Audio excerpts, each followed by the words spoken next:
And now, preview time. So let's take a look at what's coming your way.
The Jeff Meacham Network's Multiverse of Media.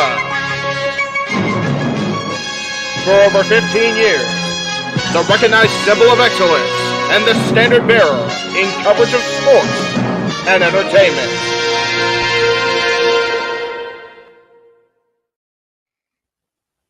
JJ, Jeff, you want to kick this thing off? Because I'm still trying to process everything here. Yeah, it's like, who wants to go first? Well, Come on in. It's open mic night with your host. you could maybe say there's really 4 topics, but it's split into 6. The Renegade, JJ Williams. The Sammy and Eddie Kingston thing, which one's the better smelling turd? And his panel of co-hosts. I am the founder. We'll call me that for today since we're going with the Jeff Jarrett love theme here this week, according to JJ. The West Coast Professor, Jeff Meacham. Karma is karma is karma. That's professional wrestling! Damn it! The Simple Man, Noah Foster. It's showtime! Yeah! How you doing, JJ? How you doing, Jeff? James. Yeah. And the He-Man, James Hebert. Imagine Bill Burr, Joe Rogan, Paul White, the Baldies. There you go. It sells itself. Get in there. Short his ass and shit the bed. He's not Amber Heard. Give it time, JJ. Give it time. Now, I'm sure Jeff has some stuff, but Dumb move. Just don't pull this bullshit again. You get one. Tony needs to stop caring about the ratings. Bradshaw said as long as the ads are in place, we're not going to lose that third hour. Ring of Honor does not have to be AEW Live. They don't necessarily have to coexist with each other. We kind of saw that tonight to a degree. Along with a panel of guests. He's no longer glorious. Don't you bring that up. You want me to rant about what my NXT used to... No, we are done here for the night. I swear, James.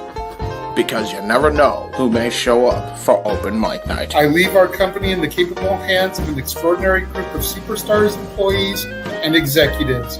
The first thing that came to my mind was, it's about damn time. Amen. I literally touched everybody in the state's trash. It's horrible, you guys. Peyton's new thing is Dennis the Menace, but it's funny because she calls it Dentist the Medicine. That's great. When Elliot Taylor came out and did Born for Greatness live, I was popping my pussy, having a great time. I didn't care. I was having so much fun. Sit back, relax, and enjoy the show. Fuck Bill Belichick.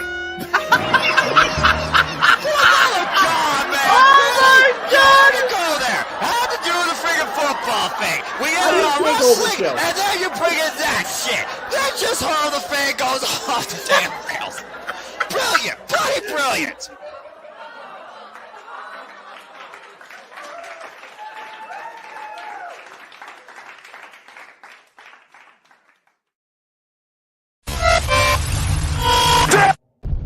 We're here.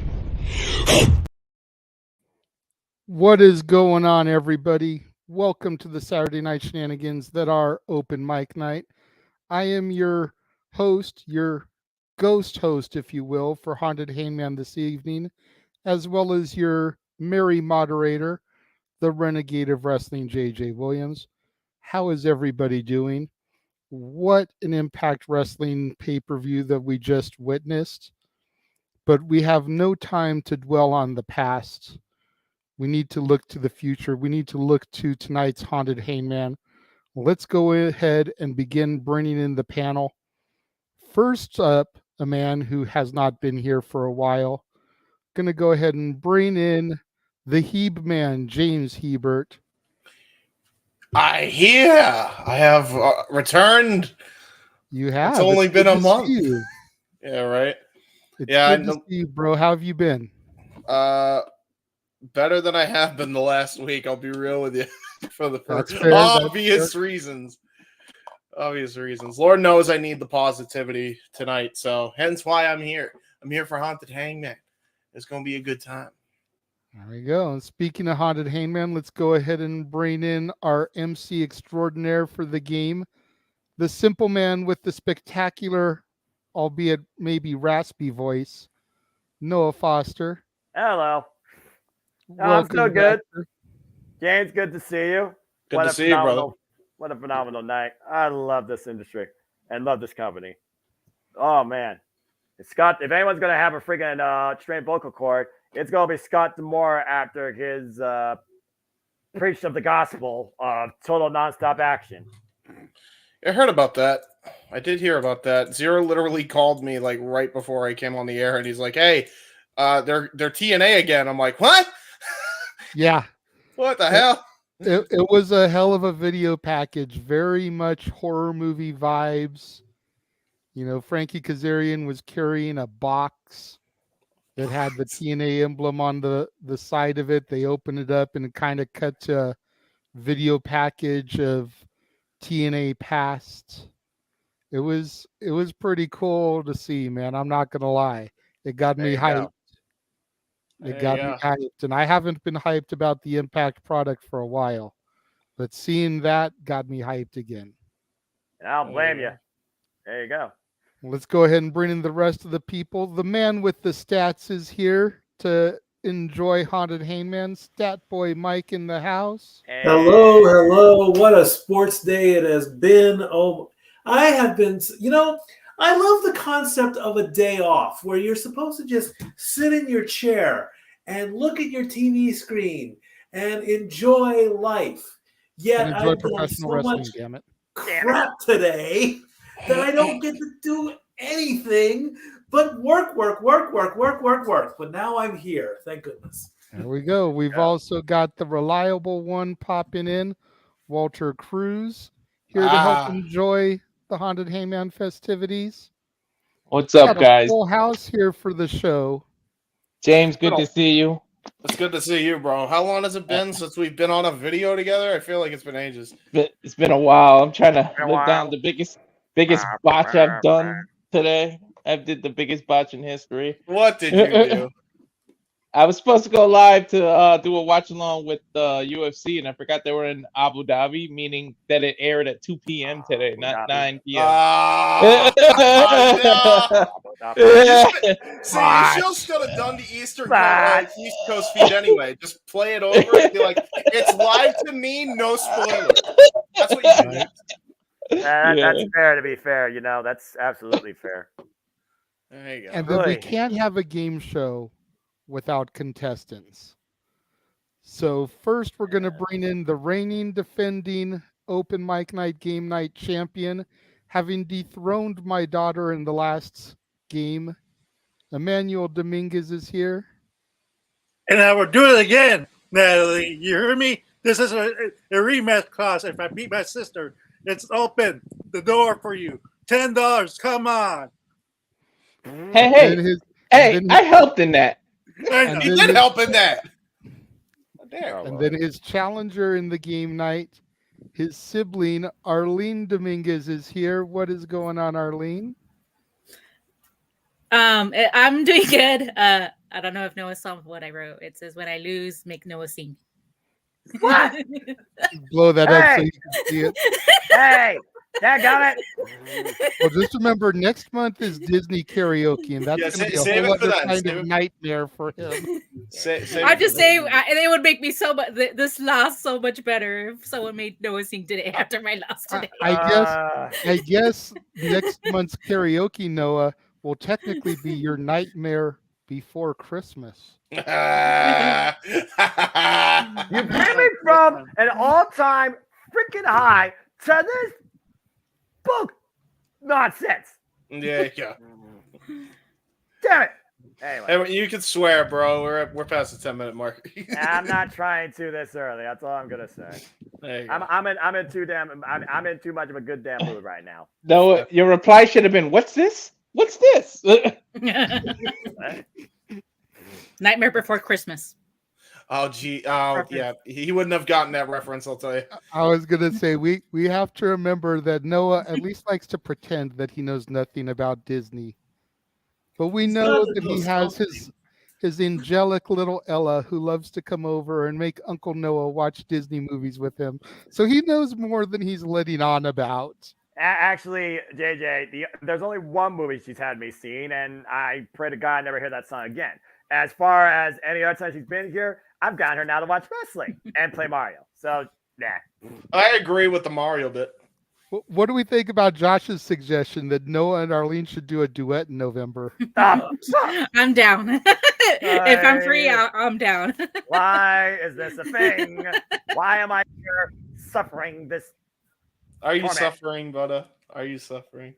Why are you suffering, Noah? Is that what you asked? Did you really ask, why are you suffering? You know what? I'm just going Did you ask that, yes or no? Because we need more content. For Noah, that's what I call music. And Noah, that's what I call slow jams, Noah. That is why you are suffering. Son of a bitch. You're gonna send the album. You gotta send me that so I can actually. You gotta send me the image where he's standing next to the car so I can actually make a album cover art. I'll go ham with that. You know I can go ham with that. I know you can. Thumbnail, man. Album dropping January 1st, 2024. There you go. That's Noah Guerrero. Right? Orale. Stop it. Seriously. Y'all are on a different level of nonsense. Is all I gotta say. Hey, I'm not part of this, so I'm not. He is right. He's just like a special guest. He don't. I'm just here for the fun. I haven't done nothing. Fair enough. Yet, Mikey. Yet is the key word. Big yet. Yet they say, and they say yet. All right. So we all know why everybody is here tonight. You know, the regulars are here for the Saturday night shenanigans that are open mic night, and we'll get to that at the top of the hour. But we've got Arlene and Emmanuel here for the Haunted Hangman. Noah, why don't you go ahead and let people know the rules of our Haunted Hangman? All right. So again, it's about the siblings in an exchange of words, phrases, and any other thing that the founding brainchilds have come up with for this fun little game. And basically how it will go down is as follows. You guys will take turns trying to solve a puzzle. Controlling player will keep guessing letters till the hangman's hanged or the puzzle's solved. If you hang your man, the other player gets one free guess at the puzzle. 100 points per solved puzzle and 50 points per stolen puzzle. The first to 1,000 points wins. Your puzzles can be anything related to horror, related to anything in wrestling, including that related to WWE, NXT, Impact, AEW. And it could be people, it could be titles, it could be proper names, it could even be song lyrics. So that being said, any questions? Can they use us as lifelines? No. This is not Who Wants to Be a Millionaire. I am not Regis Philbin. All right. That'd be a different game night for sure. But no, according to the producer man, no. Who wants to be? We'd have to change it to Who Wants to Be a Millionaire to Who Wants to Be $100 Man, because nobody here has $1 million. First question. Ain't nobody here got $100, man. It's like who wants to be a dollionaire? Tollionaire. I'm not gonna say. I'm not gonna say. I might be able to come up with a crisp, fresh $1 bill, but that's about it. A 20-year. Who wants to be a dallionaire? All right. That's the thing. All right, Who wants to earn $1? So what we'll do is I'm going to pull everybody except for Noah, Emmanuel, and Arlene out, and then we'll pop back in, after a couple of rounds, kind of laugh and joke and about what's been going on in the game, and going to keep on going until first person gets 1,000 points. There you go. All right. All right. So, that being said, Arlene, Emmanuel, good luck to both of you. As we are gentlemen here at the Multiverse Mia, ladies will go first. So, Arlene, here's your first puzzle, and I'm sure you want to know what your hangman looks like, so you might actually guess the wrong letter just because. But good luck to you. Emmanuel, you just sit there until she hangs her man, and you'll get a free guess. So, here we go. Here's your first puzzle. Category is tile. When you're ready, Arlene, your first letter. And I'm sure the producer man will put on some ambient music, non-copyright, to sell the mood. I'm going to go with R. All right. Got two of them. It silently speaks volumes. Oh, there you go. T? Nope. And your hangman basically has 6. Which I'm sure producer man right now cannot wait to show on screen. So that's strike 1 for you. An S. Okay. You might want to take it off the screen. There you go. A C? A C.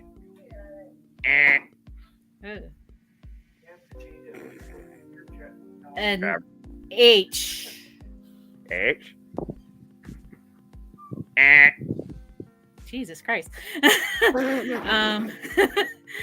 is fun. This is subtle fun for me. An N. I mean, N's usually in most words.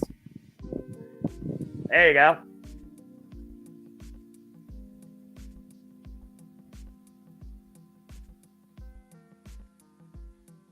And no help from the audience, please. But feel free to play amongst your own friends and family.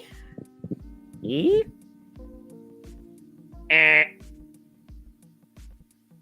One last chance. Otherwise, the man will get a free guess, even if he doesn't have much to work with. I've seen people solve bonus round puzzles, though, with this type of stuff. So, Manuel, still might work for you. Got one more guess, Arlene. An O. An O? There's a few of them there.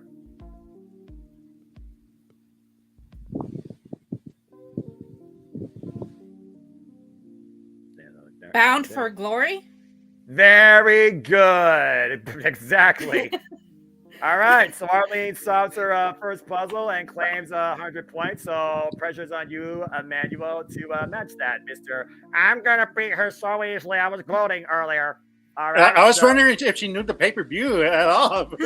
Hey, sometimes all you need to know is the name. You don't even need to know the show. All I'm going to say is this. If you didn't watch Bound for Glory, you need to if you're a fan of professional wrestling. Damn it. But good job, Arlene. That's 100 points to you. All right, Manuel, now it's on you. So here's your puzzle. And you also have a title. I. There is an I. In fact, there's 3 of them. S. S? Yes, I believe there is an S here. N. N?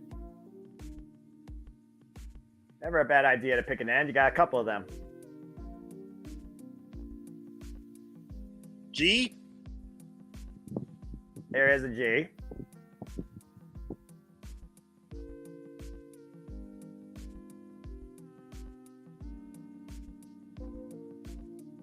F. F. That's strike 1 of 6 for you. A.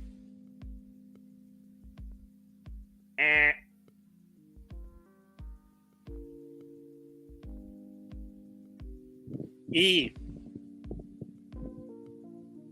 Will Fortune toss anything. 8 out of 10 puzzles have an E in them. Shout out to everybody in the chat. Hope you're having fun playing along. See how many you can get. R. R. Yep, there's an R.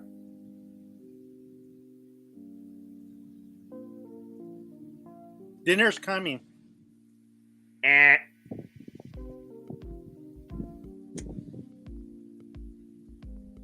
Not Is dinner there is an coming. turn? Because I guess, or No. You still have parts of your hangman left. okay, You just wasted a limb with a guess. Okay. M. M. There you go. There is an M. O. Why not? Yeah, why not? It might be there, and it is there. C. Sometimes you just gotta go with the most obvious word you know, and maybe it'll help you figure out the first one. In this case, it did. I know. Well, think about this. You said dinner is coming. You know it's not dinner, but also there was not a second N, so that probably would have also kind of alleviated that right there. I can't think of the word right now, so. Well, you still got letters left and limbs. What about K? Arlene is losing her mind. I love it.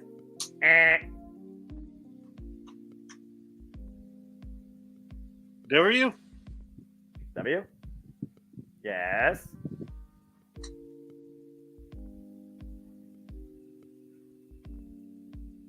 Winter's coming. There you go. Winter is coming. Straight out of Game of Thrones and also AEW. Dun, dun, dun, dun, dun, dun, dun. All right, so we are currently tied 100 to 100.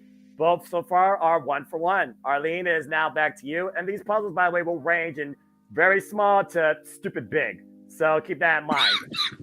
Arlene, here's your next puzzle. It is a thing.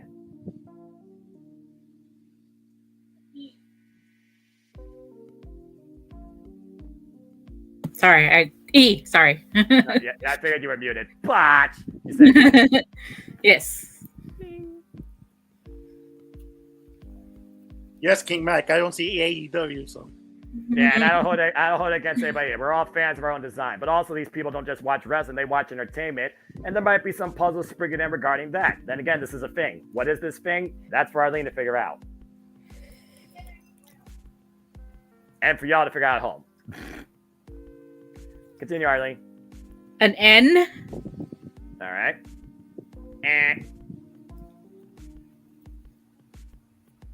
An A. There's 2 of them.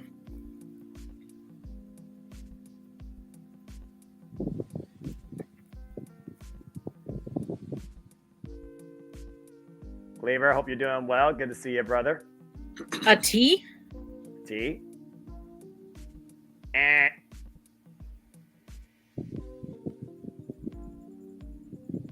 Now it's the man that gets the prime tits.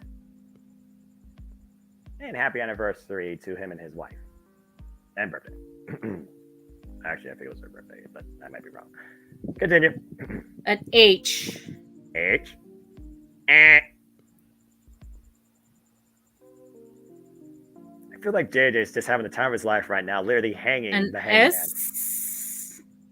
You say with such confidence. I wasn't confident at all. That's what I was like. An R. All right.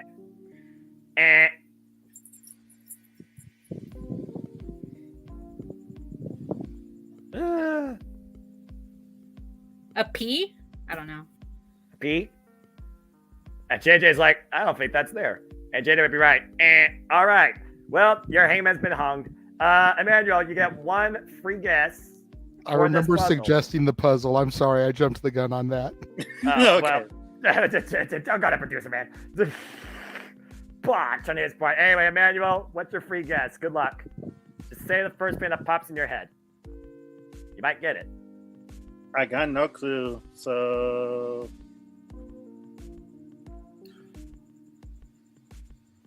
Wait. I got no clue. May I, Noah, since I suggested this one? Yes, you did, producer, man. Kayfabe. Oh. That's exactly I what liked it because there weren't a bunch of your normal Wheel of Fortune letters in this, aside from the A and E. A Y, and an F. Yeah. Very obscure. Everyone Anyway. automatically goes for R, S, T, L, and E, and only the E is here. Mm-hmm. That's why I really like that word. Plus, it's general wrestling terminology. Yeah. And there you go, straight from the brilliant mind that is the Renegade, who will host the Saturday Night Shenanigans soon enough. That will start on the start of Sunday here on the East Coast. Anyway, good try, Arlene and Emmanuel. So score remains 100 to 100. And we will move on now, which I believe it is Emmanuel's turn. And Emmanuel, you get this puzzle, and it is a person. All right. E. All right. Hey, there's probably an E in there. Let's see. There's an E. There's an E. There's an E. There's an E. H.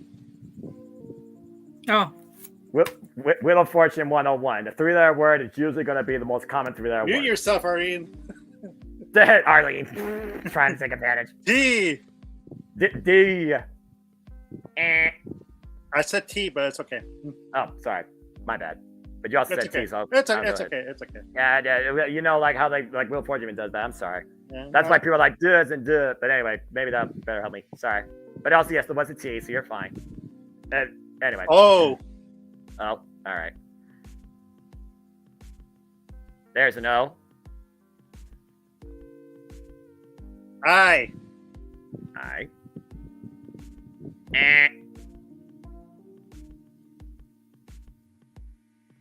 A. There are two of them.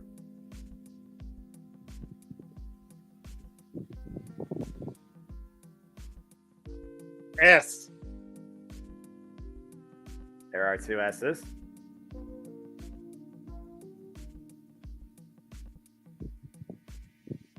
U. A U.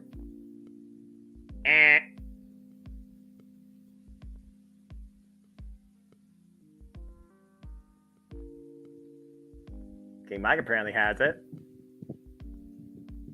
N. No help from the audience, but it'd be free to play by yourself. Yep, there are two N's. The phenomenal one, AJ Styles. Very good. The phenomenal AJ Styles, one of the all-time greats in the industry, transcended WWE, TNA, you name it. I knew that one from the beginning. As soon You as knew that with no letters. If one of you do a no-letter puzzle solve, I'll be absolutely amazed. When he said to mute myself, I already knew the answer. So I was like, oh my God. Now I have to just stay here as he guesses it. You're just like, yeah, what is it? Well, Arlene, let's see if lightning strikes twice for your brilliant mind. Scores right now. How's everyone liking this so far? Yeah, how's everyone liking this so far? I want to join it. It's fun. Don't worry. I'm sure we'll have extra puzzles based on how far this goes, because if we do not do the full puzzles, I'll let the producer man know. Maybe we'll play this during open mic in a little bit. But in the meantime, Arlene, you're on the bubble now. Score is 100 to 200. And here is your puzzle. It is a phrase. You know what? I'm going to keep everybody on. Just mute yourself so that only Emmanuel, Arlene, and Noah can talk. But feel free to do like facial expressions if you're like, I got this, or why don't you get this? Because I love to see that. Anyway, Arlene. I was doing that the whole time. I was like, I saw. You were ready to explode for Winter is Coming. That shit was funny. I was trying to telepathically give my old partner answers. I'm like, read my mind. Are you not entertained? Anyway, I'll just say this. Mine is muted. I was like, why am I getting all the hard ones? Oh, you haven't seen nothing yet. Anyway, Arlene, go ahead. Okay. Oh, this is fun.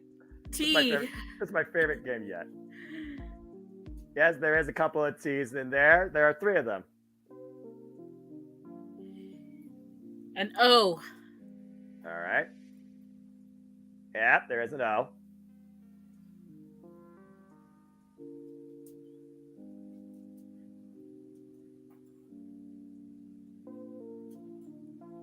Come on, Arlene. Sorry, I'm trying to solve it. You don't want to think too long, otherwise your hangman might get hanged just out of circumstance. An E. All right. There's an E. There's an E. Couple of E's. An M. M as in mom. Yes. There's one M.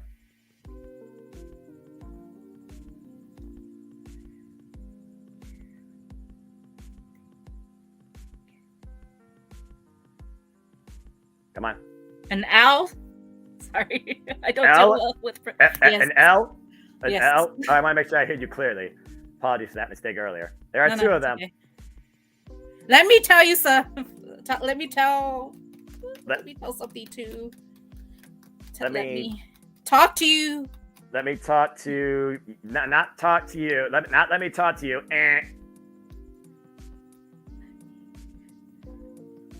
You can still keep guessing letters though. So now you just need maybe one more good letter. An A. All right. Two of them.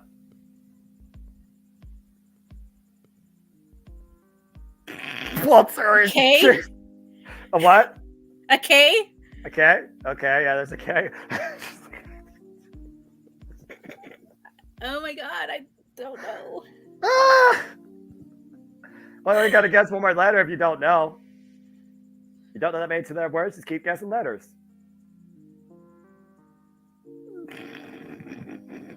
I love this. Come on, Arlene. My friend, I don't know. This. Just pick a letter. How many two-letter words can you think of? That's it. Just pick a two-letter words.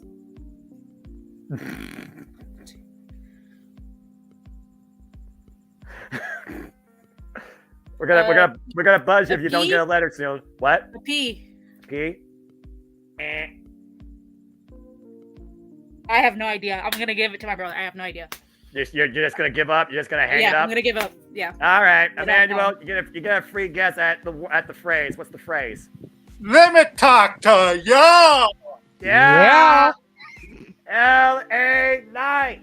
Yeah. We were handing that to you. I was doing the LA Knight taunt. Arlene, you have to take a phrase from John Cena and never give up. Don't give him the. Don't give it. Yeah, you had it. I get the ones I'm good at. You don't know how hard it was. Easy ones. I was going to take off my microphone and say, "Why can't you get this?"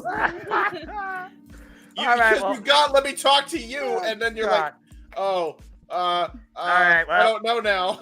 Everyone in the audience, calm down. Emmanuel, good job. You got the steal for 50. The score is now 100 to 250, and we now go to Emmanuel with this next puzzle. But well done, audience, if you did get that. And Arlene, never give up. But also, I'm just going to put this in right now. If you guys take longer than 5 seconds, we are going to buzz you for Hangman things. We got to keep this thing going. Emmanuel, you're up. Here's your puzzle. It is a song lyric. L. E. Yeah, we're not even trying. Guess this madness. H. All right. This is courtesy of the Renegade, by the way. J.J. Williams, thank you for this puzzle suggestion. There's no H? Okay. No. Okay. T. Let's see. There's a T. W. W. R. Yep. Slowly chipping away. O. Oh, you didn't know? There were some O's there. A few of them. U. A U. All right. B. That's a butter. Thank you for the clarification. There's a B. There's a B. Y. All right.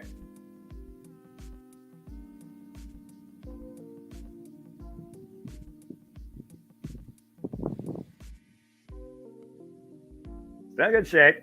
3. Yeah, I know. M. All right, just making sure. Gotta keep the game going. Also gotta keep the rules in order. There's a few M's. Appreciate you, brother. N. Yeah. A.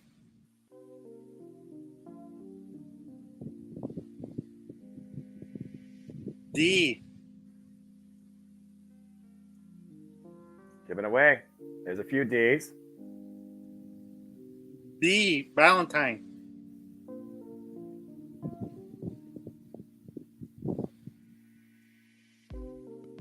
What? S. got the whole thing.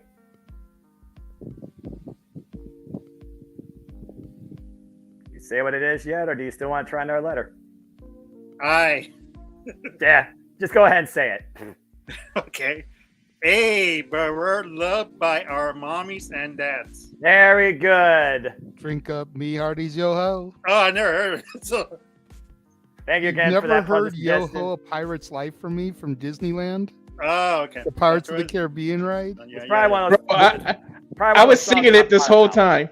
I was singing it this whole time. Mommies and dads. Without a bottle of rum. Anyway. Honestly, that's my favorite line in the entire song because the whole song they're talking about how they're killers and bad eggs and evil and like, oh, but we're loved by our mommies and dads. Why is all the rum gone? Ay. Well, we're all sober here, but I will say this. Emmanuel drinks up another 100 points, takes the score to 350. Arlene, you need to really get some stuff going here. You're at 100, so let's keep going. Arlene, you're next. Good puzzle suggestion, JJ. Arlene, here's your puzzle. It is a proper name. An E. All right. An A. All right. Except maybe a limit if they're not there. An N. There is an N. There's an N there. An S. I believe there's an S in here, yes. A T. Oh, there's probably a T. There's a T. There's a T.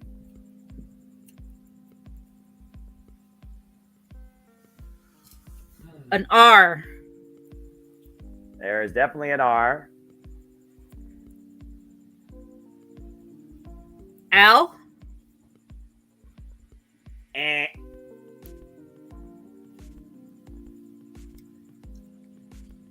C. There is definitely a C. There are two of them.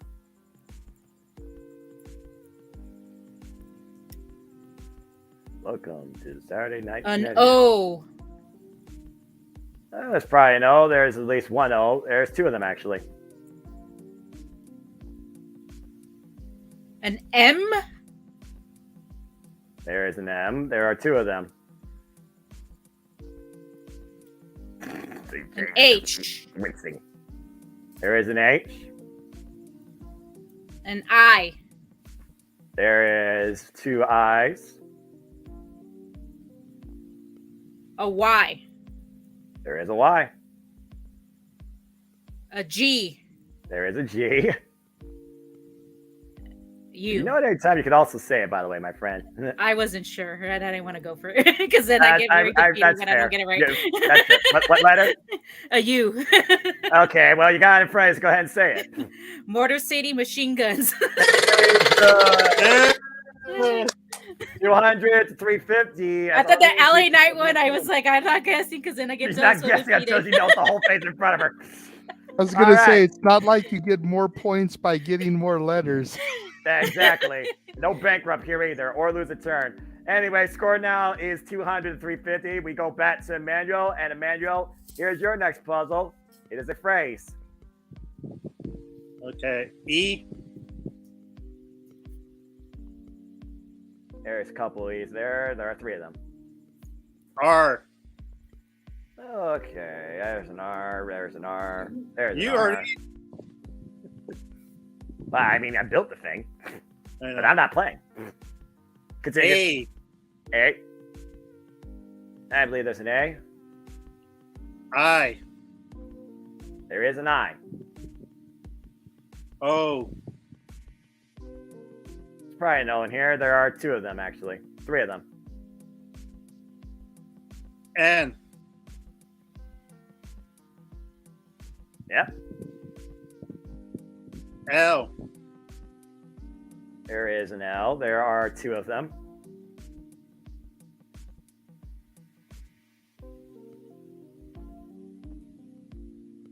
P.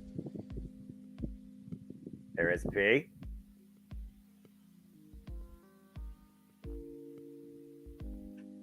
S. There is a few S's there. There are four of them. T. There There are 2 of them. Last professional wrestler?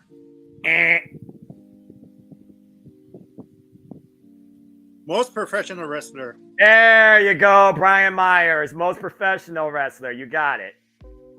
All right. So Emmanuel keeps his lead up as we now have Emmanuel at 450, Arlene at 200.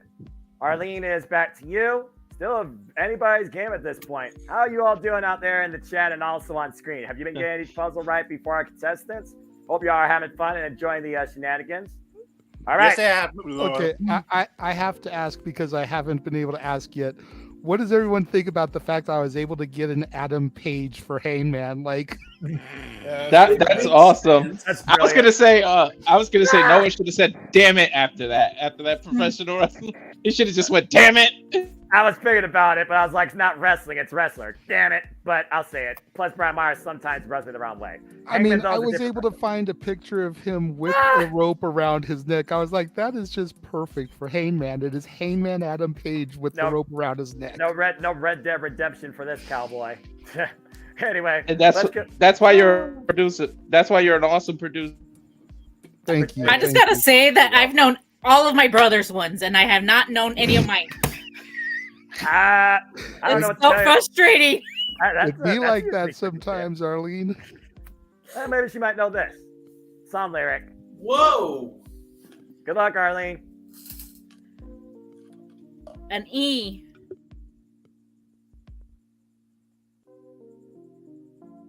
All right. An A.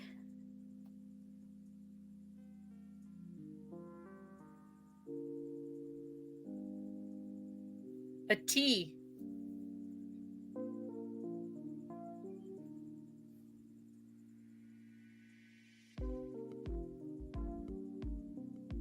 An H.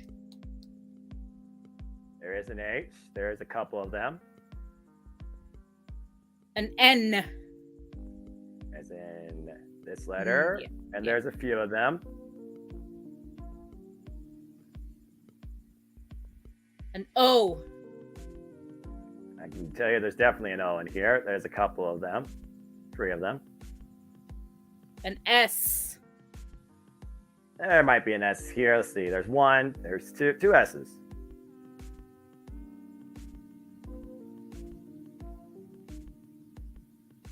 An R.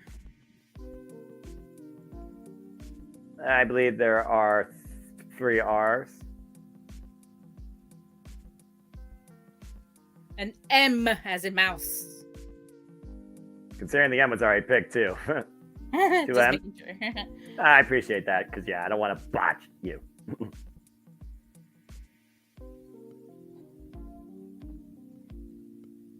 James is thinking. A C. A C? Mm-hmm. Still in very good shape. Only 1 wrong. A W. There is a W. An I. There are 2 I's. An L. There are 3 L's. A G. There is a G. Wrestling has more than one royal family? You got it, Cody Rhodes. Very good. Very nicely done, Arlene. 100 points for Arlene, who gets her first puzzle on her own. See, you doubt yourself and you're able to do it. And that definitely closed the gap. Arlene now up to 300. Emmanuel still holding down the lead, though, at 450. And Emmanuel, it is now back to you. And here's your puzzle. It is a phrase.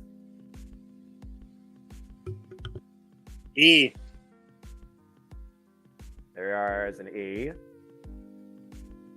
S. There are a couple of S's.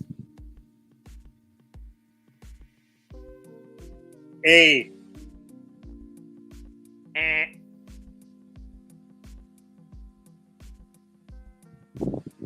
I. There is an I. Everyone's enjoying their Saturday Eve with a little bit of our Hangman. What letter? M. As in monkey? Yes. Okay, just making sure. I always like the clarification. There is an M. There's two of them.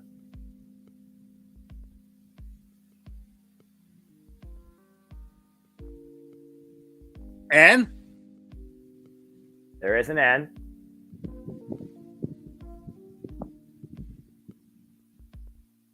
T. There is a T. D. I believe there is a D. O. There are two of those.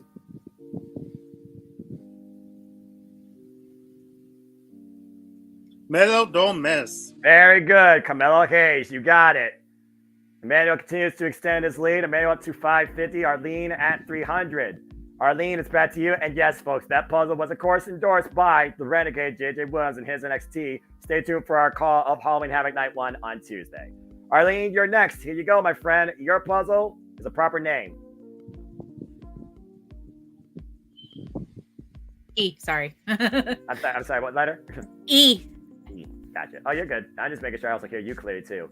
Yep, there are 3 E's. An R. I think there's an R in here. Yep, there's one. There's two of them. A T. I think there's a couple of T's. An S. There is an S. I. There are two of them, I believe, or three of them, four of them. I lost count. An A. I need to figure out how to do a virtual AI banner. There is an A, a couple of them. An O. There is a couple of those. There are three of them. I'm just looking at the feeds, just seeing A if people... C. I think there's a couple of C's here. Maybe three of them. Y. There is a Y. N as in nanny. Good show, by the way, from Nick and Knight. There is an N.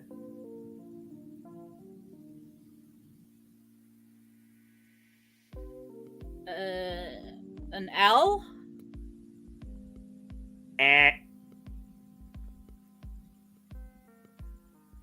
Jericho Appreciation Society? No. That's Very good. The oh my God! epitome of sports entertainment. Well done, Arlene. All right. I was drunk. Remember, we'll see AEW. I knew that because of the stat.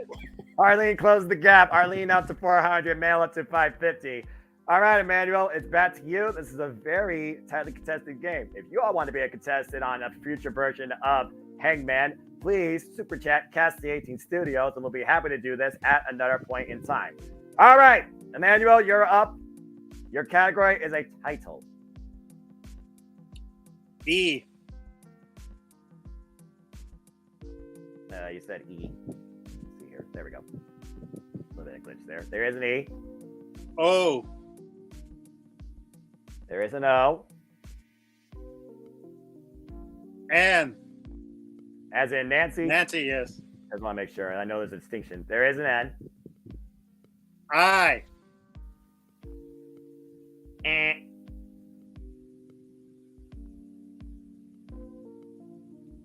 L.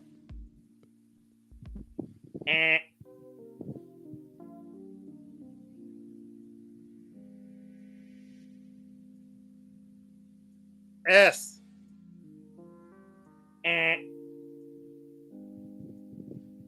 Still got three chances. Yeah. R. There is an R. A. There are two of them. Armageddon. Very good. An old school pay-per-view and a staple of November. All right.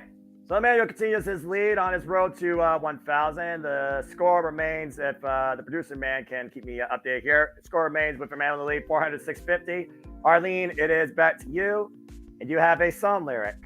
Not gonna lie, when Emmanuel got like 3 strikes, I was like, man, I hope Arlene can steal this, close the gap some. It's not over till someone hits the 450. I feel like it is. This is like, I missed that pay-per-view, by the way. Oh my god! I keep telling it. Everyone he has, I know his. And the ones I'm struggling with. What we learned is that Arlene did not need to start next time we do this, and I'm sure this will not be a one-off. Because I think everyone's enjoying this. That being said, Arlene, you're on the bubble. Good luck. An A. An E. There are a few E's. There's an E. There's an E. There's an E. There's an E. There are 5 E's total. I. There is an I. In fact, there are 3 of them. An S. A T.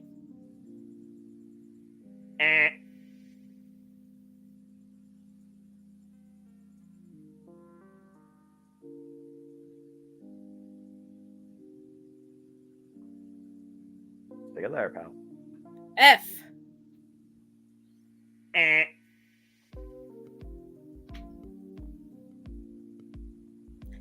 N. There is a couple of N's. There are 2 of them. H. Yep, there is an H. A B, like in banana. There you go. There is a B.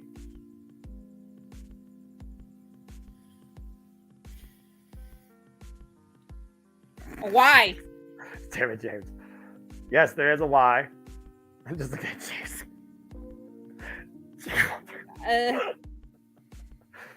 Come on. I think I know it, but I don't. Yeah, again, you can risk a limit if you want. An Just keep guessing L. letters, whatever you're comfortable with. All right. An L.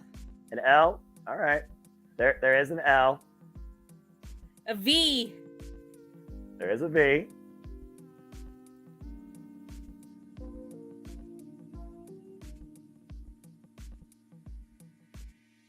Just guess the letter. Don't overthink. M.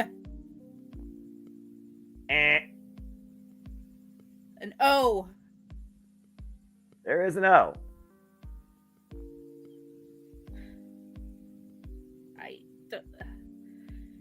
A J.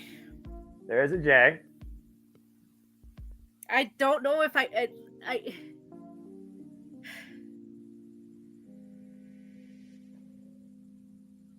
Just keep guessing letters you don't know, okay? Just relax. Don't overthink. I know it's like I believe in Joe Henry, but it's like it's not fitty. It's Joe Wait. You said Joe what? She said it. I think she did say it. If I hear it right, say that again, Arlene. I believe in Joe Henry. Yes, Henry. That's it. I believe in Joe Henry. And thank you, Dattila, for that puzzle suggestion. I believe in Joe Henry. I'm Say his name and he appears. We believe in Joe Henry. Arlene. I was sitting there doing the dance the whole time. I saw that. I'm not paying attention to you guys. I'm looking at the puzzle, and I was like, I know it's Joe Henry, but why is it not? It's not spelled the way I was thinking it was spelled. That's why I was like, it's not. Yeah, I know. We're gonna DRY, but I got you. You got it. Good job. All right. So Arlene, I'm loving this. This is the best thing ever. Arlene closes the gap now. I believe it's 500 to. Well, again, producer man can give me the clarification. All right. So Emmanuel, you're on the bubble again. Do not count out Arlene, folks. Do you believe in Arlene? All right. That being said, while producer man updates the scores, 100 points to Arlene. It's now Arlene 500, Emmanuel 650. Emmanuel, here's your next puzzle. It is a person. E. Oh, that was damn good. What letter? E. All right. Yeah, don't get down on yourself, Arlene. All you need is a steal and you're back in the game. Yeah. It's very easy to do that. R. All right. There is an R. S. There is an S. T. Don't call it a comeback. There is a T. A couple of them. A. I believe there's a couple of A's.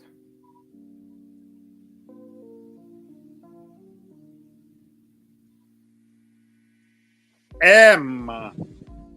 Thank you for the clarification. There is an M. A couple of them.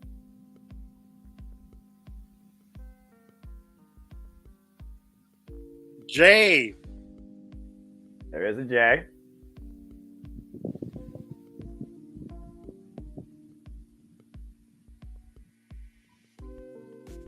O.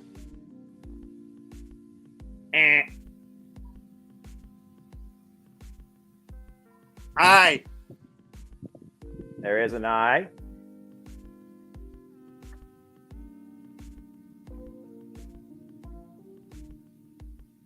Score yourself at home, audience. We'd love to know your scores once we're done with this game. I know. W.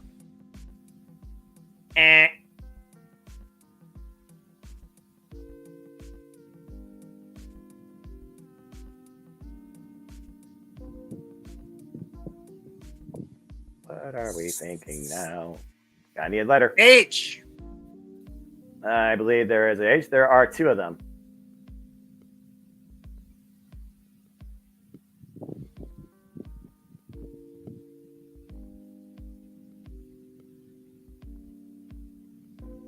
Solving puzzles on a Saturday. L. An L. There are two L's. H. Oh, no, it's not. Yeah, I said H. Yeah, C. Oh, nope. Don't worry. That's why I got them up there. Yeah. Yep, there is a C.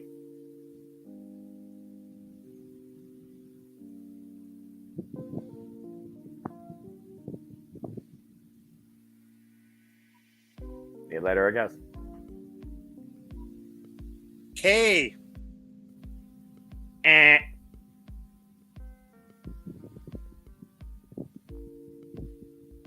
Father James Mitchell? Yes, the Sinister Minister from TNA that matched Abyss. Very good. All right. Emmanuel continues to extend his lead as he now is up to 750. Arlene with 400, but all it takes is a couple of steals and no guesses, and it's still anybody's game. So that being said, still anybody's game at this point. Arlene, we are back to you. And again, your puzzle, it will be a character. An E.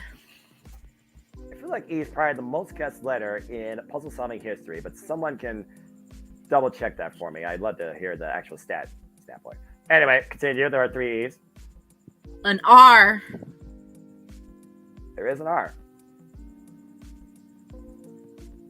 A T. There is a T. S. An I.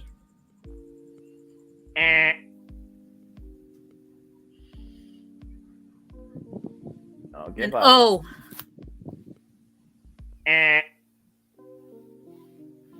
Still three guesses left. An A. There are two of them.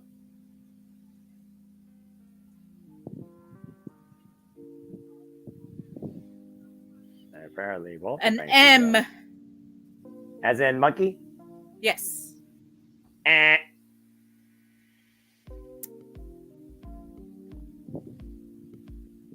Leatherface.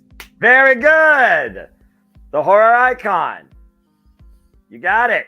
And I think you deserve that title. Yeah. You deserve that title for guessing that now. Well, anyway, she got 100 points. I think that's even deserving enough. As she closed the gap again, scores now 600, 750. Again, anybody's game. Emmanuel, we are back to you. This is a proper name. I. There are two of them. O. I think there is an O. F. Yep, definitely an F. N.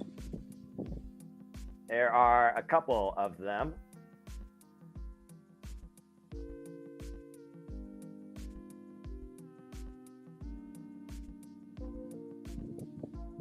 M. There is an M. Ministry of Darkness. Very good. That's exactly right. Dude. And of course, that was suggested by the Renegade.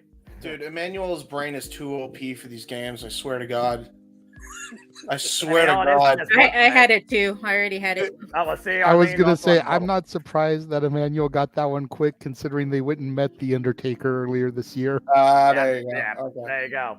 All right. Well, Score now is 850 to 600. Arlene, you're still very much in this. So let's go to your puzzle. You have a title. An R. There is an R. An E. There is an E. A couple of them. M as in mouse.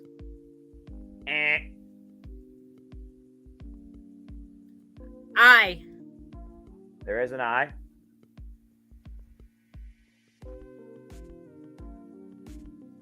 An O. There is an O.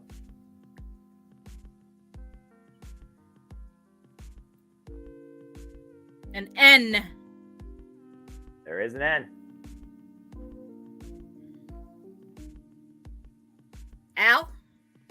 There are 2 of them. Rebellion. Very good. The Impact Wrestling pay-per-view. Hey, it was a WWF pay-per-view first. That's fair enough, but I look at Impact Wrestling more for reasons. All right. I had that one immediately. Did you have them about any letters? That would have really surprised me. Arlene closed No, the gap. no.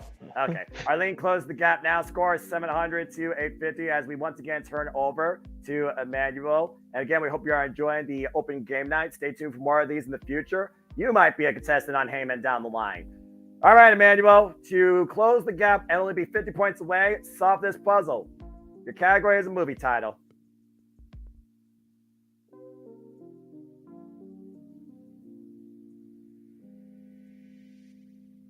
Go ahead, Emmanuel. Is he muted? Emmanuel, I think you're muted. Botch! Yeah, I was muted. E. There is an E. N.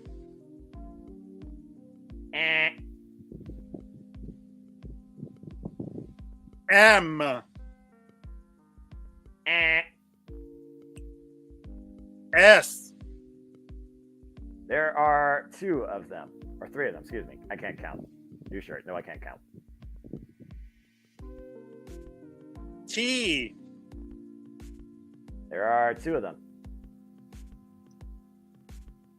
A.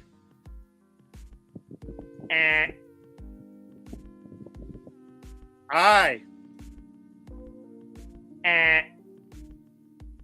Careful. O. Yep. There's an O.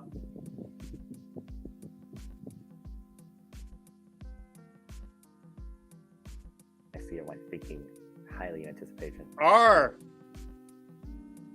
There is an R.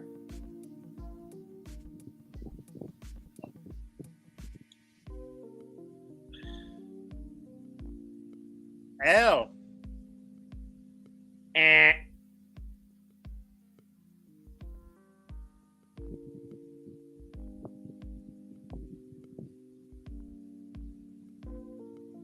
Be a letter. P.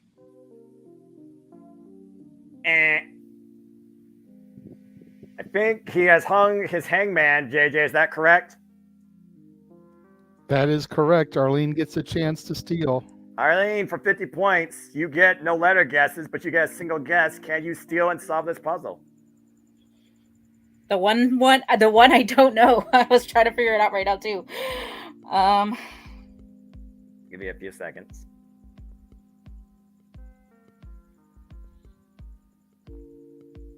All right, I need a guess. I don't know. Collobsters. I don't know. Who you gonna call? The Ghostbusters. Now I got it. Yeah, Ghostbusters. Yeah. Yep, Ghostbusters. I thought about it right now. Probably hitting yourself in the head off that, Emmanuel. So nobody gets that puzzle, which means Arlene has a huge chance here to close the gap. As I believe again, the score is 700 to 850. Yeah. I really do need to work on my Jedi mind trick because I was trying to give it to you, man. I saw Walter wincing. All right, Arlene. So big opportunity for you to really close the gap here. Here's your puzzle. Yeah. No pressure, but if you can get this one, it'll be 800 to 850, and that gap will be even closer. And it is a proper name. An E. There is an E. An S. There is an S. A T.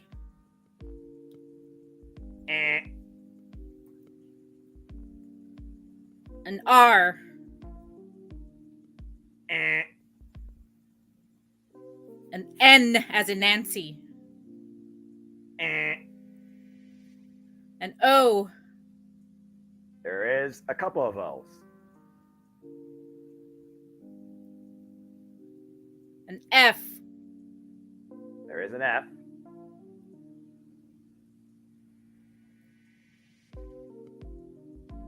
A C.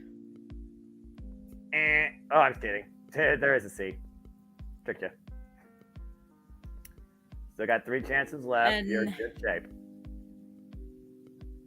An H. There is an H. A U. There is a U.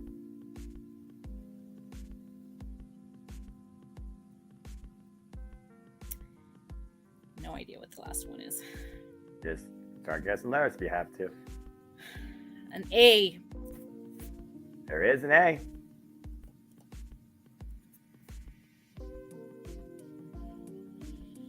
An I. You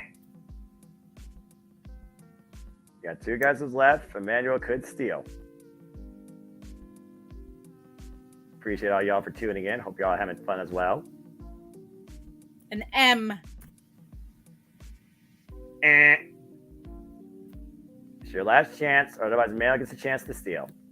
Yeah, I don't know. I'll just give it to my brother. At this point, Come on, you gotta do at least one letter. I don't like that. Effort is what matters at the end. All it takes is one letter and be like, Eureka. So, just go with your gut. People Y. believe in you. What letter? Y. All right, Emmanuel. For 50 points, can you solve this and steal it? Yeah, unfortunately, Irene doesn't see AEW, but I do. House of Black. Yep, the House of Black. All right. So I again, can't touch enough. I mean, again, all you gotta do is just know a little bit, and also that's just calculate itself. Score now is 700-900, and it is Emmanuel's turn. If Emmanuel gets this puzzle, he wins the game. Otherwise, Arlene still has a chance. So Emmanuel, to win possibly the game and move forward in open game night, here's your puzzle. It is a song lyric. E. I don't blame you. I was gonna say, this is the movie It. Yeah, right. The most cut. The big one. We can thank R for this. R. All right. S. There is an S. T. There is a T. H. There is a couple of H's. You're getting the bottom half. O. There is an O. A few of them. I. There is an I. A few of them in there.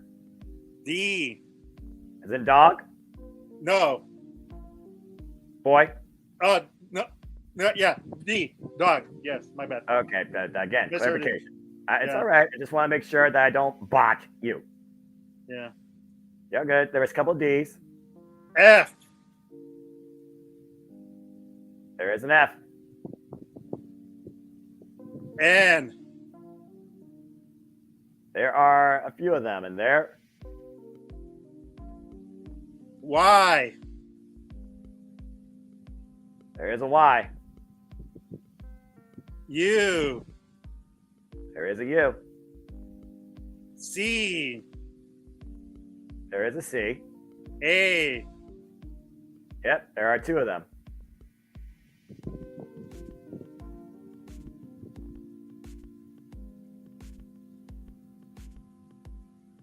M.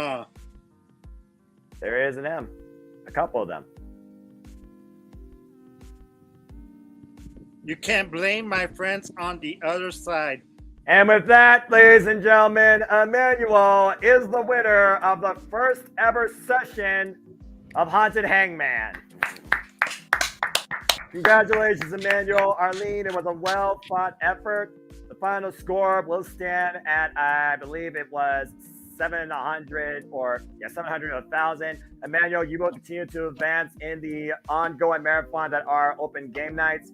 I want to thank Arlene for being a part of this. I want to thank, of course, our audience, the chat, and of course the fellow panelists of Open Night for tuning in. And at the end of the day, folks, all you gotta do is just put letters together, and you also could be a winner here on a session of Hangman. Whether it's Haunted, whether it's someone else, I'll see y'all down the line. Thanks for playing. And again, I turn things over now to the host of Open Night, the Renegade, JJ Williams. Arlene, tremendous effort. Yes, you can always try again, Arlene. You know, the next one will be Price is Right in January. Yeah. Both November and December are going to be karaoke months. I knew his. That's why I turned off my screen. Oh, Yeah. God. There's a Disney song. There's a Disney song, and I wanted to milk it slowly. I knew he knew it.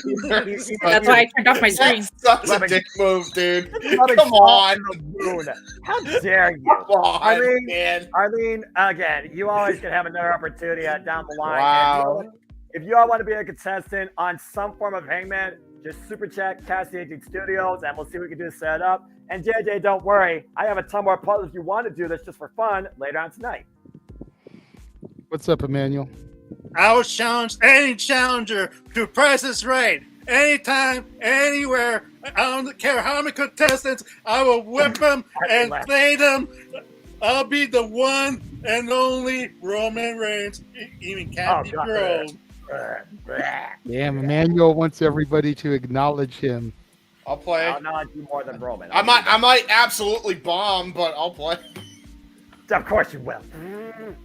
Well, again, we'll see you guys next time. Hangman, you know. Well, I mean, again, I got plenty more puzzles if we want to do more of these type of shenanigans later tonight. But hey, I hope everybody enjoyed the game. I hope everybody enjoyed our contestants' efforts, and I definitely enjoyed creating it. So hope everyone appreciate it. Tell Greg to send $10. Come on, Greg. I'm calling you out too. Whoa! Okay, let's calm down here. Let's draw back in. And again, Arlene, hold your head up high, my friend. All right, yeah, Arlene, you're all right, man. I'm not hearing Emmanuel anymore. I'm out, bossy. She's so pissed, dude. She did good. She did good. She did good. There you go. That's sportsmanship. That's why I want to see sportsmanship. All right. Now Josh wants to make Noah sing since Arlene lost. Give her a consolation prize. You get to hear Noah sing, right? I thought that. No, that's not happening. Well, we got to get a super chat for that. Noah doesn't sing for free. That is true. That is true. I ain't doing no. You guys are still trying to get super chats to Jeff to do the Macarena. Well, and we still need $178 to the Casa channel if El Renegado de la Lucha Libre is going to return next week for the full show. Right. How much is to Noah to sing right now so I could make my sister proud? Happy at least. What song does she want to hear him sing? What? I don't know. Let me ask her right now. Oh, God, no. Oh, no. shit. Oh, shit. No. This is bad. I should not sit here tonight. Why am I under this? Says she doesn't care as long as it's on. I tell you what, Noah, I'll at least throw you a classic cartoon theme. How about the DuckTales theme?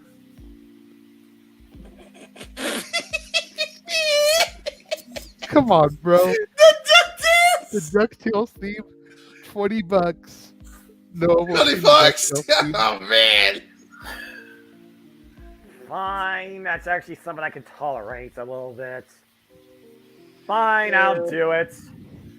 Yay, DuckTales. And if you do it to my channel, Emmanuel, it will go towards El Renegado also. So. Yay! There you go. A little bit of friggin' sing-along tonight here of all the other shenanigans. Dadgummit. So, real quick, before you get to your commercial break or whatever, is the Sniper Wolf topic going to be next or no? The Steen topic was going to be the first one because I know Statboy Okay. Can't stay up too late. He was not even going to come tonight, but I told him I wanted him here for Hangman and the Steen retirement topic. And then we can do the Sniper Wolf one after that. We can flip-flop the Billy Corrigan Sniper Wolf. Okay, just let me know when it's. Just message me when you're on commercial break for the Sniper Wolf. You didn't want to talk about Steen's retirement? Actually, yeah, that's I'll stay for that. Why not? I'll stay for that one. Come on, man, you're an old school fan like I me. love staying. How can I do that? Exactly. That's hey, Emmanuel. Don't worry. Next week, I'm donating my $10. Oh shit! What the hell is happening here? Walter wants to get in on the game nights. We were partners, so we got to challenge each other. That actually is fair. That's fair. It's fair. It's fair. He helped me win the championship, so maybe they could do it. I'm not the booker. Where's the booker? Maybe one of these days we'll do a version of Password where you all just have to guess based on clues I create. I don't know. Well, you all better not guess my passwords. That's all I'm saying. Right. As somebody that works in IT, I'm not talking about that type of password where your password is 86. All right. I'm talking about the actual show hosted by Alan London. Anyway. The 20 has been donated. God bless it. There we go. So, by the way, the music's still going, JJ. I know. Do you like the music? Is it nice and soothing? It's a calming little mood. I'm not gonna lie. I mean, the Saturday Eve before the shenanigans take effect. I mean, it was good freaking music as well. And like I said, if y'all want to do more puzzles, I still have a ton more. I'm down. Well, let's get the super chat. Let's have Noah do the DuckTales theme. And then we'll I know you have to dip Mikey, but we'll see like how long the topics go because I do want to get through the topics before we do any more extracurricular boards. Yeah, I'm about to say. I mean, because that is kind of the whole point of Open Mind Night. We love doing all the other shenanigans and hosting the other madness, but there's a purpose why we are here. Let me go ahead and get this right here. This is the new freaking opener to Open Mic Night, one night only. Dadgummit. What the heck are we doing? And it's a sample of what could be coming next month on Disney Karaoke, as DuckTales is a Disney cartoon. Well, at least at least that's a cartoon I can tolerate. So I mean, you know, I don't even know what cartoons on today. So I love me some DuckTales and Tail. And what? Tailspin. Tailspin. That had a great, awesome theme. Tailspin had an awesome theme. It did. I'm a Cartoon Network boy, so you know. I mean, all of those theme songs slapped, dude. Freaking Goof Troop, Rescue Rangers, Darkwing Duck. Darkwing Duck. Darkwing Duck was the theme. Darkwing Duck was the show. Also, I am the terror that flops in the night. That was one of my shows. When I am the potato chip that never goes stale. Non-related to Disney, but the Batman animated series, that theme clapped too. And it was just, that wasn't the word. That was just instrumental. OSW did was awesome. The Ultimate Warrior Ultimate Warrior doing. Josh is taunting Noah a long here. Story. Don't worry about it. All right. Everyone wants to kick things off with a DuckTales sing-along. Nothing else get the woo-woo. I mean, heck, it's only 90 seconds, so just to raise Arlene's spirits, and again, glutton for my punishment, but help him entertain the masses, and also help out a friend. Everybody, you ready to have some fun? Here is DuckTales 1987. The original. Let me see if I get this right. Oh, Lord. All right, here we go. You have a sea of coins to jump in? It's like a hurricane here in Duckburg. Race cars, lasers, airplanes. It's a duck blur. Might solve a mystery or rewrite history. DuckTales. Woo! Every day they're out there making DuckTales. Woo! Tales of daring, do bad, and good luck tales. Woo! The danger, watch behind you. There's a stranger out to find you. What to do? Just grab onto some DuckTales. Woo! Woo! Every day they're out there making DuckTales. Woo! Tales of daring, do bad, and good luck tales. Woo! Woo! Not ponytails or cottontails, no ducktails. Woo! Wow! All right.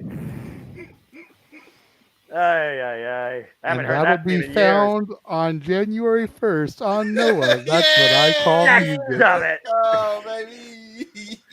Ay. You're welcome. Vocals and all. And James will drop a copyright-free ducktail soundtrack in the background. Oh, James, by the way, if you haven't seen it yet, I'm going to send you something that'll probably make you laugh. I made my own little film that cracked up Jeff and JJ massively. But in the meantime, I hope you all enjoyed that. Now, Noah made a video? Let's go ahead and go to commercial and transition to open mic night. I can't run it on here because of copyright music, but he channeled his inner Tony Storm and made a black and white silent movie with music reacting to our watch along trailer. Nice. Okay. Speaking of, here's everything that is coming up, beginning with Halloween Havoc across the multiverse of media as watch alongs go. Thank you again for tuning in, Emmanuel. Oh, man. There's already a botched graphic in it. I know, because Impact Wrestling is now back to being TNA, as we prematurely made a hard to kill graphic. Hell yeah. But, otherwise, everything is still current. So check it out. All right, go ahead.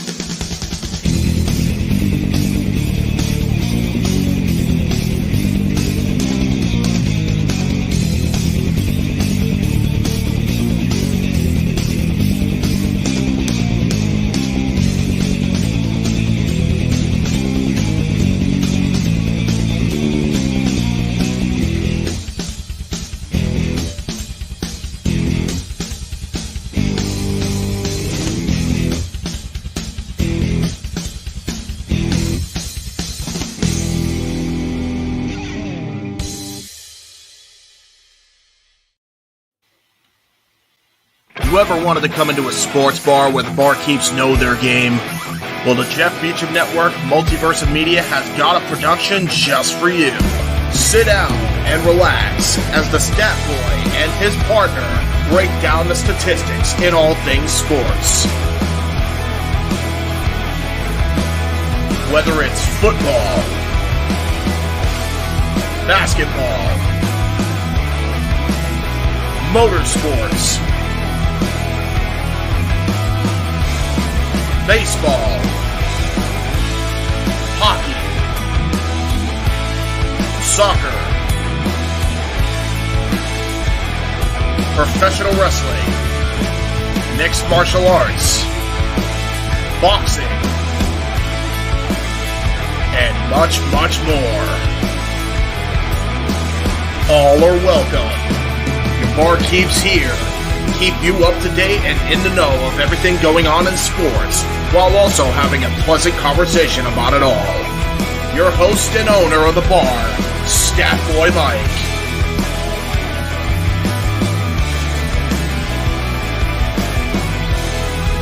His partner in crime, Dory Lou. And a host of other guests coming in. The food's hot, the seats are warm, the drinks are ice cold, and the sports talk is plentiful. Casa E18 Studios presents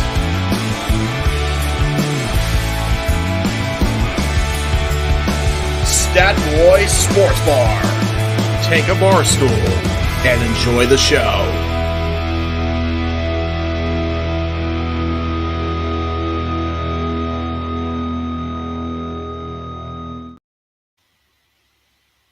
So after a fun-filled haunted hangman, time to transition into the Saturday night shenanigans that are open mic night. Got quite a few topics to discuss today, including Billy Corgan and the NWA signing a TV deal, the YouTube Sniper Wolf drama, Mercedes Moné going off on a fan, and kicking it off is the announcement from Dynamite this week, as Sting announced that come Revolution 2024, that will be his final match. Noah has a very open mouth, and that means he's excited about something, or he's very much petrified of something. Oh no, he's smiling. Oh wait, okay. Let me guess. Hold on. Let me guess. Noah, AEW, right? Yep.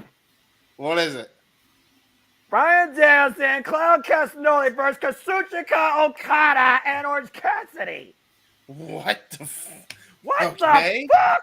What a matchup. Okay. All right, give me the fucking Wednesday. Sorry. That's happening Wednesday? Okay. I love this industry.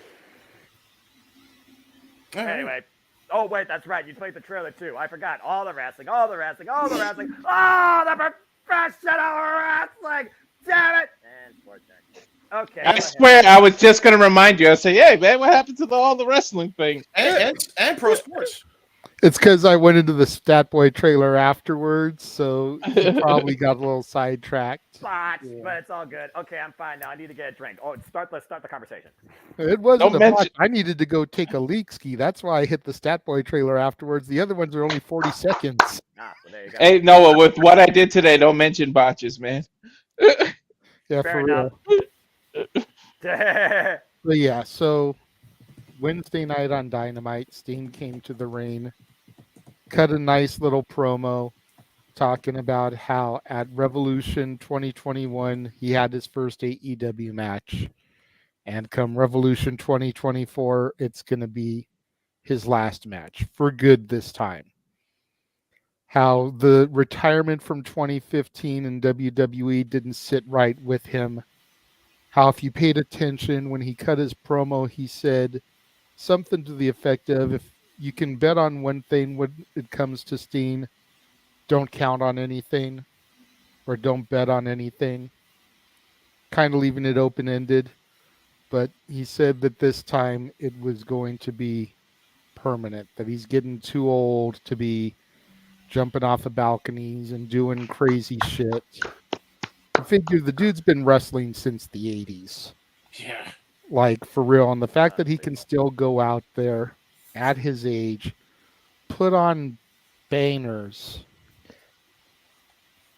It's good to walk away on his own terms while he can, instead of, no disrespect, pulling an Undertaker and chasing that dragon for that final perfect match. I mean, to be fair, Taker did with the Boneyard match. Right, but how many times beforehand should it have been his last? I mean, when he lost to Brock and ended the streak, that should have been it. When he lost to Roman and left his gear in the ring, that should have been it. That embarrassment in Saudi against DX, that could have been it. Like, how many times was he unsatisfied where he kept coming back? That burial of Cena could have been it. Yeah. No. Like, there were plenty of opportunities where it could have been the end for Taker, and honestly, the leaving the gear in the ring after losing to the big dog Roman Reigns would have been perfect, because he always said he was the big dog that ran the yard. Well, Roman just beat him. There's a new big dog now. And when you look in retrospect at where Roman's career is today, if Taker had just walked away at that point, you know. I don't think he was going to be satisfied with that performance, because that performance was ass. And that's by his own lips. I know. You know, so there was no way. If he thought it was going to be the final, he needed it to be perfect. And whatever perfect was at that point, I think the Boneyard match was it. Otherwise, and to your point, though, he needed it to be perfect. It took a match that was cinematic, that they could stop, you know, let him catch his breath, reshoot a move or something for it to be perfect. Like, it was very much a Hollywood movie, cut and paste and edited together. Granted, it was the times. It was 2020, 2021. But still, it's like it took a movie match, essentially. For it to happen, yeah. For it to be perfect because they were able to edit and use the best take and all that stuff. Yeah. And again, I'm not trying to diss the Undertaker. It's the last dude I'm trying to diss, but I'm just saying, like, you're not going to get a perfect match at his age. What's up, Walter? I see your hand up. No matter what, though, what's messed up is whenever these guys come out, you're always gonna have the fans saying one more match. It don't matter who it is, how injured they are, how old they are. So, bro, it's never gonna end. He's gonna be like 69, and then the fans are just gonna be like, one more match, one more. It's never gonna end. The fans will never be satisfied. Damn it. Yeah, there's an old saying in wrestling though: you're never really retired. Yeah. Right. So the $1 million question here is, and this is what I want to send around the horn. What does everybody think of his announcement? And who do you want his final match to be against? And for me, there's only two people I can really pick that would make sense. First one is Edge, Adam Copeland, because he said one of the things that he always wanted that he never got was to be in the ring with Sting. And you figure he was out on his neck injury when Sting was in the company. This is the perfect opportunity to get that match, and it'd probably be the closest thing to Sting Taker we're going to get, since Edge came up in the Brood, was a member of the Ministry and all that stuff. The other is Darby Allin. Dude's been by his side the entire time. It would be kind of cool to have a passing of the torch from Sting to Darby. Oh, yeah. Go ahead, Mikey. I'll let you go first. Well, we all know of Sting's accolades. It's a great list of everything that he's done. Going off of what everybody said, it will be true. Let's say Sting has his last match against Edge, which I can agree with as well. Sting versus Edge is a dream match.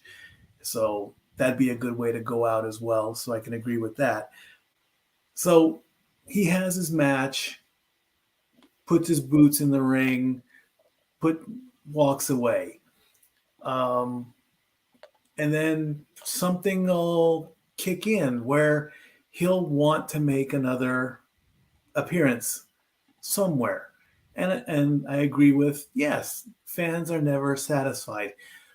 Find me a sports athlete who is still alive that is not doing anything media. He's not an analyst. He's not a commentator. He's not doing commercials. He's not owning the team. He's not even showing up at the arena as a spectator. Find me that sports person that's just sitting in his chair with a cup of coffee in the morning, watching the kids play, reading the newspaper, and relaxing and enjoying life. If you can find that person, more power to you. There's always that itch that needs to be scratched. The lacing of the boots, the roar of the crowd, signing an autograph, taking a picture. So I would like to see if Sting could be that person to do that, to just finally just sit back and relax. Is it going to happen? Probably not.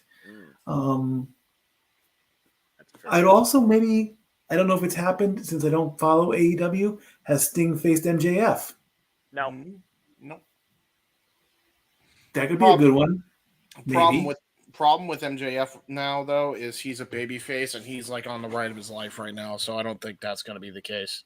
I honestly don't think Sting has had any one-on-one matches. I think all his matches have been tagged.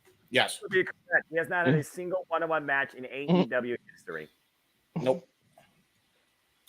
And would I also be correct in assuming that he could still have matches from now until then? Yes. Yeah. Yes. Okay. So could these other matches take place before the big one? Could he have a match with Edge before the end? Would it mean as much? I don't think it would mean as much to have one with him before the end. We'll just have to see what happens, though, as far as that goes. I mean, I still think we're going to get the 6-man at Full Gear. Yeah, probably. You know, Darby, Steen, and Adam versus Christian, Nick Wayne, and Luchasaurus. That's still a Yeah, I larger think that's happening. conversation, though. I still find that as a larger conversation, considering what Adam Copeland said.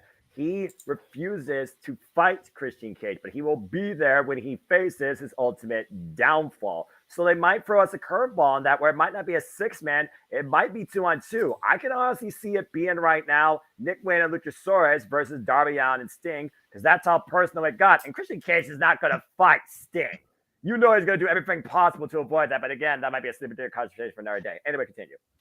You know, I mean, and it's been a great career. You know, like I said, 40 years is, and we'll all remember Tower Records back in the early 90s when we all met Sting. I think we were all there. You were there, weren't you, Renegade? Yep.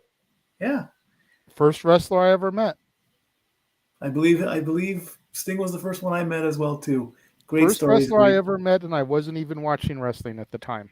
That's crazy. Well, me, Stat Boy, and our brother Bruce all rolled up there because they wanted to go meet him. So I was just hanging out with my brothers. Yeah. Figured I'm here, may as well get a signature from the dude. That's fair. You know, been in line, hung out the whole time, may as well get something for my trouble, even if I decided to flip it. You know, at least I had something to show for my time. Yeah. And there was one person ahead of us who he was doing the crow gimmick where he wasn't talking, and he did break character because somebody put Surfer Sting in front of him, and he said really quietly, "Are you sure you want me to sign that now?" And the guy said, "Yeah." He's like, "Okay." Other than that, he really didn't say a word. Thanks for having me on the show. This Tuesday is happy hour on Sports Bar. Yeah. We have an early start time at 2:00, and we'll see you all then. Because of the Halloween Havoc broadcast on the Multiverse of Media. That's right. I love you all, family. You did a great job. Stat Boy out. Thanks, brother. And then there were 4. Hello. Go ahead, Walter. What do you think about the Sting thing? Well, first of all, thank you, Sting, for the hell of a career you've had. Yes, right. I put it in perspective a couple of weeks ago when I talked about how many presidents he's wrestled through, and even Jeff was like, "Damn, we never realized it until he said that," and it's just crazy. But I love the dig at Mansfield for that little article that Hogan hasn't done anything. People booed at Hogan, and he said, "Boo if you want," but Hogan's taught me a lot, so. There you go, Mansfield. He heard it from the icon Sting that Hogan has done something. Hey, Mansfield admits some good stuff about Hulk, so we can no longer hold that. I know. But, yeah, one person I want to see. This is the IWC, Noah. What do you mean? They're always going to hold it against them. That's exactly. That's how these people work. That's how we roll.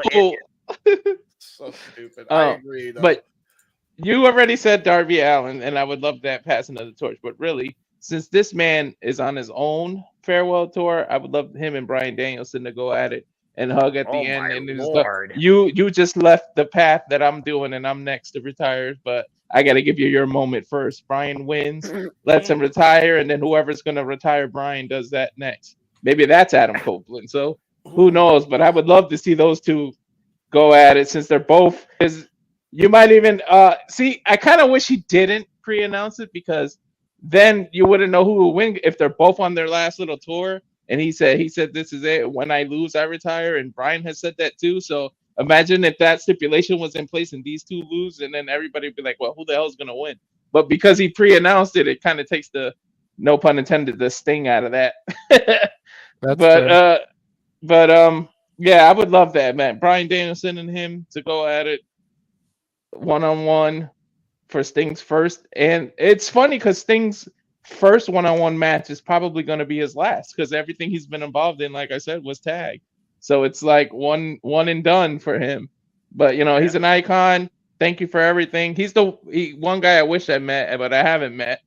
But we'll see. Maybe this frees him up. I know he said he wants to see him right off to the sunset and not do anything. I hope this frees him up to make more Comic-Con appearances and appearances like that, autograph signings. Because I would love to see him. But either way, however he does it, I'm just glad he gets to go out on his own terms because a lot of wrestlers can only dream of that because injury does this to people, or they're forced out of what they love, and the fact that you get to go out on your own terms, a lot of people cannot say that. So that's very thanks, Sting, and good for that. True. There you go. Yeah, James. There's only one name that I can think of. I'm sure there's others. I mean, he's gonna have a retirement tour. I doubt, but his final match, to me, it's got to be Darby. Darby's got to be the one to like give him his defeat, because I feel like at the end of the day, Darby's gonna be if he doesn't die on Mount Everest, Darby's gonna be the future of the company. You had to put that out in the ether. I'm just saying that's the thing that he wants to do. I don't know why he wants to do. Why you do? Please, YOLO, James, YOLO. YOLO, yeah, YOLO, and then he might die. Darby, please reconsider. Please. But yeah, if he survives Mount Everest, he'll be the future of the company. I think you give it to him because, I mean, he's the young lion right now, so to speak, in the company.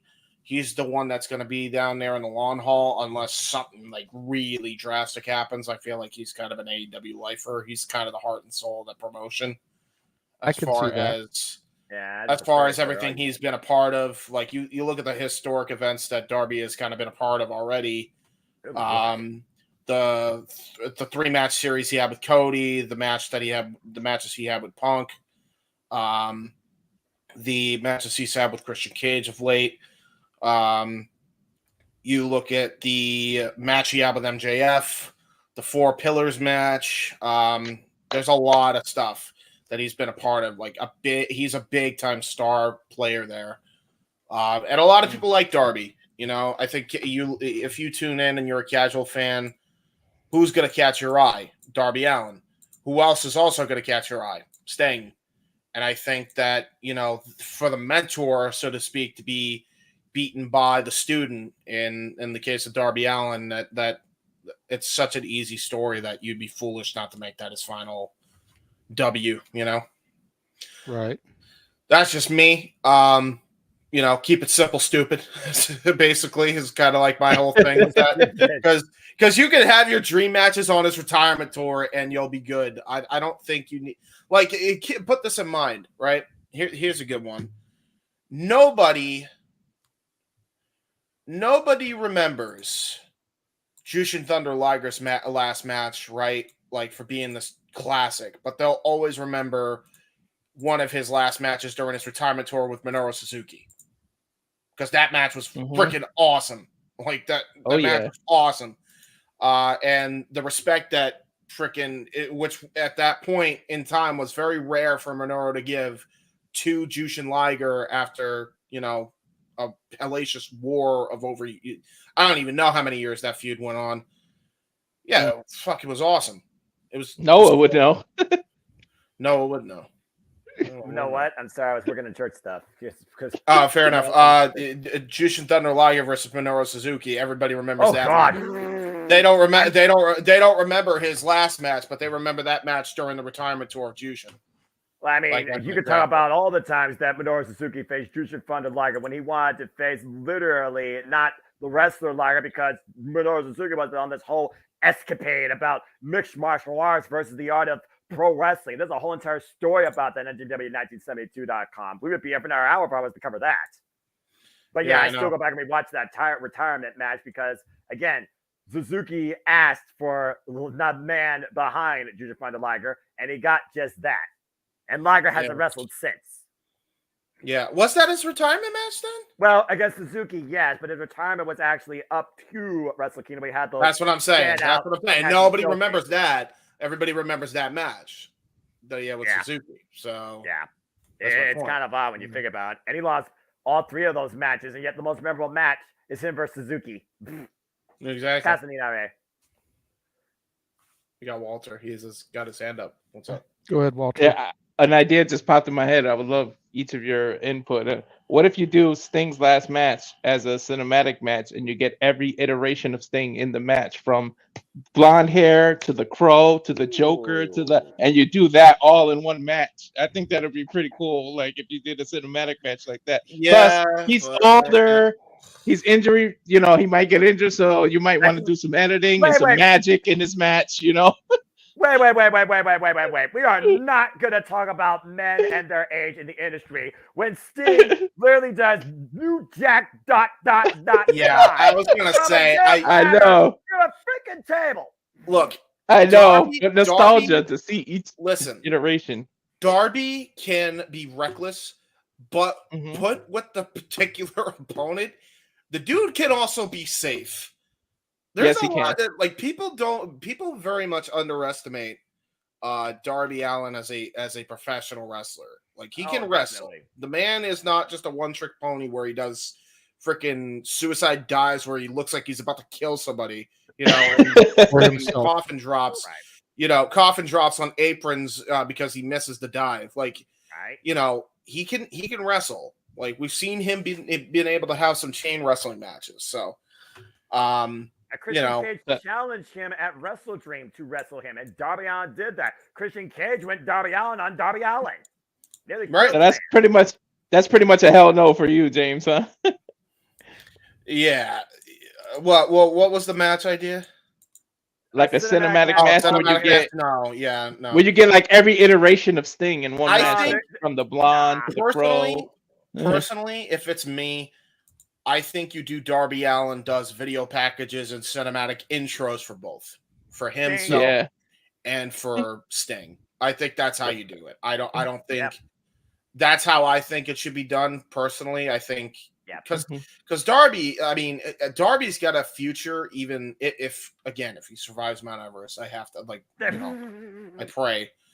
If he does that, by the way, I mean, he's gonna be goated for life, not just past wrestling. So Lord. When that goes through, like, he's gonna be like an editor for AEW, probably. I can imagine him doing other things. Yeah, exactly, Noah. And like, he's gonna have a future in this industry to some degree. Like, he's so underrated of what he could do for the industry that you want to put over a guy like him in your last match. And Sting's whole motif is, you know, paying it forward to the young guns. Always has been, always will be. There's a reason why he was always high on, you know, people like AJ Styles and Daniels and Joe when he was in TNA, you know, and probably a whole host of others. You know, there's probably a whole reason why, you know, he was trying to put over guys like Rollins when he was in the WWE, you know, always trying to pay it forward to the guys that were, you know, younger than him in a sense. So, there's no doubt in my mind that the final match is Darby. It's just what is going to be in between that. Like you mentioned, you mentioned Edge or Adam Copeland, the man with an edge. I guess they should go with that. I'm just saying. The t-shirt is not waiting to happen. Continue. Christian Cage, you know, obviously is going to be a single match. I can't imagine they wouldn't do Edge Christian and then follow it up with Darby. Yeah, like stuff like that. We'll see what happens, but I think the final should be with Darby. Full stop. Okay. So, what else we got? You got any? Is that a hell no? Is that a hell no? My idea from the used to as well, JJ? No. I think it would be an interesting idea, but I don't. Let me go ahead and put that back down. I see you, King Mike. 1 second. Yeah. I think it's a decent idea, but I don't know if I want the guy that was always looked at as WCW's Undertaker to have the same match that Undertaker had, you know, a cinematic match as his last match. I didn't even think of that. Yeah, you're right. I didn't even think of that. And JJ, to also go with that, think about this. We have gone beyond the era of cinematic matches. The only reason we had that is because we were shut in, but it was still a way for everybody to perform for us, even though we weren't there, and immerse us. We now are there. We don't want to see a video on a damn Titantron. We want to see a man freaking wrestle. We want to see an icon go out in a blaze of glory.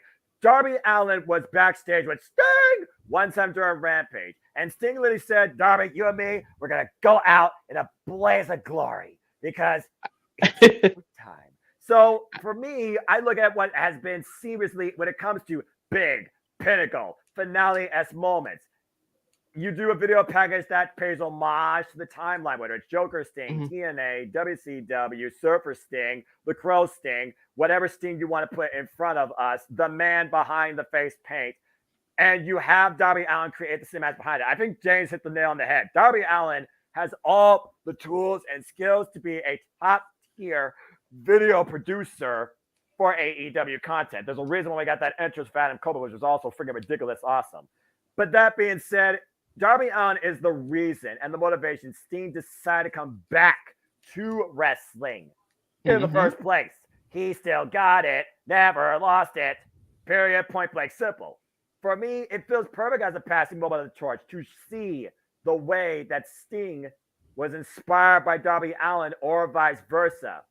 Now, Sting truly gives Darby Allin the mental to be maybe the next icon of the wrestling industry because he is still heavily underrated and, as you alluded to, in the youngest growth of his career. Put over by Cody, endorsed by CM Punk, now endorsed by Sting, and apparently challenged by Christian Cage to show how great a wrestler he can be. And for what was worth, Darby Allin backed it up. And Darby Allin has wrestling classes against the likes of MJF, if I need to remind you of Full Gear.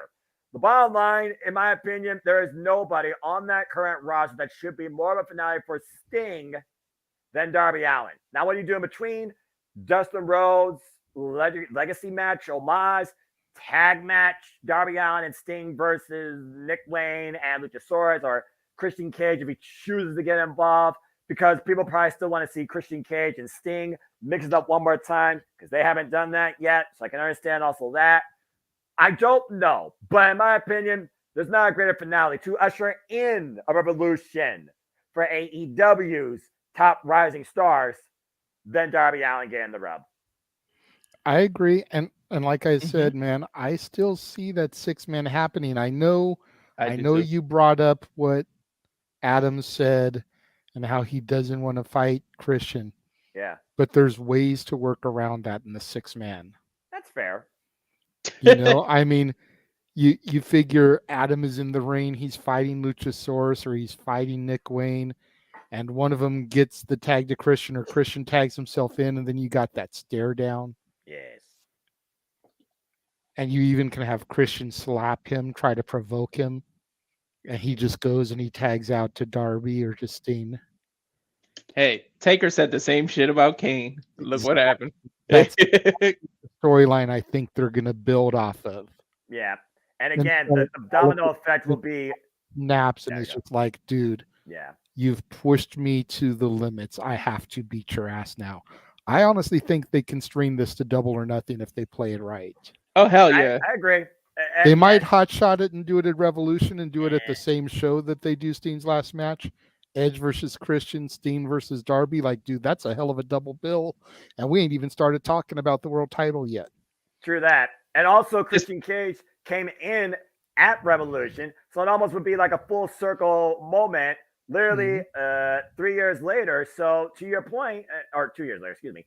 To your point, yeah, I could see that, honestly. But again, it comes down to how you execute the story. Full Gear, tease it. Adam Copeland and Christian Cage never engaged. So, yeah, they can do the 6-man. You're right. Further that Outward Winter is coming and on the road to Revolution, how does Nick Wayne rise to prove how much he is better on his own? Or does Darby Allin once again humble him and put him in his place where his mother couldn't? And again, you still wonder, Luchasaurus, does he have a brain? When will he turn on Christian Cage? Tonka did not stick with Christian Cage. I'm just putting it out there. Nobody's ever stuck alongside Christian Cage longer than Adam Copeland. But Adam Copeland ascended to further opportunities. There's no denying that. That's so I would pop if Luchasaurus does. Yeah, so on top of that, again, the thing that's going to really push this to the tag team reunion you want to see is the day Luchasaurus chokeslams Christian Cage. And Adam gets to say, "I told you so," because didn't he tell them that they're both going to turn their back on you, Wayne, and eventually, or something like that? Yeah, I told you so. Will be nonverbal because it will be physically demonstrated. It will come down to a humbling Christian Cage realizing, damn it. Think about the pop when they just hug, when they just screw it, we're back together. Just think about that. Yes. I just and if you do, the only problem is he's such a dick. He's more of a dick than MJF was. He is. I don't know how you're going to be able to undo that. He has built the perfect blueprint to being a heel in this day and age in the industry. There is no question. Well, to be fair, he took what was working for MJF and just kind of mastered it even more. That's all it is because he's been in the game for so long. But I think, to be fair, also, Christian's always been a great heel. Yeah. I mean, he's always been a phenomenal heel. I mean, even his 2011 run was just gold. It shouldn't have worked, but it did. So some things, you think don't work, they just somehow mesh in place better than pushing a square cube in a circle hole. Bottom line, though, Sting versus Darby Allin needs to be the end game, and hopefully Darby Allin survives to be the icon of the next generation professional wrestling, because I think he's truly capable of it. As long as he shuts down Mount Everest. If you do book that double main event that JJ was talking about, Khan, stay your ass off of X and don't ruin that pay-per-view. Please. Can we just kill X by 2024, please? I'm tired of hearing this. Right? Tony Khan just needs to stay the off social media.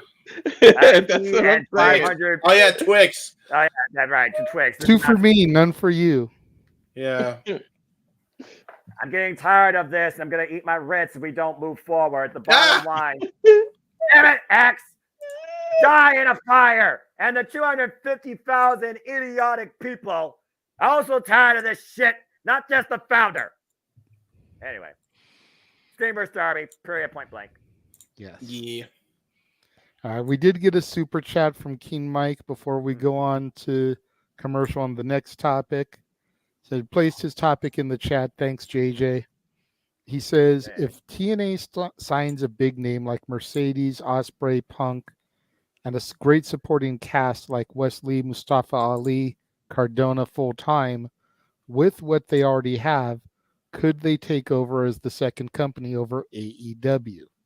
Especially now that TNA Wrestling is the name again and not Impact Wrestling. Hard to Kill, officially, I just want to make this clarification. At Hard to Kill 2024, it officially becomes TNA. It is still Impact Wrestling till then. Yeah. And we'll be coming back here on the Jet Vision Network live, watching the events here. I cannot freaking wait. Okay. Go ahead. So here's my 2 cents on it as a guy that doesn't really follow Impact Wrestling that much. Go for it. I do feel that by going back to the TNA name, it's got that recognition. Yes. It's got that brand that you know. You ask people about Impact Wrestling, they're like, huh? If you say TNA Wrestling, they're like, oh, that thing from the early 2000s? Yes. The problem is does TNA Wrestling as a name still carry the negative connotation of the Hogan Bischoff era? Oh, God. Or have they gotten that stank off their name enough where they feel like they can go back to being TNA and people won't automatically think of that? I honestly never stopped calling it TNA. Yeah, for real. I think they have a roster that's talented. I don't know if they have what it takes to be the number 2 promotion yet. Agree. If they can get a name like Mercedes, a name like Punk, which they're not going to have Punk. If they were going to have Punk, they would have brought him in tonight, but he was they better at have the Spike arena. TV back, yeah. He was at the arena watching the Blackhawks game, for their home opener, so it's like there was their opportunity, because if you're not debuting him in Chicago, you've already lost the opportunity. Yes. I think if they have a couple more big names, they can move the needle. But I don't know if they're going to move the needle enough to become number 2, especially with the TV deal that they still have. And that's the key right there. Before I give it to the guys that I know are not nearly as in depth as me on TNA Impact Wrestling. To your point, Impact Wrestling became officially the company's name, courtesy of Mick Foley, during the era of Immortal. Sorry, I threw up a little bit in my mouth. In 2010, 2011, at the Hostile Takeover angle from Dixie Carter with Hulk Hogan, brother. The thing is, though, how long does it take for people to move on from the past? Let alone try and forget it. Because at the helm of this, who is creating or reinventing what once was TNA? The coach, Scott D'Amore. This isn't Hulk Hogan. This isn't Eric Bischoff. This isn't Dixie Carter. This isn't Jeff Jarrett. This isn't Jim Cornette. This isn't Bruce Pritchard. This is Scott D'Amore, who has raised this company from the ground up and a lot of talents from within.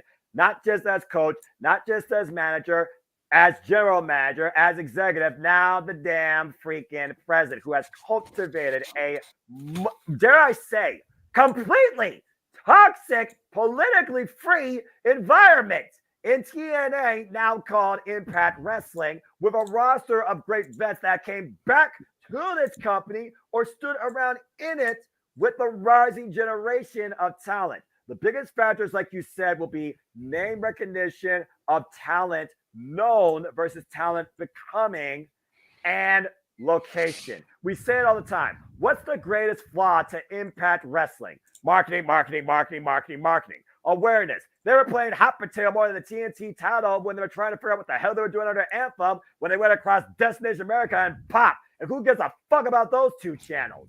Now, I'm just calling as I see it. To Jenny's point, though, yes, Spike TV was truly their home. It was their grandest stage.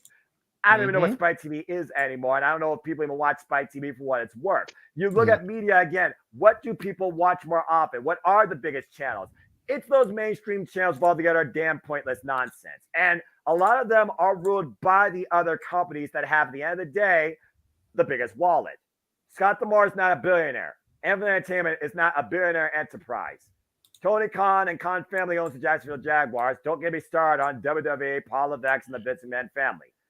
It comes down to the financial backing more than I think the actual talent on screen, because the talent on screen's going to ask for that type of backing. Because at the end of the day, they may love this. Some may love this more than the money. Others, though, are literally just in this for the money. I want to think Monet might be a little bit more than that, but she is Monet for a reason. Do I think it's possible for them to one day be the second company? In an alternate reality, yes. But it's this connected age of integrated wrestling community bullshit.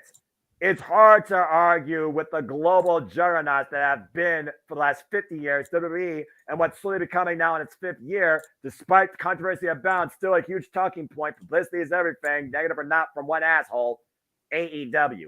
I want TNA to flourish into that because their talent and product is that damn good. And they're still the best women's division on the front. Bite me to think otherwise. But I don't think it can happen in the early going. But this is a great first step in finally trying to be something more than just an alternative that is known by a limited audience. Yep. Yeah, go ahead, Waltrice. You've had your hand up so nicely for so long. No, I was just say I'm just a little afraid because it could become a double-edged sword. If we're all love wrestling, we all love competition, we all love companies to succeed. But if it becomes the number 2 company, there goes the YouTube price is going to get jacked up. Their tickets to go see them live now gets jacked up. They might start charging separate instead of that YouTube subscription, including their pay-per-views. Now you got to pay whole separate $49.99, $59.99 for high def. So it might become a double-edged sword that it becomes successful, and then it's like, damn it, the alternative to going to see WWE and AEW might be I get to pay a little less to see Impact Live. I get to just subscribe for YouTube for what, $9.99 to see all of their content. I get like if they start becoming that successful, that might all change and flip and become a double-edged sword for me. So it's damned if you do, damned if you don't. Well, yeah, but you got to figure that's any company that grows. You know, they can't do that forever. You know, it's what right now, Noah, like 99 cents to subscribe to where you can get Impact's commercial free? Just Impact Wrestling commercial free on a weekly basis. Yes. Yeah, so if you can't find AXS television and you want to see the product, It is 99 cents for their YouTube to get the weekly TV show commercial free. For a month. And it's then what, $9.99 like Walter said for the pay-per-views? Yep, you get exclusive podcasts, you get callback shows, you get callback pay-per-views, and you literally get the monthly specials that are like mini pay-per-views. So it's like that's definitely worth it. Definitely. But at the same time, it's like you're not going to be able to grow your audience with that. They need a TV show, a TV deal that's going to be a broader audience. Stable environment too, if possible, because at the end of the day, when you deal with a network, you're at a network's mercy. Yeah, and we'll get into the NWA deal here a little bit later, but like if NWA can find a TV deal, you got to figure Impact Wrestling can find one better than what they got now. I honestly never heard of the Pop channel until TNA was on there. I never knew what the hell that was. I was like, wait, are we talking about 80s music? Oh, no, it's this bullshit. The 80s karaoke will be in 2025, but I digress. Yeah, you know what? I actually probably look forward to that because Simply have a Neon for life. Anyway, continue. But I mean, James, I'll come down to you, but I feel like they could sign the greatest talent in the world. I mean, like him or not, Roman Reigns is a needle mover right now. If we announced tomorrow that Impact Wrestling signed Roman Reigns in the Bloodline, that would be huge for them. But if nobody can find the channel to watch him, what is it going to do? Yeah, exactly. Yeah, exactly. Let me see. There's another thing. Hold on. Let's see if Spike TV. Oh, you've been looking at like channel like listings or something like I want to actually see. Spike, I believe, is still a thing. I think UFC is still on it with the what you call it. No, UFC's been off. Dude, UFC's been off freaking Spike TV since Fox. I'm still confused with the fact that Access TV has MMA fighting. Wait. Stuff. Okay, no, Spike TV actually has died. In I thought it was dead. Yeah, it was dead. Did it become a True TV, I think, or some nonsense like that? Was it True? Did True TV take it over? I thought I've heard of True TV, but I don't know if it's the same thing. No, because that's a Warner property. What station? True TV for me was known as the America's Stupid thing. They always did like America's Dumbest Criminals. America's Dumbest. That is saying it's Paramount Network. No, that don't surprise me because also another point, how many TV channels are getting absorbed into content streaming on a streaming platform because they reach more customers that way. Cable and satellite are dying. Period. I was gonna say, is an app deal in the works for them? Can that work for them? It might be a better idea. Yeah, I'm not sure.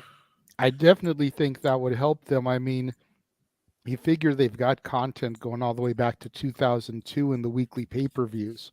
Yep. They've uploaded a bunch of it to YouTube for free.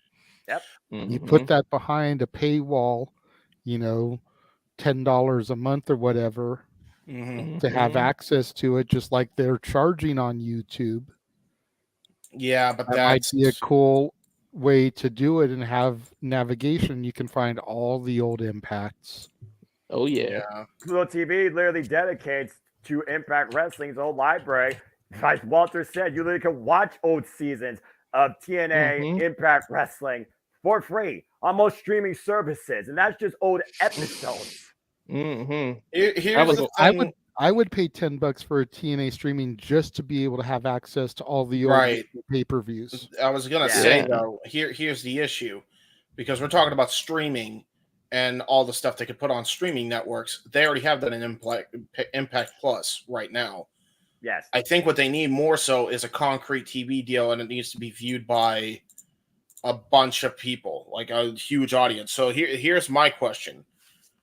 CBS was going to be the home, as far as I remember, for the one Women of Wrestling promotion, right? Before that completely shit the bed. It went belly up.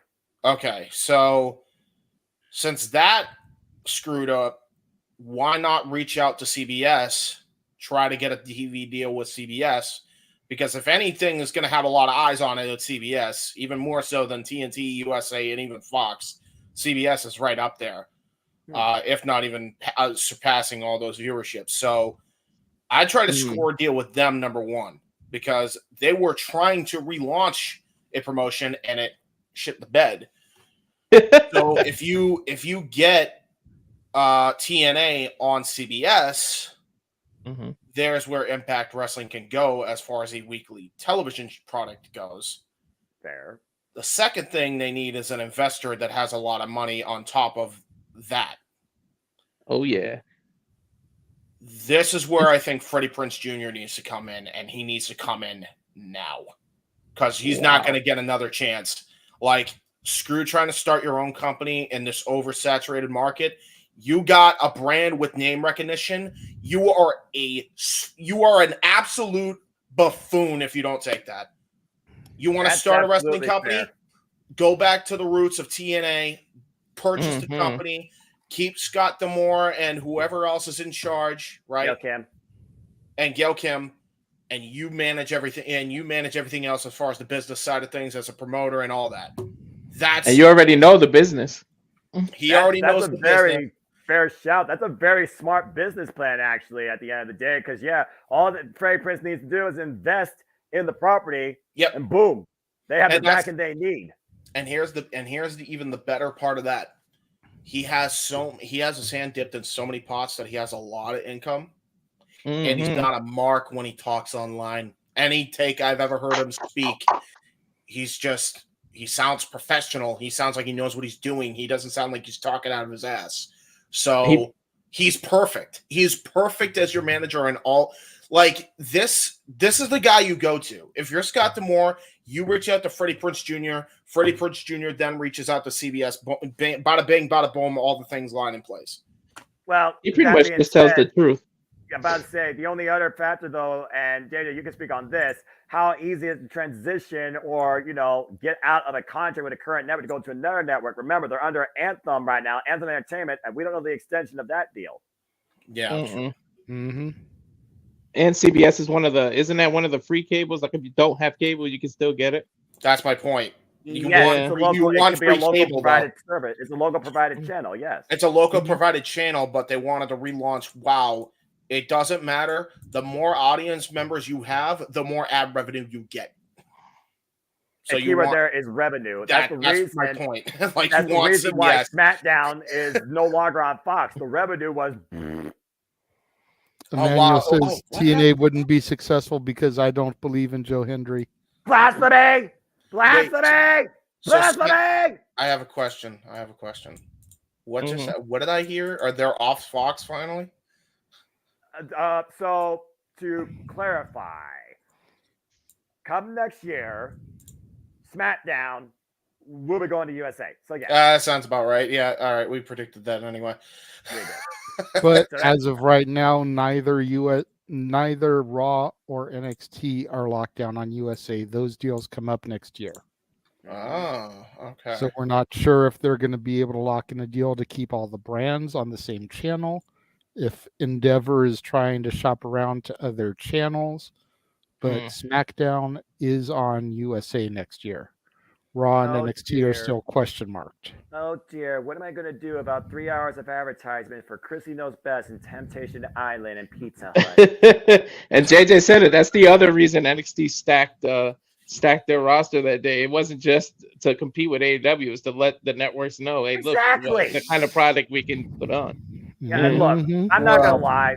I may have stock investments because I have a 403B, but even I don't know much about when it comes to network processing and dealership. I don't work for any network. Shoot, I work for a nonprofit, for Pete's sake. But that being said, at the end of the day, if you're not getting the revenue, it's not worth your freaking marketing or investing. Period. Correction, That's Noah. how business works. You do work for a network. You work for the Jeff Meacham network. You do. And, that's absolutely fair. That correct you, Walter. He doesn't work for us. Working would result in him getting paid. Yeah. He volunteers for the Jeff Meacham network. You volunteer and you get embarrassed for the Jeff Meacham. But I get to call the greatest shit in professional wrestling, like I got to call Speedball my film Will Ospreay. My God, what a classic! So there you go. The end justifies the means, and hopefully, at the end of the day, the fact that Impact Wrestling is going back to the known branding TNA means something for all those incredible hardworking men and women that damn sure deserve more recognition.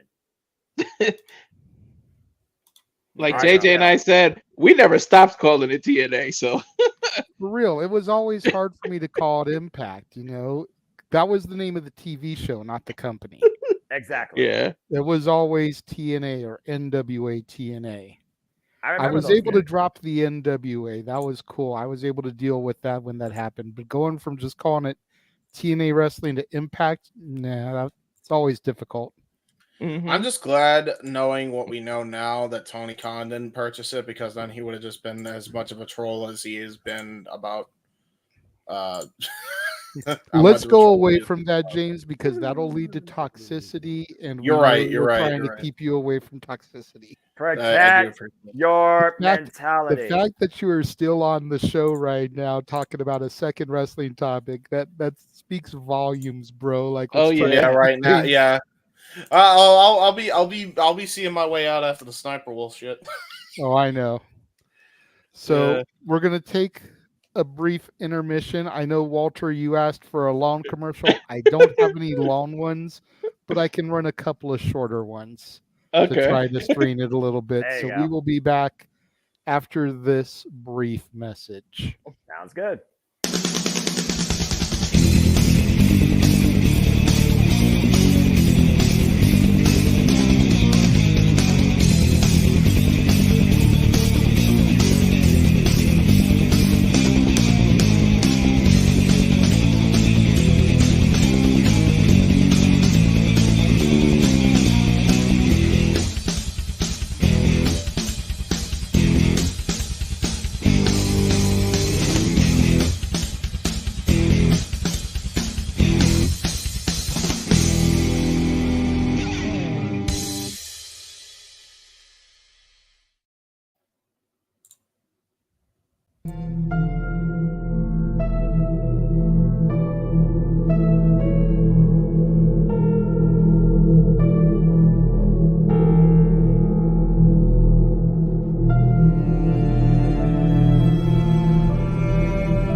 Here, and as a friend of Parker Kane Promotions, I am super excited to share the awesomeness that they've got in store for you this November at WrestleCade. You'll be seeing the world-traveling Capital Championship Wrestling Global Fighting Champ Rebecca J. Scott, a rising star who's been featured on Ladies Night Out, MCW, and more, the stunner Emily J., an internationally traveled talent who you've seen on NXT UK and Stardom, Angel of the Ring Zaya Brookside, and NWA World Women's Tag Team Champion, Chicago's sweetheart Missa Kate, will also be appearing live. It's all going down WrestleCade weekend in Winston-Salem, North Carolina. You can catch these stars brought to you by Parker Kane Promotions on Saturday, November 25th from 10 a.m. to 3 p.m. And be sure to stick around for Ladies Night Out the following day on Sunday, November 26th. You can get your WrestleCade weekend tickets at WrestleCade.com. Woo, it's the simple things in life. Run, fat man, run. Woo! Noah back with the tasty beverage. Walter back from relieving his bladder, and James is still here to talk more topics. Yeah, right. There you go. Wild one. How have I been here this long? So this is a hot button topic specifically for James and I. I know Noah and Walter, you may be little bit in the dark on this and what's going on. Right. Perfect opportunity for me to watch Chris Statlander versus Will Nightingale and maybe have a Tourette. So do your thing. Well, but as a content creator, this does affect you as well, and same with you, Walter, as a new content creator. You just TV off. you're not really on the YouTube that much to really be following the drama, so to speak. So there's a YouTube content creator by the name of Sniper Wolf. SSSNIPERWOLF. Never heard of him.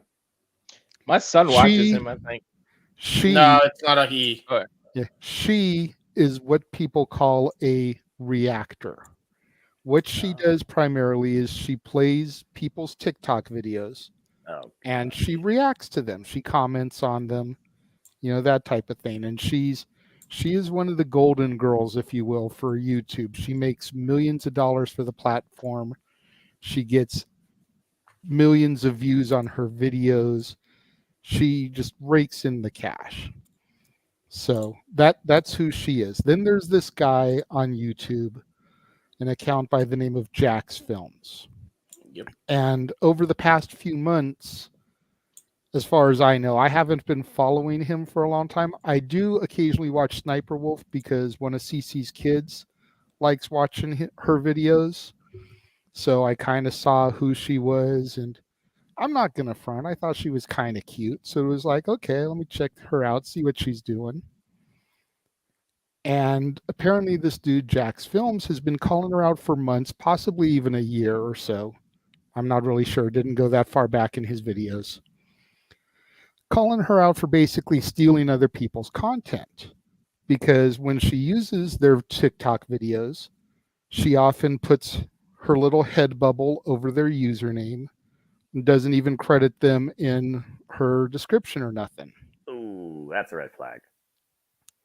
But she's transforming the videos. It's transformative because she's providing commentary and context over it so she doesn't get pinged for it. But he's been calling her out, hey, why don't you at least give these people the credit they deserve? Why don't you step your game up?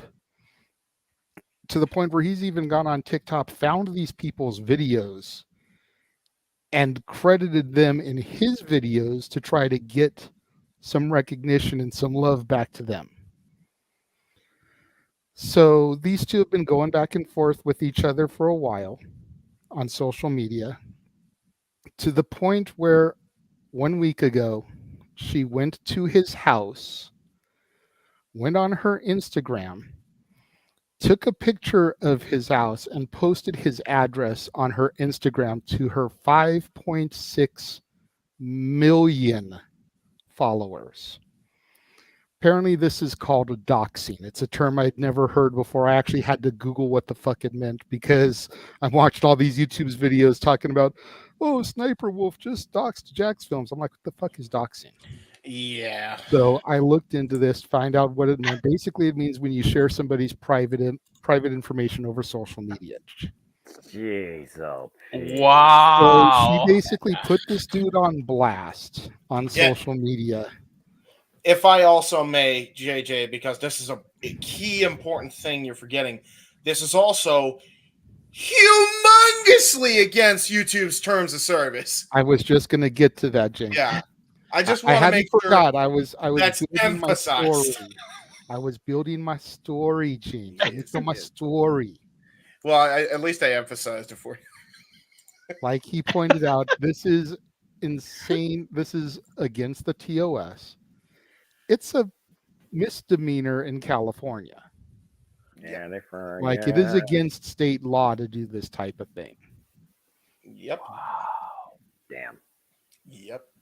Jax Films was actually doing a live stream when this happened. So people are blowing up his live stream chat talking about, dude, she is outside your house right now. Why? Now, just for context, and let me throw this image up again. You guys know what all the wrestlers look like. So the girl that you don't recognize in the picture is what Sniper Wolf looks like. That is who she is. Okay, I do know who that is. I do know who it is now. 120 pounds soaking wet. So a lot of people are like, dude, why is this guy so scared of her? So apparently, and this has been addressed on multiple YouTube videos. It's not like I'm coughing up any kind of secret information or nothing. Mm-hmm. she's got past convictions for armed robbery. Yep.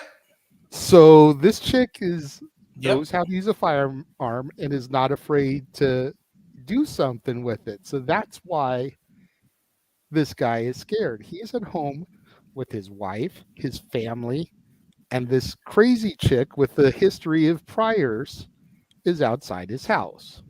Yep. So everybody started calling for her to get kicked off the platform, get her channel taken away, get demonetized, something. Yep. And YouTube was silent for a week. Yesterday, they demonetized her, a temporary suspension and demonetization. Don't know how long it's going to last. But here's the thing. She's still posting videos. Yep. Her current videos aren't being monetized, but her insane backlog still is. So she's still able to make money off of all the videos she posted prior to yesterday, I think. She comes out and makes what people are calling an AI-generated apology. Because if you look at the way she posts on social media and look at the wording in her apology, it doesn't match up. Mm-hmm. And here's the reason why I'm addressing it on the show, when we usually just stick to wrestling topics. All four of us are content creators. All four of us are also men.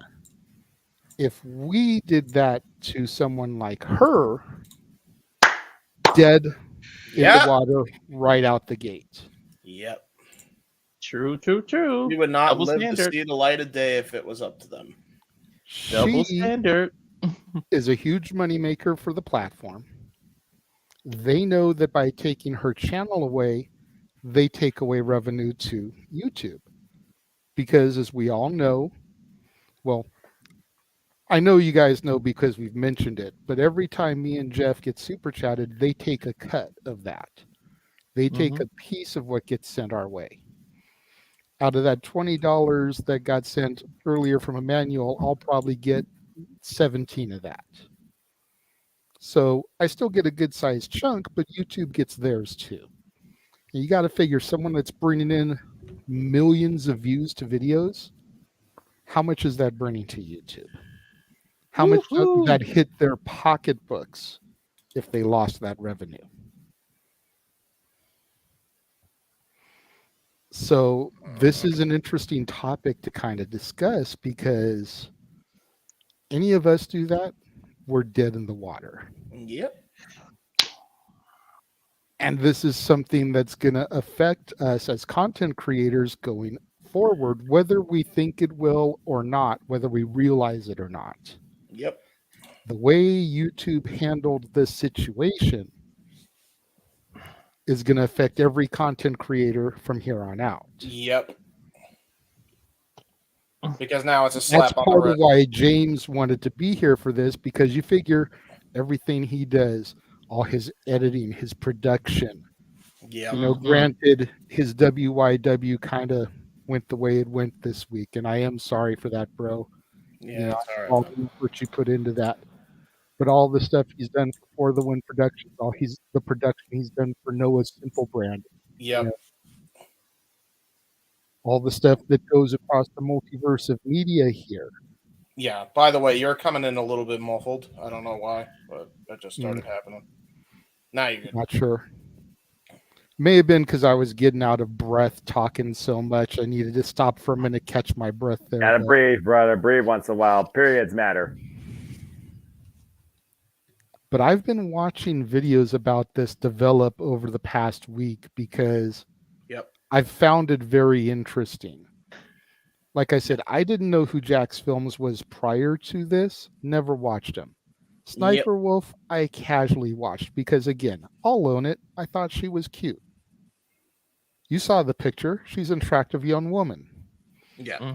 You know, whether you lust or simp or get thirsty for women or whatever the culture wants to call it, She's an attractive young woman. Yep. You can understand why she gets so many millions of followers. To Emmanuel's point, people are thirsty. They have nothing better to do than to compliment her and give her money for it. Yep.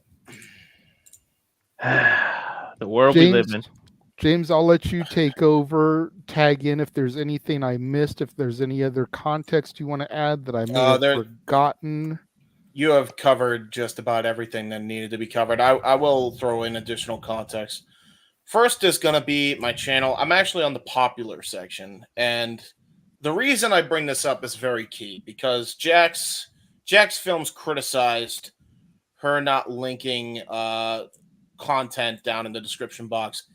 Every single one of these videos that has hundreds of thousands of views, including this one that has 1 million, every bit of credit goes to the artist, always either on video or in the video description.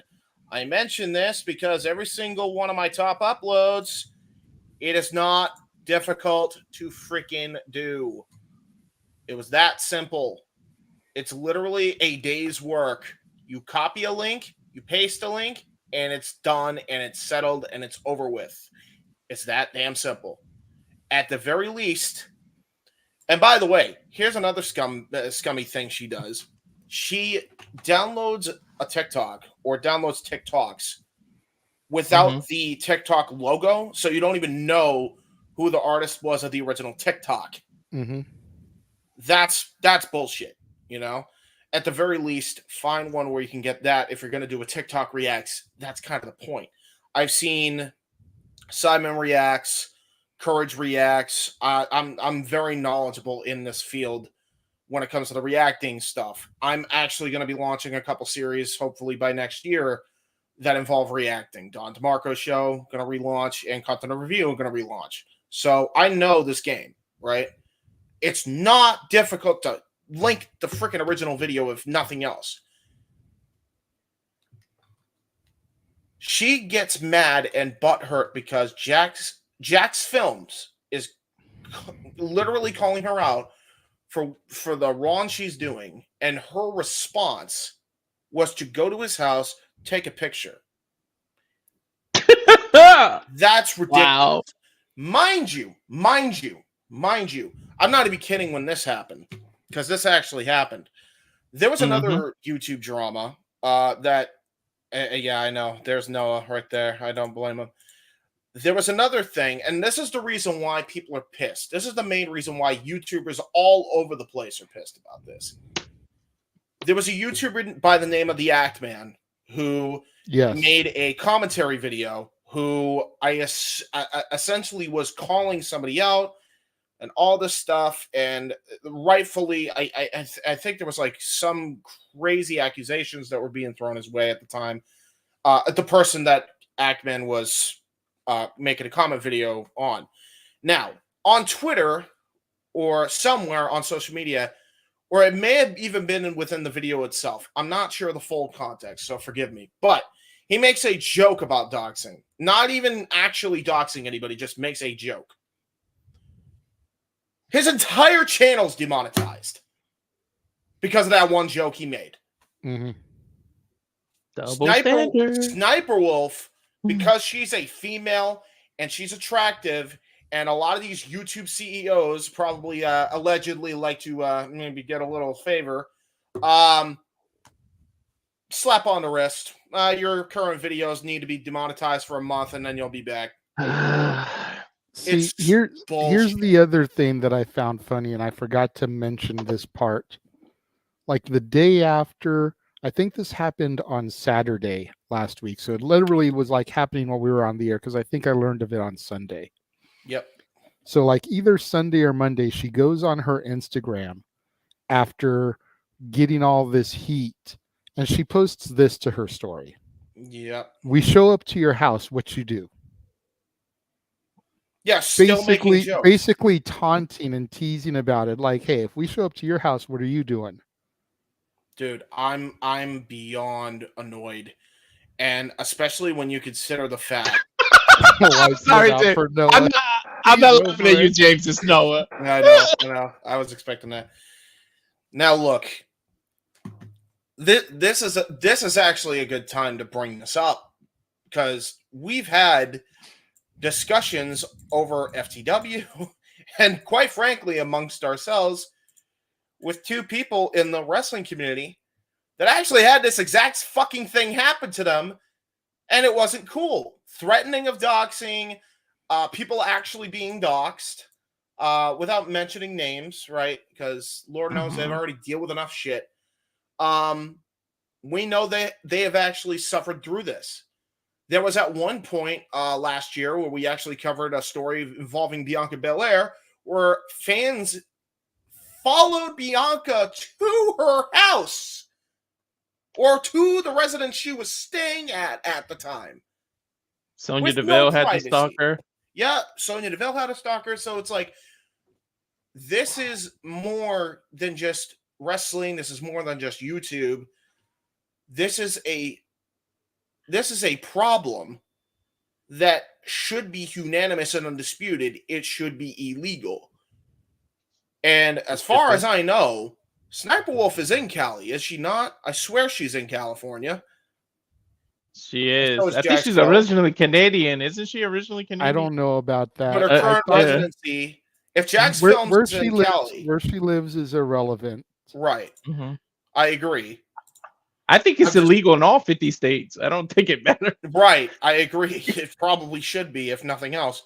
But the point being, depending on the state needs to get involved and really hammer down some hefty freaking charges, especially considering the fact she already had a criminal record of burglary. Oh, this is not even touching on the fact, which, by the way, there's actually video evidence of this on her own channel where she was also essentially DMing a minor to flash her. That happened. This was on an Omegle video she did. Whoa. Yeah, that's not. Yeah, but she gets away with it because she's Sniper Wolf. Anybody else that does that, you know. It's on video. You can't hide this. You obviously snitched on yourself. You went on Instagram Live. Well, to be fair to her, also the excuse was it was a bot, so she was playing around with the bot and all this shit. I'm like, yeah, the bot's still set at 16. It's not a good look, dumbass. That's not the point. Anyway, this was years ago. That's still on there. She's making money off that video still, by the way, even after all this controversy. So yeah, it's bullshit. And I think it's only worth bringing up, not necessarily because we're invested in these motherfuckers, because Lord knows I like Jack as a person, but I never give a fuck enough to watch his content. I share the feelings mutual with everybody else. Same with Sniper Wolf for the most part. I don't think anybody was clamoring to see her in this group. But yeah, I only watched a few of Jack's films after learning about this stuff going on because I wanted to know who the hell this guy was. Yeah, he's pretty good. I never watched Jack. I know my oldest son watches Sniper, but I really don't know enough. All I know is I'm a big Second Amendment person. I own Cavalry. I got a lot of things that you could try that stupid shit with me if you want. Yeah, I don't. Jesus. I don't want to get it twisted. I'm all about freedom of speech for stuff, and like I feel like people should be able to say what they want, but I feel like there's a line that's being crossed here as well because exactly. I post, and I tried to do a live stream where I was just playing music. And I even was going to post the credit to the companies and everything in the description. I didn't do it right away because it was a live stream. Didn't know what I was going to play until I played it. Got demonetized. I got the whole stream got shut down. Damn. But she's able to use other people's material and she gets away with it free and clear. Yeah. Under the umbrellas of a reactor? Yeah. That's the loophole? Mm-hmm. Because she's transforming the content by adding commentary, by adding description, by adding context to the videos. Right. She's able to transform the videos enough in order to make commentary. So theoretically speaking, me and Noah should be able to post our commentary that we do over the matches that we call, and it shouldn't get flagged. Exactly. Every time it goes up, it gets flagged because the video is owned by WWE, AEW, Impact Wrestling, whatever. The only reason every time. Now, mind you, this is another problem as well. And this is the truth for most big content creators, whether it's wrestling or otherwise. Any YouTuber, like big time YouTuber, that has a friend and or connections and or essentially a presence that is huge on the platform, they are able to get away with it by default because the companies will not strike those content creators down. They may get like a temporary strike, but then they're able to resort it in literally like a week, and then it's back up. OSW has done that for years now. Same with Wrestling Bios. Same with Sidemen Reacts. Anytime they react to anything wrestling related, basically anything involving wrestling. If you have a big enough name, you can get away with it. We're not saying that there isn't favoritism on the platform. Quite frankly, there's favoritism on every damn platform. That's favoritism in every aspect. That is not the bone of contention here. Yeah, there's favoritism in every walk of life. You walk into anybody's job, there's favoritism. Yes, of course. This is not a matter of trying to play favorites under any circumstances, you two. This is she did something illegal that is against your terms of service, and you banned one other huge content creator for making a joke of. This is bullshit. And everybody that's calling you out, you deserve every amount of shit you're getting from this. This is not okay to just allow, because it's illegal, flat out illegal. I don't even know how many times we've at least 4 times over between FTW and Jeff Meacham Network shit. We have legitimately called out these morons for doing that type of behavior. How do you just then go and allow Sniper Wolf to get away with the shit with a slap on the wrist stuff? Oh, you can't monetize your current videos for a month. Look how worried we get for the karaoke's we do and all, and we're not playing music in the background or nothing. It's absurd. Dude, JJ got demonetized for a video that he made. KSI, by the way, for speaking of JJ, he gets demonetized for the video he made back in like 2011 that he unlisted. He got freaking claimed for it, and then he was completely demonetized for it. This shit's ridiculous. I'm glad you guys reminded me when I do the UFC watch along. I'm gonna have that TV low. yeah, no shit, man. That's why Jeff will sometimes say, "I can hear somebody's television." Yeah, it's the favoritism is fine until you start breaking the law. The minute you break the law, favoritism needs to go out the fucking window. Period. Bottom line. Because you're never going to get rid of favoritism. But in situations like this, you absolutely deserve to get reamed out for playing favorites here. And you're also never going to get rid of double standards, because there's a lot of double standards. Exactly. Like, that's the thing.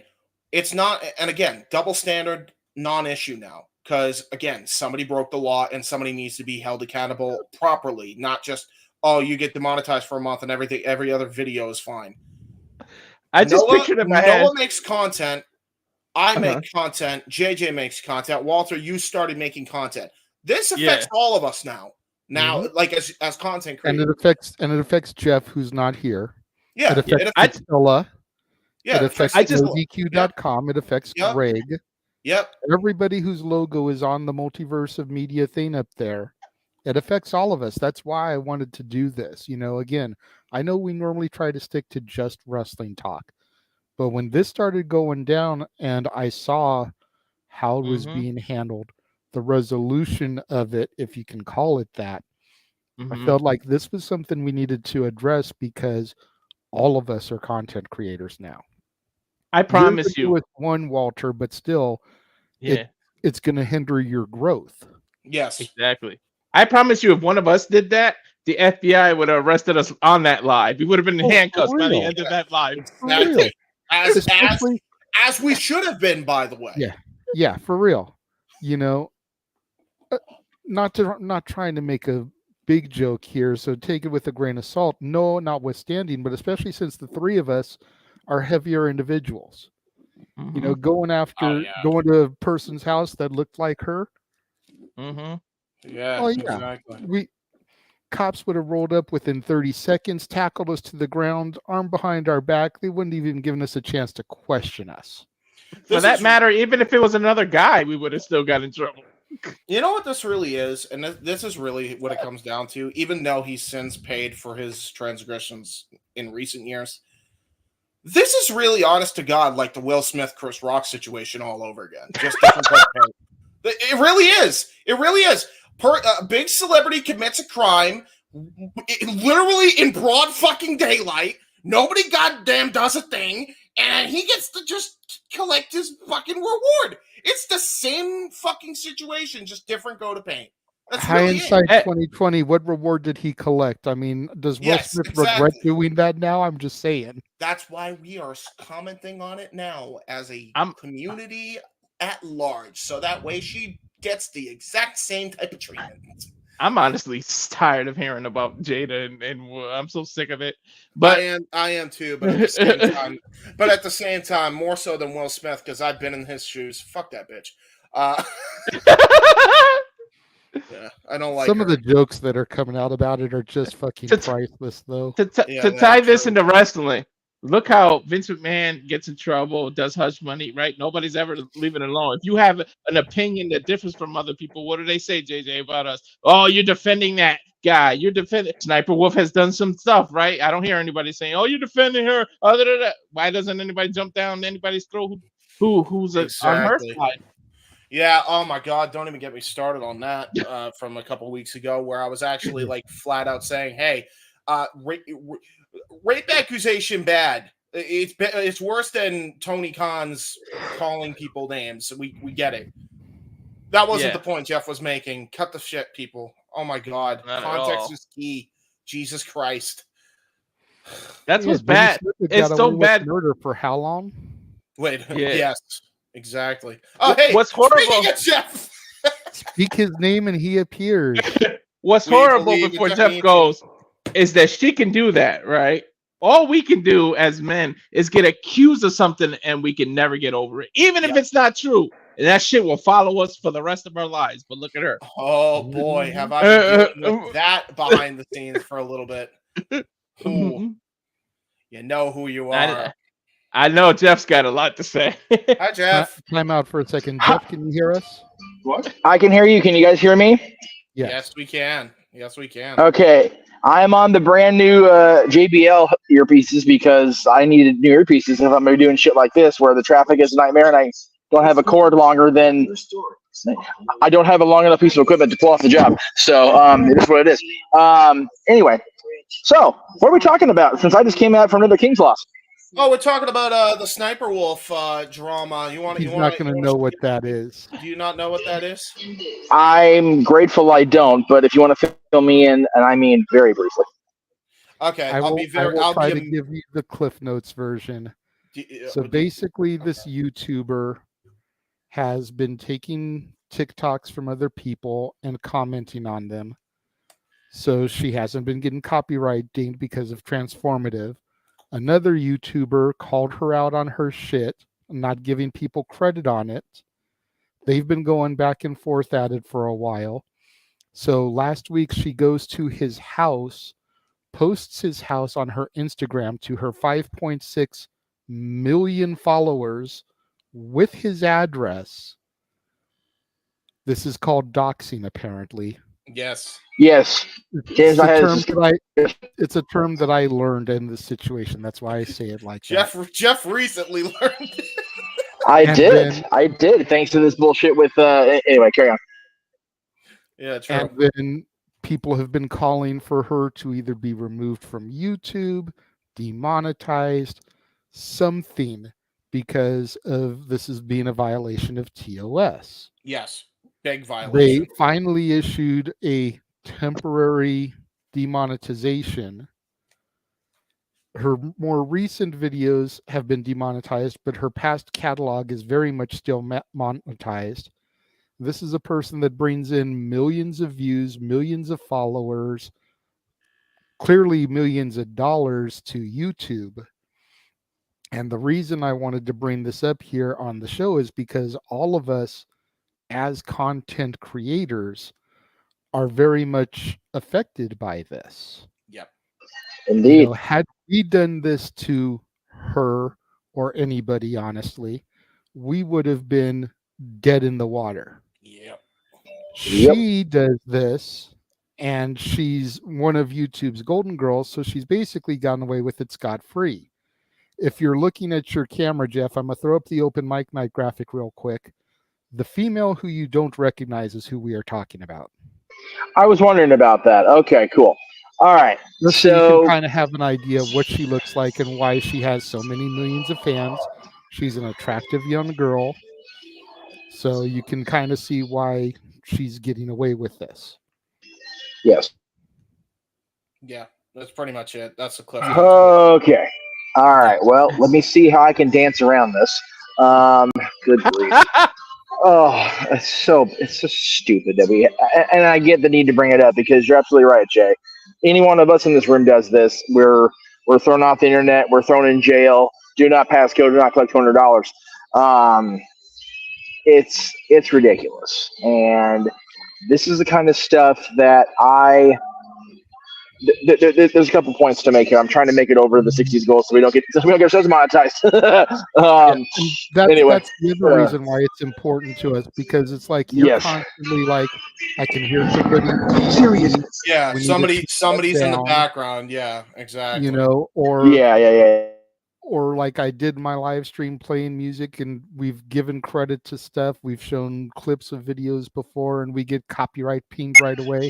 But this chick is visibly stealing people's TikToks and putting her little face bubble over their usernames so that she doesn't have to give them credit.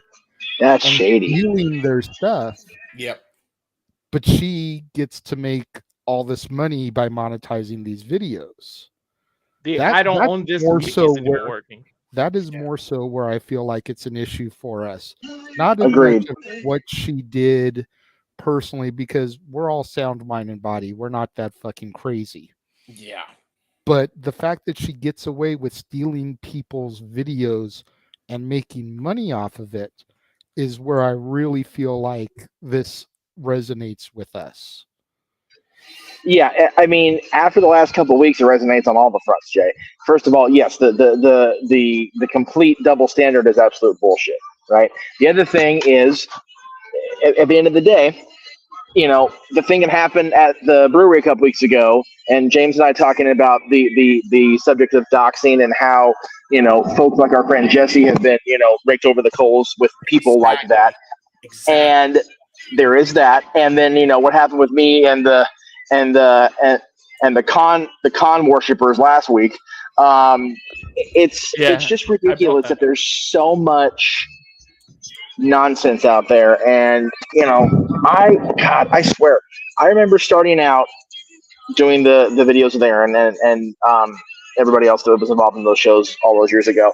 And, you know, we had these kind of worries, yes, but it wasn't so easy to obtain. And there was still identity theft back then. That wasn't called that. It was called, you know, whatever, you know, classified information or whatever. But, you know, it's become so easy to make a target out of other people if they so much as give you the stink eye.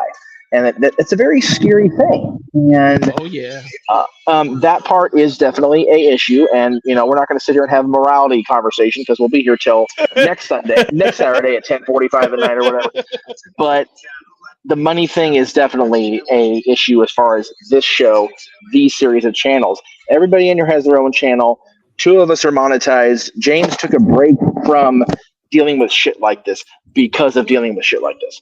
Right. And I just think it's a ridiculous, gross double standard. Yes. And after the week I've had where it's, you know, my tolerance threshold is at a minimum. and I mean minimum with a grain of salt. So yeah, I just lost an earbud, so if I can't hear you guys, that'll be why, because one's in my lap somewhere. I hear how to loop. I'm working on it, but yeah, it's just unfortunate that it's a continued issue, and that the double standard remains. And as I say, the double standard based on what happened to me and who I was accused of defending last week. Let me bring up a graphic that I forgot to put in the room, JJ. So if you can bear with me for just a minute, I'm gonna keep talking so you don't hear the music completely over me. I just brought that up too, Jeff. I just literally brought that up. Yeah, I encourage everybody to follow the advice of one Mr. McMahon here and go to this link, because I need the money more than he does. So please donate directly. That way I can make up for not having a job right now. There you go. Thank you very much, guys. Anyway. Yeah, exactly. Yeah, and again, if I were to do what that lady did, and I say lady, that person did, because she's no lady, clearly. No. We would, we'd all be demonetized and thrown off YouTube, possibly prosecuted. Bullshit. Yeah, I said the FBI would have been on our lives arresting us if that was us. That's exactly what I said. Yeah, I don't know about you, but I don't want to deal with Nunzio or Chuck Palumbo today. Thank you very much. Yeah, there you go. We wouldn't have barely gotten a minute or so into our live stream with that type of thing. Yeah, that's what I said. The cops would have showed up. Hell yes. They wouldn't have asked us a question. Yep. And you know how much? Oh, go ahead, Walter, and then I'll go. You know how much she doesn't care, or how she knows she's untouchable? She's literally convicted of armed robbery. Yes. And she uses the name Sniper Wolf as her username. Don't think that irony is not lost on me. Yeah, she's Sniper Wolf. And yeah, exactly. That was a Call of Duty name she picked ages ago. That's kind of the backstory, I guess, behind that. Now, I did find out one key piece of information, which is the question I asked earlier. JJ, you said that if in the state of California, it is downright a misdemeanor at best, correct? Mm-hmm. She lives in Los Angeles. Okay. And I only say that because that's public information. I don't know where in Los Angeles, but according to her IMDb and other places that I looked up, including Wikipedia and not just Wikipedia, all say the same thing, LA. So she's definitely a misdemeanor. Sounds about right. Again, this is on top of her criminal past of armed robbery. So, yeah, nice one. Nice one. And again, I only am talking about this in particular because, again, it happens in wrestling so frequently that I'm just fucking over it at this point. In YouTube, and it's funny to bring this up now, in YouTube, there are so many commentary creators that are commenting on this particular issue that something more at some point is going to be done to her because there's going to be too much of a stink raised about this. JJ, as you have just pointed out, you watched how many videos on this topic of how many people that are covering this exact content? Quite a few. I seriously debated back and forth about doing this because it's been a week since it happened. Yeah. A ton of people have covered it, probably to get clicks and views, which is one of the reasons why I did think about us doing it. It would help, especially having her image. But I figured that like I said, we're all content creators, Right. By doing what she does and taking someone's TikTok and reacting to it and providing context and commenting on it. I see you, Emmanuel, one moment. Me and Noah should theoretically be able to post our commentary over any match we cover and not get dinged. Yep. But we get dinged every single time. We are providing transformative commentary. It's not the original commentary. We are providing new perspective. We are providing high insight because a lot of these matches that we're trying to post are classic matches. Me and Noah today before doing Bound for Glory called Eddie Guerrero versus Rey Mysterio from Halloween Havoc. Nice. That's going to go up on Halloween. That's going to be the kickoff for the big Halloween shenanigans we have that day. Oh, Lord. Well, I usually make my videos live at midnight, so plenty of time. That's fair. That's fair. And I only have 4 people in the members only, so it's not like it's going to be bogging down everybody. Oh, that's true. I forgot you're doing a members thing. I'm sorry. Go ahead. But so But we should be able to post that commentary over the footage of the actual match. But if we do it, I get copyright pinged. And it gets blocked or it gets struck. And it's like, how is it that this chick is able to make millions of dollars stealing people's content, but I want to post me and Noah doing commentary over a match, and the minute it finishes uploading, I've got a copyright strike. Copyright. So the text. Because she's making YouTube millions of dollars in the process. Yeah, Exactly. But if my content's allowed to stand, who's to say that my content won't bring YouTube money? Yeah, exactly. You know what I mean? It's like that's a very popular match. Arguably the greatest match in Halloween Havoc history. Probably one of at least the top 5 matches in WCW history, period, bar none. Yeah. All the eyes that are going to come to that match because of how great it is, that would bring YouTube money if they would allow it to fly. Yep. Exactly. And don't get me started when we start doing the WrestleMania content, counting down to WrestleMania 40. If we posted our commentary over the full WrestleMania footage, that would be huge revenue for YouTube. Because people are in the WrestleMania spirit. They want to watch WrestleMania. And now they're getting new commentary too.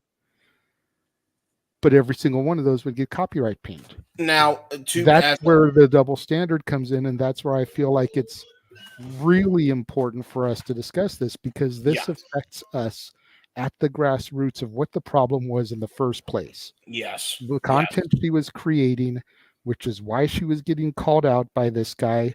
His channel is Jack's Films. That's where all this started in the first place. Yeah. Her stealing content and him calling her on her shit. Yeah, and she didn't like it. So after a while, she started doing this stuff. And it led to what she did last week. It's so ridiculous. And by the way, it's not hard to link a video for her. It's really not. Like, it's the easiest thing in the world. I've done it for years. Some of my most popular videos I've freaking given the proper credit to. So it's just. And she knows how to do it. She just doesn't want to. She doesn't want to because she doesn't have to, because she's protected by the loophole simps of YouTube. And it especially affects me, who's in the infancy stage of doing content. So, hand up. To Daniel's point, if hand up for JJ. 1 second. To Daniel's point, if we did to her what she did, we could also be labeled as sexual predators, because she's a girl and they can just cry rape and they'll be believed with no questions asked. Yeah, that's why I said sometimes the accusation is worse than the crime. Just being accused gets our name already dug in the mud. And thank you really quickly to Emmanuel for the $3 super chat. He's gotten me to where I will wear the mask for one topic or 1 hour next week. Still got $150 to go, though, if people want me to be El Renegado de la Lucha Libre for the entire show. I'm still cracking up that Attila didn't get that you were speaking Spanish, because I got it immediately when she came out. Was it last week? And she's like, I just got it. I was freaking dying. Yeah. Okay, back to the topic. I didn't want to distract too much, but Jeff, I wanted to try to acknowledge that super chat. Go ahead, Jeff. What was the content she provided commentary over, if I may ask? TikToks. TikTok videos. But essentially, she's a reactor. She plays the TikToks and she reacts to the videos. Now, mind you, Jeff, it's not necessarily the fact that she's reacting to TikToks. That's the problem. Jack's Films' point of contention is she's reacting to said TikToks while also not giving the person credit on the TikTok and not at all giving the TikTok credit. Not letting the little watermark for TikTok show and putting her face over it, and or just not linking it in the description, period. And there's even a few videos that he called her out on where she doesn't even react at all. She just plays the TikTok and doesn't react to it. So she's completely bogarting somebody's content and not giving credit to it. Yes. Wait, she does that stupid split screen stuff where you're just sitting there and letting it play. Oh, I hate those. Yeah. And there's a few videos that he showed where you can see the TikTok in the middle of the screen and there's no reaction from her. Yep. Yeah. And the reaction box on her end is so small. There are YouTubers who do react content now that aren't doing it that way, and they're actually doing it by the book. And at the very least, if they're going to let a video play, they make it as different as possible, and they talk like the only time I see them play a whole video and commentate over the whole thing and play the whole thing with it on the screen is if it's a video you could just essentially talk over like we do with the wrestling commentary. So it's a very bendy situation as it is, but there are very much unwritten rules of how you can react depending on the content.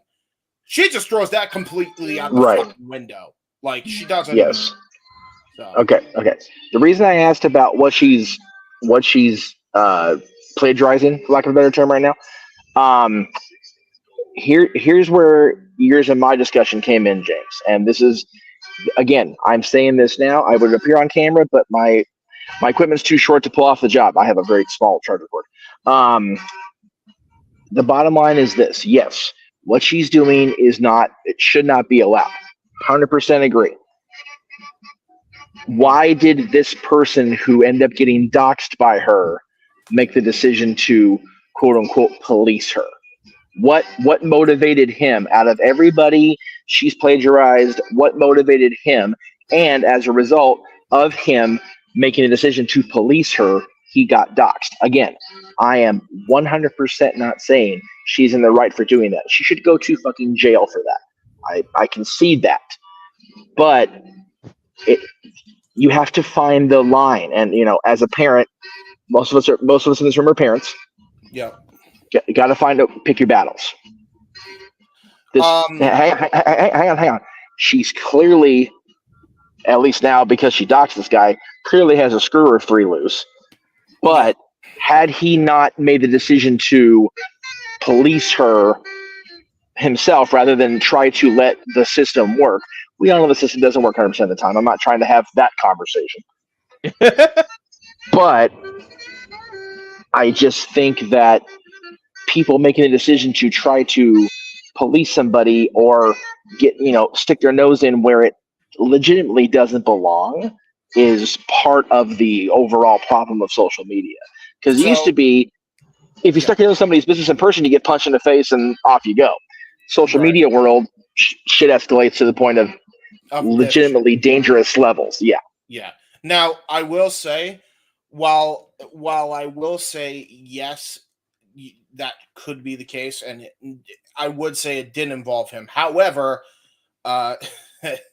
she's stolen his content too, which is kind of his bone of contention, which is why he made the video. Which again, if he's specifically posting about his content being stolen, fine. Yeah. But if what I'm hearing is true, what he got on her case about was more than just his content, correct? It's more than just his content. It's content in general, but it started because she started stealing his content, very similar to how she stole the content of TikToks.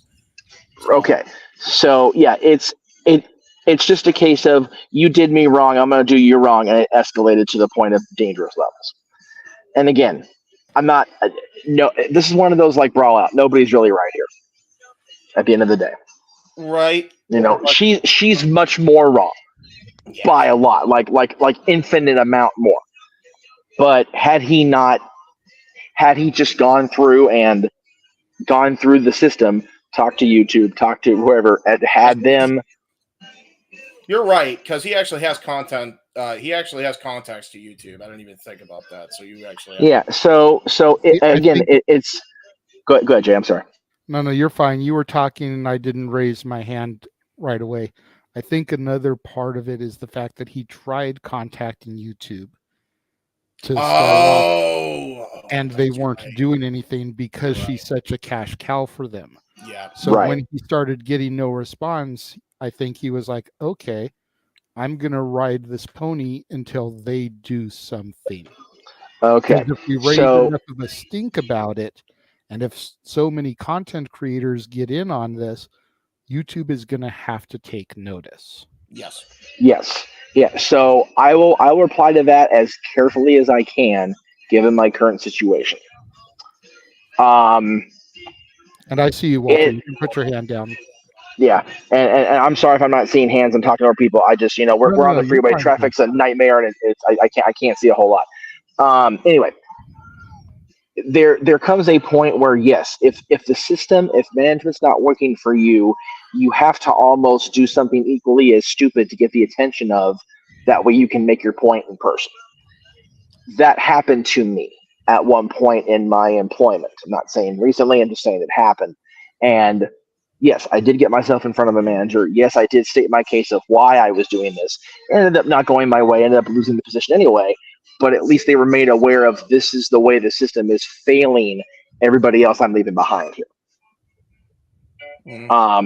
So I get where the guy is coming from. Like, let me take my stand. I will gladly take the L. Unfortunately, the L meant his personal information got posted because she's a psychopath. So. Again, I don't misunderstand what he was trying to do. It's just, unfortunately, once you make that decision, to relate it back to wrestling, you're all in. So, again, it seems like these social justice warrior conversations are getting very, very prevalent, and I'm not saying they shouldn't, but it's just so ridiculous that we have to have this conversation. I'm not saying it shouldn't be happening. It's just sad that we have to. People coming to Tony's defense and accusing me of supporting a rapist. It's like, no, I didn't. Not at one point did I say Vince McMahon was, the king of all things and whatever. I just pointed out that Tony looked like a buffoon by tweeting those. But because I name called and didn't do it in a mature way, I got raked over the coals even more. And if you look back at those tweets, I even replied back to the one person that called me out without, calling us a bunch of double chin wonders or whatever. And I'm like, point taken and accepted. Because she at one point said, yeah, gosh, I hate people resort to name calling. And it's like, all right, she got me, and she got me in a clever, sardonic way. It's like, all right, I acknowledge that. Because I didn't see myself doing that until I was too far down the rabbit hole. The problem is, because I was down the rabbit hole, I had 270 other people, calling me every name in the book this side of, actually. And again, stuff like that, you can brush off your shoulders, like whatever. But this doxing stuff is getting has been legitimately scary. We're going to go through the tunnel on the 5 here, so if I lose you, I'll come back. Okay. There you go. So yeah, I don't. Again, Noah has been very silent about all this. Noah doesn't care about this type of thing. He's turned his attention to Collision Battle of the Belts, and he's engaging in professional wrestling. Damn it! But we digress. Oh, you mean the show that Tony put up against Bound for Glory because he's an asshole? I'm sorry. Go ahead. Go ahead, Walter. I get what everybody's saying, but this could have been so much worse. Because what if it went left? What if she did that? And he defended his household, because you do that shit to me, you're gonna have a lot of stuff pointed at your face, and I don't mean human hands. So don't think that you could just roll up on somebody. What if it went left and he protected his house? I don't really know the laws of California. I got to study more about that, because since I'm moving there with my concealed carry licenses and all that, but. You do that shit and it went left and he defended his household. Now it's a whole other subject, and now he's the bad guy, right? Even though she started it. It is 100% illegal to. Oh, go ahead, Jay. I'm sorry. I was gonna say, when you get out here, depending on where you move to, we need to hook up and hang out, go out for dinner or something. Of course. If she's in LA County and she was on his property and he had to defend, he is within his right, man. You got an intruder. Yep. You are allowed to Greedo Han Solo. You shoot first and ask questions later. Yes, there'll be a thing. But if somebody's on your shit, you are, as far as I know, the law is now you can take care of business. Yeah, he can legitimately file a police report and press charges right now because I did look up the law. It's super illegal, at least on a misdemeanor level. So she definitely deserves a charge, if nothing else. So. And if he is, he's ready to point no return. He should absolutely go to court and take care of it. I agree with that. Manuel says if she came to my house, she'd be like Randy Orton getting tossed her house out the window. Yep. RKO. Again, I was gonna say if she's in LA, we can show the video. Well, since we're going to have a big wrestling topic, let's show all the home invasions that have gone wrong in WWE. Right, Brian Pillman? Right, Randy Orton? Yeah, just to piggyback on that, because you weren't here for that part, Jeff. You know, a couple days after the initial thing, and people started calling her out, she went onto her Instagram and posted this on her story. We show up to your house. What you doing? Yeah, with kind of teasing and taunting about it, like, you know, what are you going to do if we show up to your house? Wow. I hate those things. There's a lot of those. What you doing? And I want to react one time and just cock my shit, like, and all you hear is that sound. That's what the hell I'm doing. If you come to my house. There was a YouTuber who did that, Walter. There was a YouTuber who did that. I didn't get it. So there was like another. I'm sorry, totally off tangent, but there was like another YouTuber who legitimately did that with like another thing, and he doxed, he didn't dox him, but he threatened him with like, I'll show you my clips, like, you know, double entendre clips, and then like, you know, stuff and guns, right? Clips. And then the dude like, and I never usually laugh at stuff like this because I hate guns. I don't want to own a gun ever. But like, agreed. The dude is like, he's a Florida man, and people forget this. A guy named Moist Critical, who Sneeko, another YouTuber, was having this beef with, and said that stupid line, I'll show you my clips. He shows his gun collection, and he pulls out like a freaking full-on automatic pistol. He's like, they're not clips, they're mags. They're magazines. Yeah. He's like, stop saying that, you look fucking stupid here. It's true. Any real gun owner like myself knows to call them magazines, not it's clips. Like, and by the way, the dude who saw that video changed his tone with him so fast. Oh yeah, wouldn't it you? Was Jesus. absurd. It was absurd, dude. Since we're talking about topics that were brought up earlier, if I may, I know about the announcement about the naming of Impact Wrestling. Yes. I know about the pay-per-view that's coming close-ish. Anything else I need to know? As far as title changes and anything of that nature? New tag titles, new tag champions. Ooh, there you go. ABC beat the Rascals. Good for ABC, man. Though. Okay. So, did Mickey turn, or is it just a straight match and they shook hands and everything was lovey-dovey? Afterwards. Nah. All right. Looked like kind of what I said on the chat. Huh, JJ? Kind of what I said on the chat, my prediction. JJ, what were you saying? Ball. Did he really? Right on, Jay. We got it in there. I love it. You'd love to hear that. Yeah. Back to the topic, though, because okay. I don't want to get too far off track. But yeah, feel like I forgot what I was going to say because we got sidetracked there. I didn't mean to consider sideways that far, but yeah, it all comes down to just, again, we're having another conversation about social media interactions getting so far out of hand that it needs to be brought up on the show, and it's becoming far too prolific a topic across YouTube and across this channel, this series of channels, because it just is so far out of hand, and it's not okay, and it needs to be made further not okay. And you know, people above us in pay grade and YouTube visibility need to do something about it. Yeah. Emmanuel's asking meet and greet in TNA for Vegas, Meacham. So here's the deal. Dattila asked JJ and I in a private chat if we're doing a road trip, and I was like, look, I just lost my damn job. Somebody wants to cover expenses, I will go anywhere. Because I ain't got shit to do anyway at this point. I would love to go back to Vegas for a wrestling league. Always like going up there. Got enough friends up there where I ain't worried about room and board at the end of the day. I just got to get a whole lot of Claritin and survive the lodging with the cats at the end of the day. So if things line up, if finances line up, if everything else falls in place, I would love to go to Hard to Kill out. I love the Palms. Palms are one of my favorite places out there. I'm down. But it's a matter of everything lining up.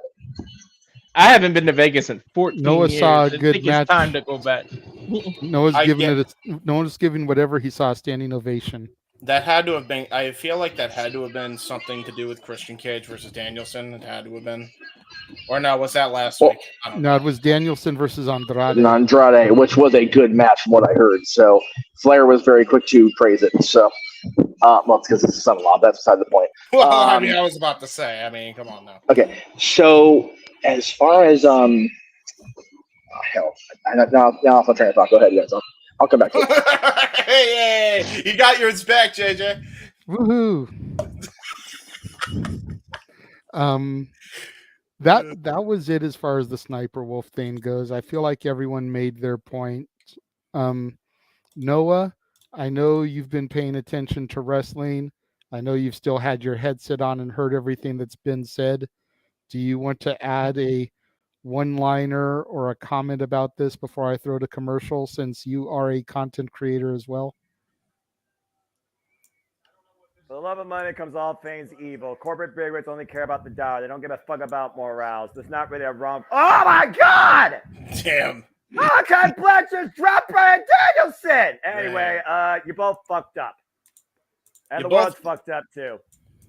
Curiosity causes more toxicity. Sometimes finding the right battle just causes more injustice to follow. I don't know what it means going forward, but at the end of the day, it comes down to the biggest wigs. Pull over if you can. I'll wrap up my part of it in just a second here. Sorry to interrupt. I need to get off here for a few minutes, guys. The 5 freeway got totally blocked off, so I need to get my dad navigation. If I can come back, I will. Okay. All right. See you, brother. Noah, question for you. I know you probably were half listening. Who was more wrong? The person that called her out in the first place, or the person that doxed the person? The person that commits the crime is always the first person that I feel is the most wrong, okay? If it wasn't started, it wouldn't be happening. If it wasn't attacked, it wouldn't be escalated. Everything has a starting point, and where it goes from there, it's just a domino effect. This is just another one of those extreme cases where at the end of the day, it was brought to a global front, and maybe it shouldn't, and maybe at the end of the day, you might need to, voice assembly, start a petition, but at the end of the day, corporate bigwigs, they're going to care about what's the most beneficial to them, what's best for business, not best for morality. Yep, they care about the almighty dollar more than they care about the almighty Bobby Lashley. I was going to say... Emmanuel saying Noah was clapping for Jeff to go to Vegas. Right. I was going to say, normally I typically agree with what Noah says, but I still think in this case, the person who doxed a person's address to millions of people is probably the more wrong, even if he started. Yeah, I agree. So I just want to say I love Noah's ability to sum things up. That's all I wanted to say. Yeah, true. I agree with what you're saying on this one, James. Granted, did he have to get involved in something that wasn't really his business? No. But she showed up to his house, posted his house and address for 5.6 million people to see. Yeah. At the end of the day, that's the more wrong thing.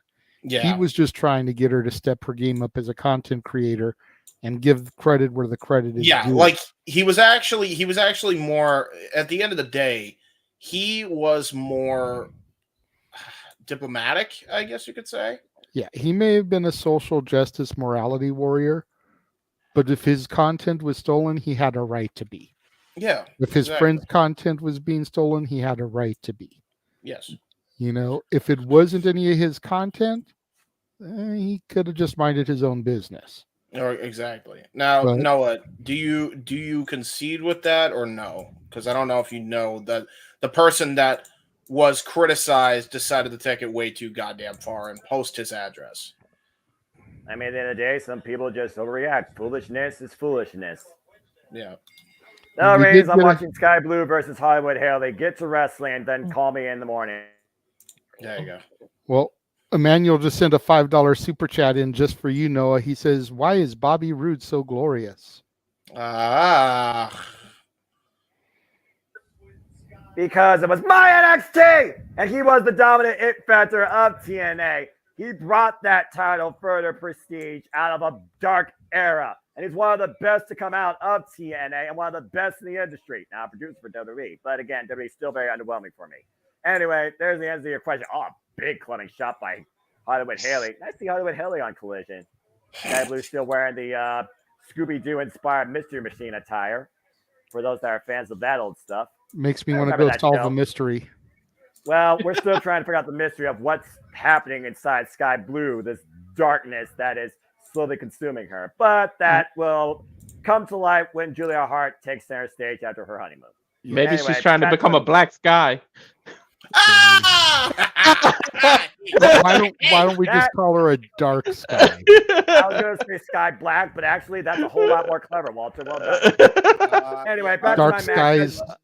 Dark skies are before us. Now, yeah, that's true.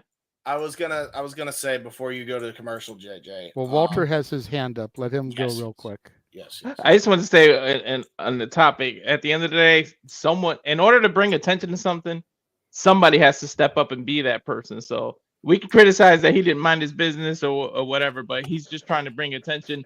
And sometimes other people speak for it. We're all content creators, and somebody had to step up. So he did it. So, and it brought attention to it. So whatever the outcome, at least he stood up to someone and it was like, yo, YouTube is this double standards, got to chill out. It may result in what it resulted in, but everything that deserves attention brought to it, somebody has to be the one that doesn't mind their business and steps up. And nobody deserves to be dogs. Business. This world will be a lot more stable. Maybe the X wouldn't be as toxic as it is or chaotic. But to your point, double standard is double standard.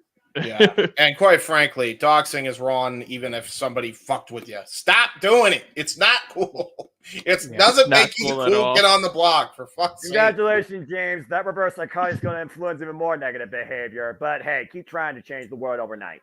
Yeah, I know, right? Yeah, I've tried for years. Anything else you want to say, James, before you bow out? Because I know you're going to take your leave after this topic.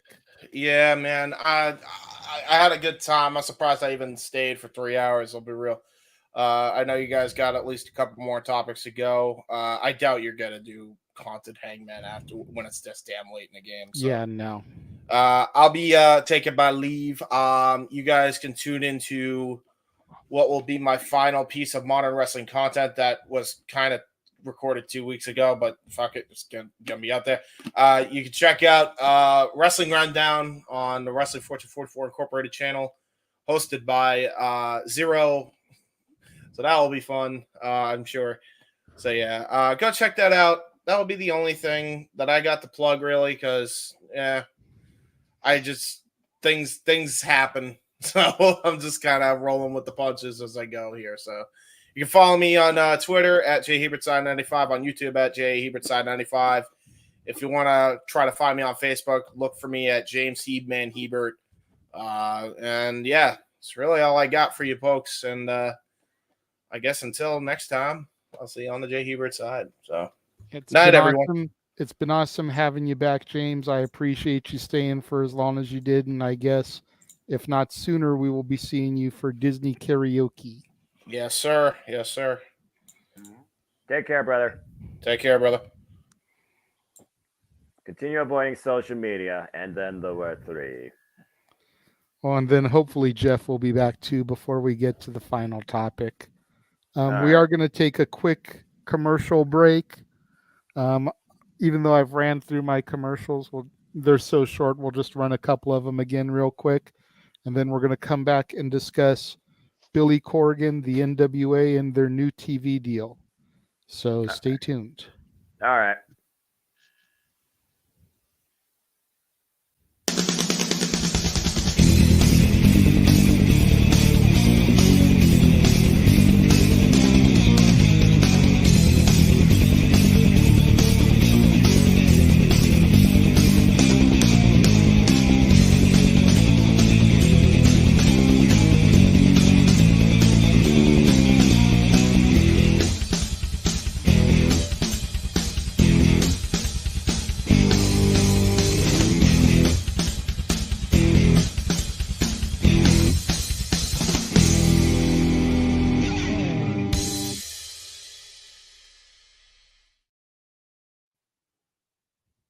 ever wanted to come into a sports bar where the barkeeps know their game?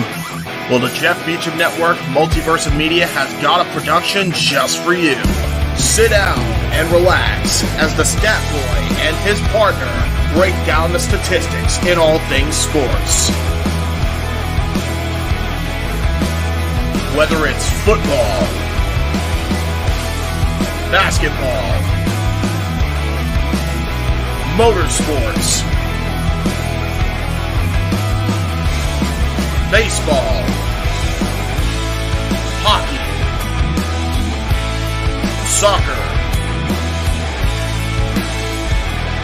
professional wrestling, mixed martial arts, boxing, and much, much more. All are welcome. Your barkeeps here keep you up to date and in the know of everything going on in sports, while also having a pleasant conversation about it all. Your host and owner of the bar, Stat Boy Mike.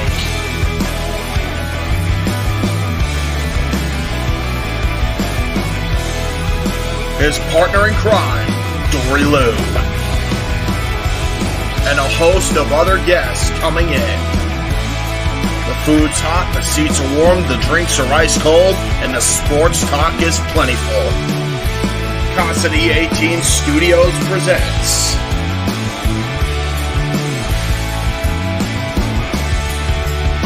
Stat Boy Sports Bar. Take a bar stool and enjoy the show.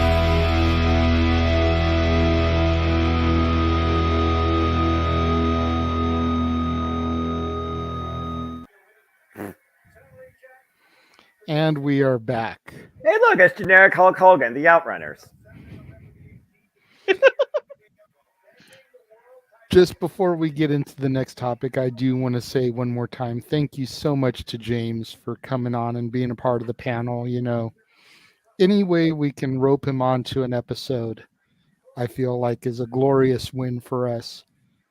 You know, I can't speak for Walter because he wasn't really around a whole lot when James was on. But I know Noah and I both miss him as a weekly presence on the show. Yeah, he's a good person, and he brings a great conversation.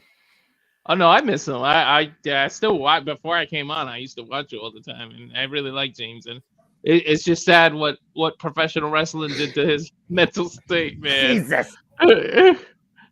Yep. Clumbing right hand. Well, to be fair, it wasn't necessarily pro wrestling. It was the politicking toxicity nature found in the pro wrestling industry. And let's just put it out there. Pro wrestling is not the only breeding ground of toxicity. It's just the most known and most noticeable, especially for us viewers, and simple analysts of this industry still to this day. Yeah, it's just a matter of how you let it affect you, because how much you're exposed to it. Yeah, and not to make light, but it's also a lot more difficult when you have an invisible mental disorder as well. Exactly. You know, you figure his autism, he can only handle so much the senses before it becomes like sensory overload for him. I was waiting for you to say those two words. Shout out to my best friend, Ross the Boss, that also has autism. Yeah, my cousin Nathan does too. It's something that I'm learning about every day because one of CC's kids is autistic, and it's the first time I've really ever been around it on a full-time basis. You know, I've been around him now for over a year, and I feel like I've gotten better dealing with certain aspects of it, but I'm still definitely very much learning. So,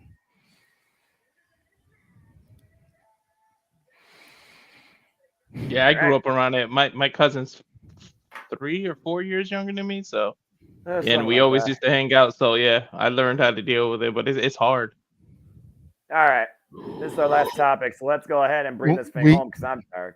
We have two actually, still. All right. This one isn't probably going to go for too terribly long, but the main event may go for a minute. But basically, it came out today that the NWA signed a new TV deal with the CW network. My question really is, where is the CW network anymore? It's something I haven't really heard. I'm not saying it to be funny, but like I haven't heard about the CW network since SmackDown was on it back in the day. You know, So where is the CW network anymore? I know it's a Warner Discovery property, which means that now Warner Discovery owns AEW Broadcasting and National Wrestling Alliance Broadcasting.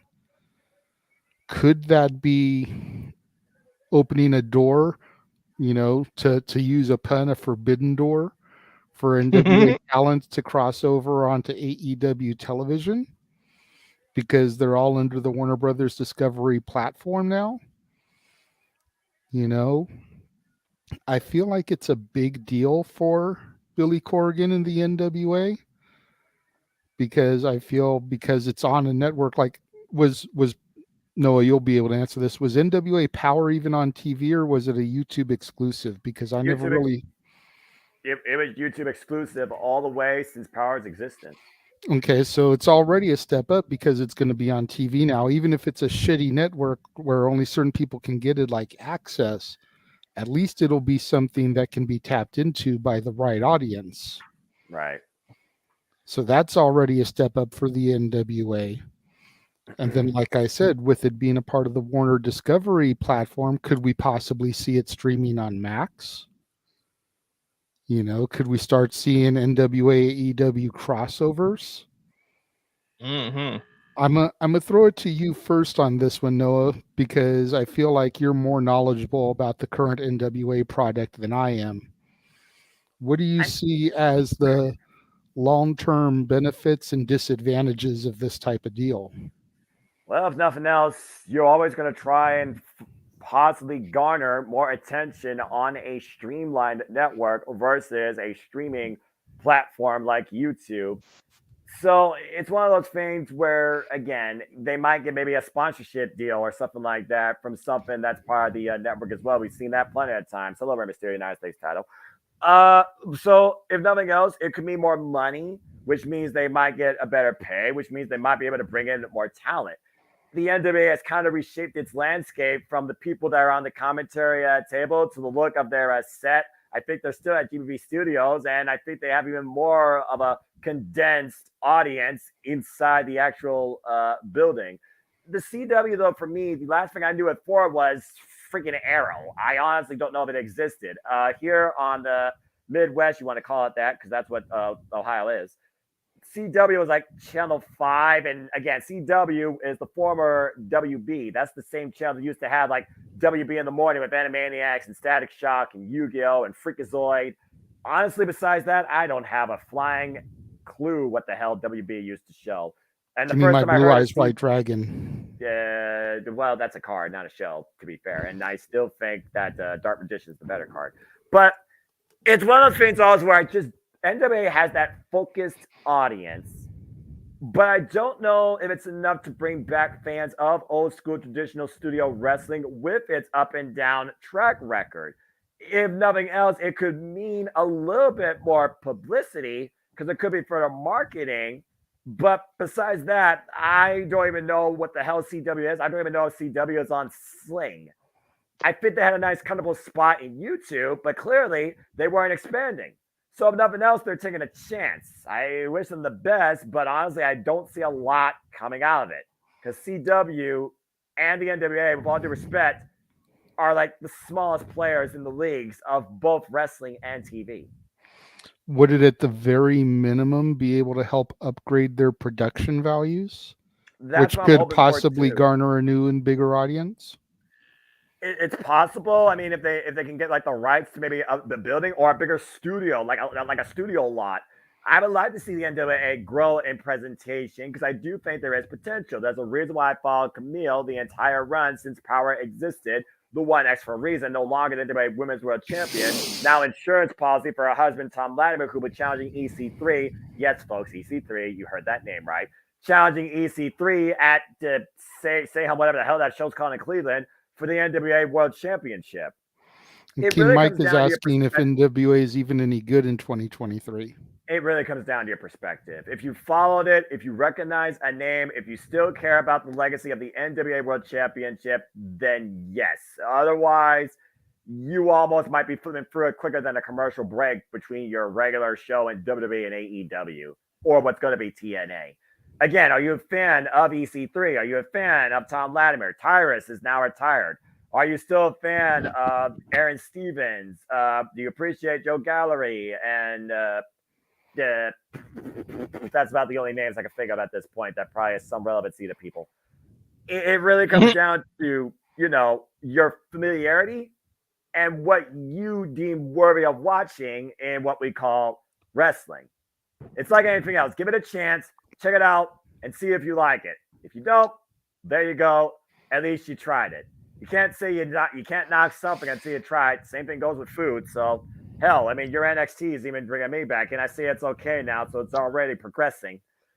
So, again, potential's there, but if nothing else from this TV deal, I hope it means more revenue, more money to up production value and to bring more forward with current talent and maybe incoming talent too. I think Emmanuel actually said it best right here. It's like asking if TNA or AEW is good. Just give it a chance. If the hype isn't there for you, move on and enjoy what you love. Exactly. If NWA gets on a platform where it's a little bit easier for me to access, I might start watching it. I don't watch it right now because I got other shit to do with my time. I already watch enough wrestling during the course of a week. All the wrestling. Well, I mean, yeah, and also, I mean, their shows, the normal shows run for about an hour, and the supercharged or power surge, whatever they call those specials, I don't know if they even call those that anymore. They run for hour and a half, 2 hours. And according to also the deal, I think they also said they're trying to build like a reality show as well surrounding NWA. Might be similar to AEW All Access. I don't know the fullest details, but I heard Joe Gallery and Billy Corgan talking about the last time I checked out NWA's YouTube channel. It was a little vignette in between one of their Power episodes. When they say they start a new era of NWA after their last anniversary at the Chase, where every championship basically changed hands, I kind of see what they're trying to do. But again, can they fulfill on their promise for the long haul enough to garner that same audience and build off it? That's really what's going to be the challenge for them in this TV deal. And CW still has more viewers probably than YouTube. That's saying something. That's fair. King Mike says pro wrestling is really booming right now. Even TNA and NWA making comeback runs. Good to see for the sport we love. Absolutely. Damn right. At the end of the day, there is more options than ever. Yeah, you're right. I'm sorry. I forgot about that. Jerry Springer Show's been all over the place, to be fair. R.I.P. Jerry. All of them. Maury, all that stuff. Oh, God. Every TV show is the same, except Jerry Springer had a moment where people flashed themselves on television. Anyway, I don't even know why that was a thing. That's in the dentist lobby. I'm just waiting there, and Jerry Springer goes to one of the eyes, and she just goes, rip. Okay, that's a thing. Anyway, back on topic, because that's definitely not in the NWA. And again, I'm hopeful, because the fact that NWA still is alive in discussion, it's got to count for something, considering it's the oldest wrestling promotion in the industry's history, period. Yeah, I mean, it may not be thriving the way people would like, but Billy Corgan's got to be doing something right, because he was able to, like him or not, get worldwide exposure for his championship with it being on Tyrus. He was on weekly television, daily television, whatever. Yeah. He's now moving from YouTube to a television deal. He's definitely growing the company and bringing it to bigger and better prominence. It's a slow and steady, it's a turtle race. It's not, the Indy 500. It's a turtle race. Slow, steady, methodical, plotting. It's a game of chess. Yep. And it's just a matter of how long you take till you hit checkmate in a game that has no time limit. Lord help you. And also to King Mike's point, I forgot, at one point CW, that was the home of SmackDown. Remember the days that SmackDown was on like CW and Sci-Fi, and it was Tuesday, and it was UPN, and it went back to freaking Friday. I brought that up in the introduction, because I didn't know what had happened to CW since SmackDown left it. Yeah.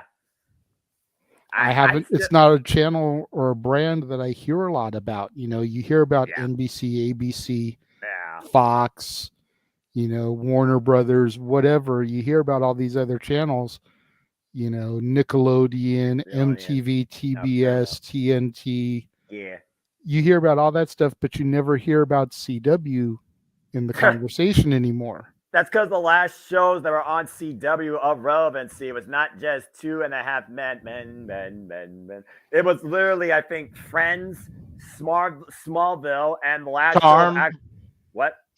I think Charm was on CW. Possibly. I remember the episode where there was the wolf, but that was an odd show in itself too. I've seen that in enough bus stations, let me tell you. And I think the most notable show from CW was Stephen Amell's Arrow.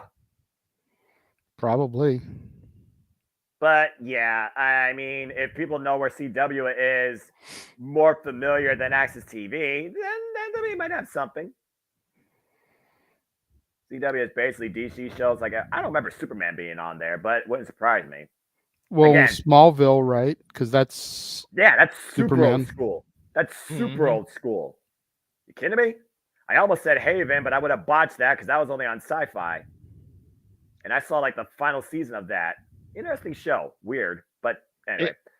It might be like USA Junior too, because they did like Law and Order reruns too. King Mike says, according to Google, CW runs an app where most of the content is free on Roku's. So, I mean, there you go. You just download the CW app, and you can watch the content there, I guess. So there you go. Nathan, apparently with the TV guide, one-on-one Charmed reboot. Oh, for the love of God. Why do you reboot a show? For the love of Pete. Anyway, The Flash had 9 seasons on the C. Oh, The Flash was on CW. I don't even remember that show. So basically, the CW was just at UPN. Did they just switch to CW, basically? Yeah, that sounds about right. Of course, UPN was home to Simpsons before Fox took it. Back when Simpsons was watchable. Damn. Sorry, not sorry. For me, out in Cali, Simpsons has always been on Fox. It was never on CW or any other channel. It was always a Fox show. Well, there you go. And again, at this point, people watch Fox more for animation domination rather than liberal-related news. So, whatever. Walter, anything you'd like to add to this topic? Yeah, first thing I thought when I heard about this was CW is still a thing. That was, I swear, that was the first thought that ran through my mind. But if NWA can get on mainstream TV, then I'll be a fan. I'll watch it, and then maybe I promise I will study my ass off, and then maybe you and I can cover it, and we be the 2-man team to cover NWA. That way, you have an aspect of every part of definitely Meacham Network to cover everything. Would love that. I mean, again, yeah, exactly. You'll give Danny Deals a run for his money that calls the stuff alongside Joe Garley. Tim Storm no longer does it alongside him, and neither does Velvet Sky.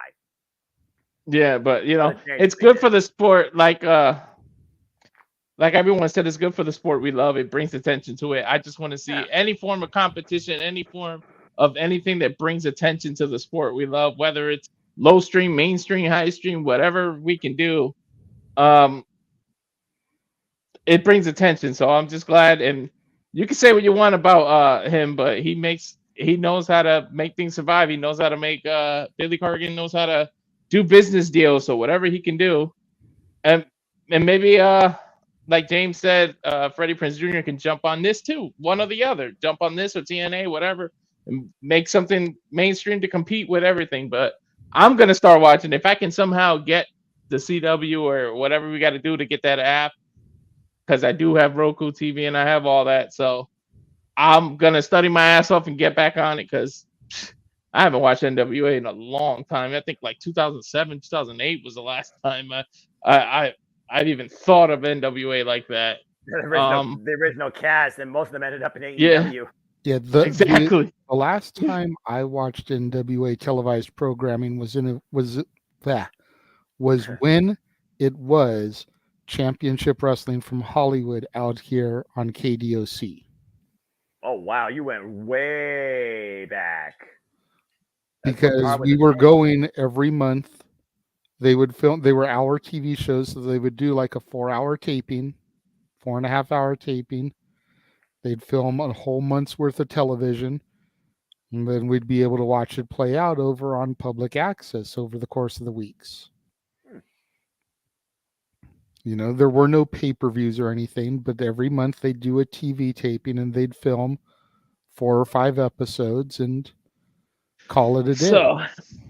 So Noah, let's see. I said NWA into my team. He rerolled. He Bot! That's a great screenshot. The greatest 11 world champions ever, and then it connects to Tubi. The World Champions Volume 1. You see that? Yeah, but it's not its own.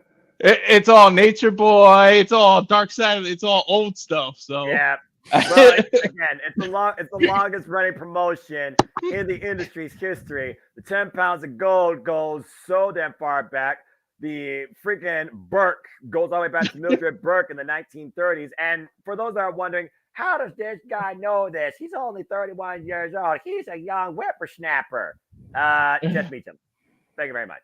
That being said, and JJ, it's one of those things where, again, I watch All Things Wrestling. I learned about All Things Wrestling. I went beyond WWF and WCW in 2002. Haven't looked back since. But I will say this, WWE's getting better. They're still the most underwhelming to me. And JJ's NXT, it's okay. But NWA, it's weird right now. Kenzie Page finally beat Camille for the Burke. So now they're putting all the pressure on Kenzie Page to guide the women's division. Why her younger sisters, Kylie Page and, of course, Ella Envy, they are the NWA Women's Tag Team Champions. So NWA is pretty empowered, quote unquote. EC3 is the NWA World Champion, and he calls himself the Ultimate. So he is the Ultimate to beat, or something like that. It's a really weird hashtag, I kid you not. And then they have 1, 2, 3, 4, 5 other titles, something like that. And I think Max the Impaler is the TV champion for the women, with Forrest J. Mitchell, from How to Hangman, in her corner. And I think she's challenging Kenzie Page for the title. James's favorite, Natalia Markova, she's still there. Mr. Kate, I believe, is still there. Aaron Stevens, you're welcome. He's still there, and he's managing the new NWA Tag Team Champions and Rampage and something else. So it's like, It says the promotion currently has 9 championships: 4 men's single, 2 men's tag team, 2 women's singles. Yeah, that was and the other one. 2 women's tag team. The other men's tag teams I forgot, because they got the National Tag Team Championships, and then they got the American Tag Team Championships. So you want to talk about a company with too many titles? Allow me to present Exhibit A, Your Honor, because I think right now they have the most. But yeah, CW, that's TV exposure, so it should boost their production, and hopefully means they can educate people on their product, which means more attention to it. Mm-hmm. Hopefully. Is CW one of the free networks like CBS? I know it used to be. I think when I worked at Walmart, you know how you can still get those basic satellites that connect via RCA, the red and the white, and they still kind of have the bunny ears. And I have one of those. They give you like the standard package channels for like $14.99 if you're here in the East Coast. Sorry, West Coasters. I think CW was part of the free, but I haven't worked at Walmart since 2018, to be honest with you. I would have to look up the product. Yeah.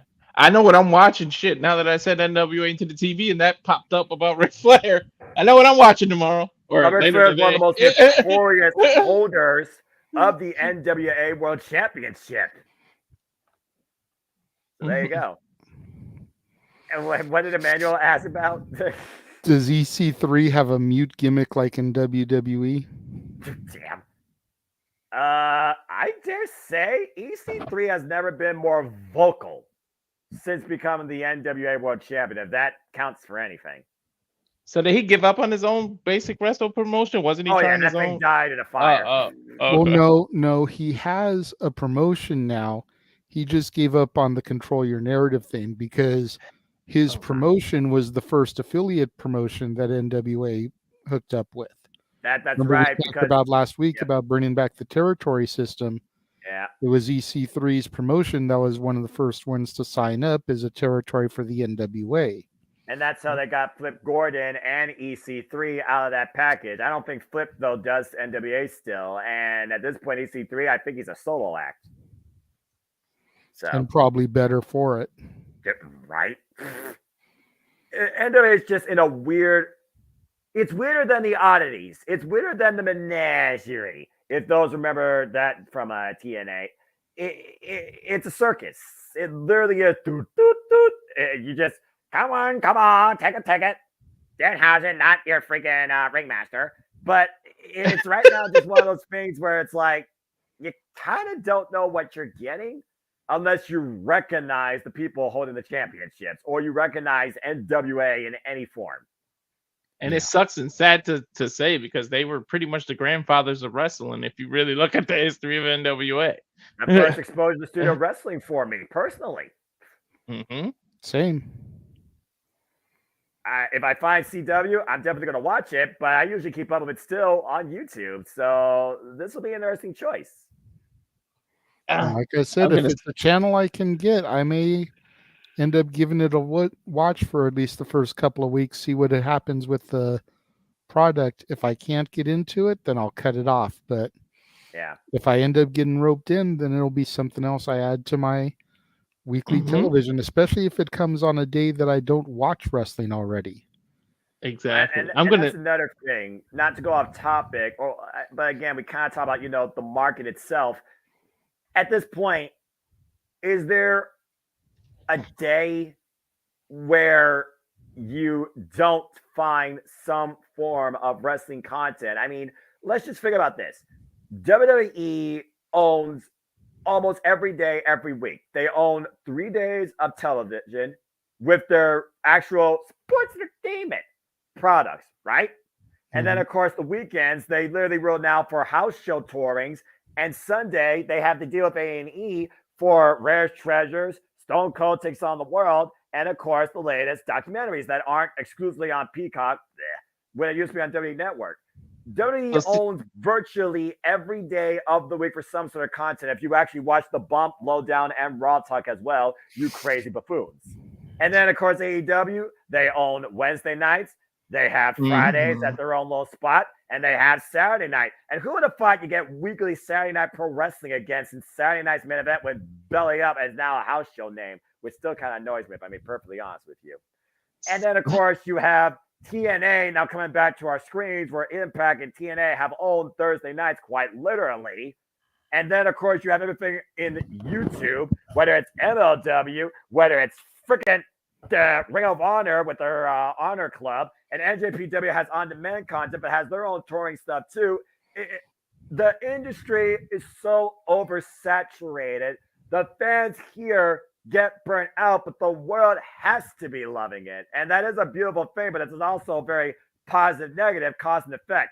I mean, honestly, I go back to JJ and me calling Money in the Bank.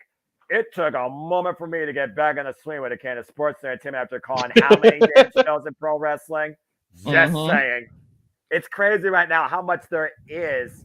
And it's almost like the people wanted this, and it's like you can't always get what you want. When you get what you want, is it enough? Is it too much? And again, now we got another wrestling product coming to TV.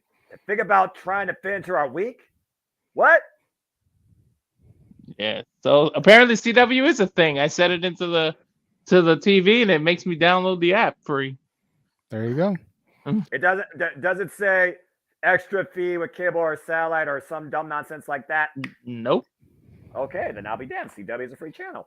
And it says compatible devices. I could tell you. Let's see. In case you got. Oh, it's telling me what devices on my my TV, the Fire Stick, and whatever the other Fire Stick is. I forget I have Fire Sticks.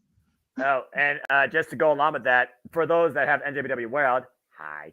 A brand new NJPW World is coming in autumn in November. That's supposed to be much more user-friendly, and it is also Fire Stick capable.